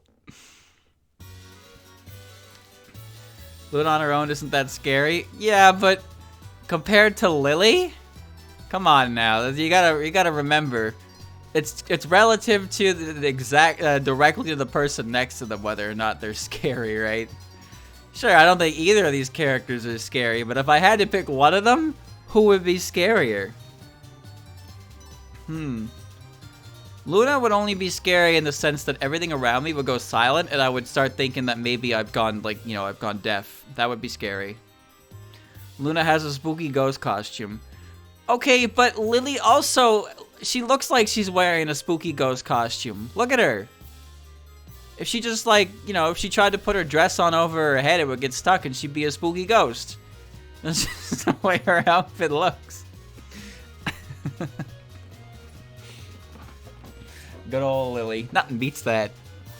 No, I think here I'd have to give it to Luna just based on the fact that she can fuck with your, like, one of your 5 senses. Chat, anything that can fuck with one of your 5 senses is automatically scary. Because, you know, you don't want to lose those. Narumi and Yumiko? Easily Yumiko. Maribel and Narumi? Easily Maribel. Aiden or Narumi? Well, even taste. Listen, man, if a ghost or some supernatural creature was able to remove my ability to taste anything, you bet your ass I'd be afraid, because how the fuck would you even go about doing that? How would you remove my sense of taste? Hearing is one thing, sight is another, smell is another, but taste? How do you even, like, remove that? You gotta, like, grab my tongue and fucking remove my buds. Yeah, okay, I guess, but that's not a ghost anymore. Point is, you can, like, you know... Wait, what was the other one? What were the 5... Right, touch. You can make my hands go numb and I can't feel things. Touch! Like what I'm doing right now. You know the Fumos don't have noses? Did you know that, chat? Isn't that weird? It's like when you poke them on the nose, they don't have one. It's very strange. I mean, they're also made entirely of like plush, so that's kind of weird too, don't you think? How about that?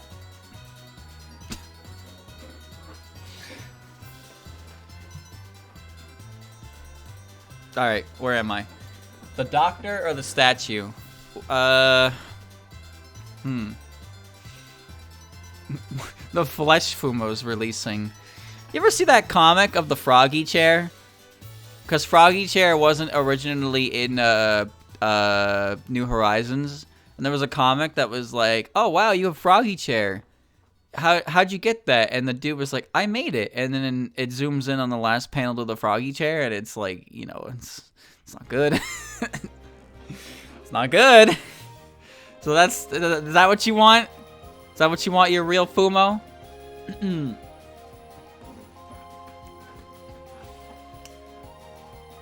Alright. Focus. Chat, you ever notice that the Big Dipper is on her dress? What's up with that? What did Zun mean by this? When he put the Big Dipper on her chest. What is the implication? What's going on here? I mean, she's an alien. Yeah, okay. What's the constellation on her hat then? It looks like a greater than symbol. It's not Orion's belt, is it? I know that's only 3 stars, but it just looks like a fucking triangle, dude.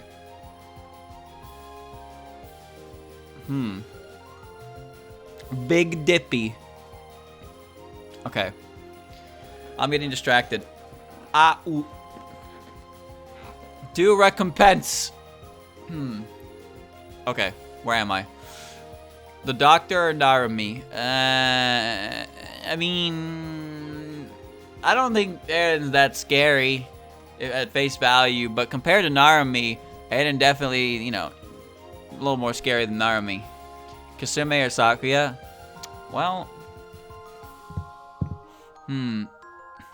yeah, see, I knew it wasn't Orion's belt because it's a fucking belt, but like, I don't know any 3-star constellations because constellations are stupid when you think about them.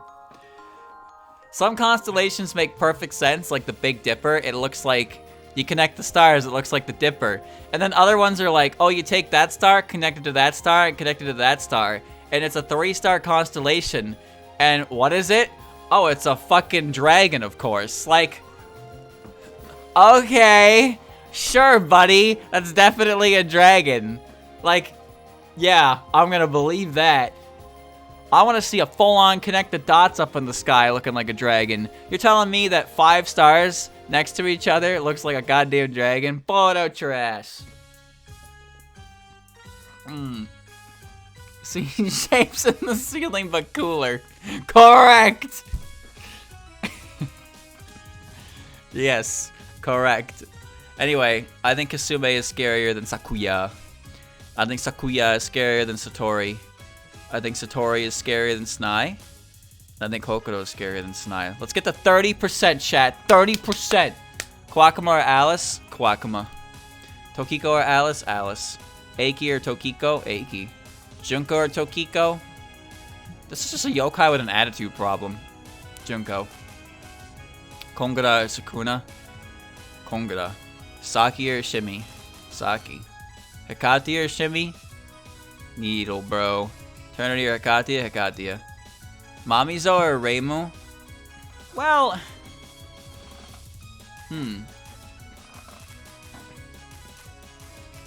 Mamizo. Rika or Reimu? Based on their actions alone, Reimu. Merlin or Rika? Rika for taste.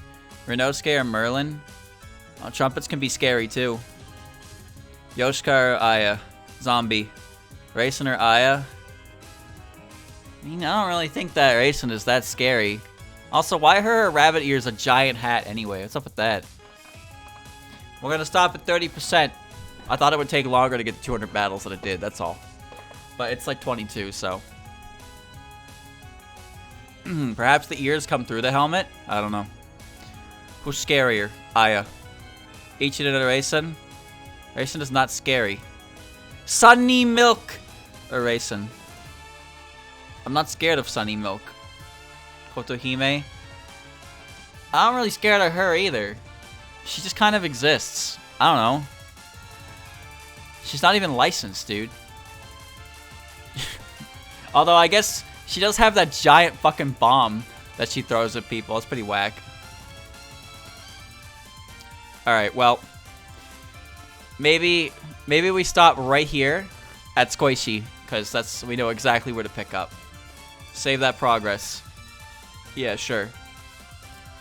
Alright. 29%, 4 hours and 20 minutes later. Amazing.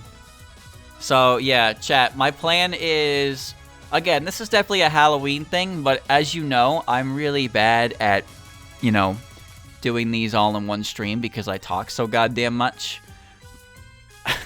So, I wanted to start it now, and then we can finish it on Halloween itself. And I'll have plenty of time to do that because I'll have a lot less to talk about and more clicking will happen, essentially. No, I'll finish it next stream. Remember, I got the 29% here, but it took me, like, the better part of the stream to get to, like, fucking 10% because I just was talking so much. But when I start clicking buttons, it'll all fall into place. So, one more stream of this on Halloween. I'm gonna get this uploaded, and then, you know, it'll be up Sunday, and we'll finish it. And we'll see, you know, streamers' top 10 spookiest girls featuring Koishi from the psych ward, of course. My psych ward. That's where I'm going after her. But yeah, that's the plan, chat. Stick around, I suppose, and we'll see how it turns out in the end.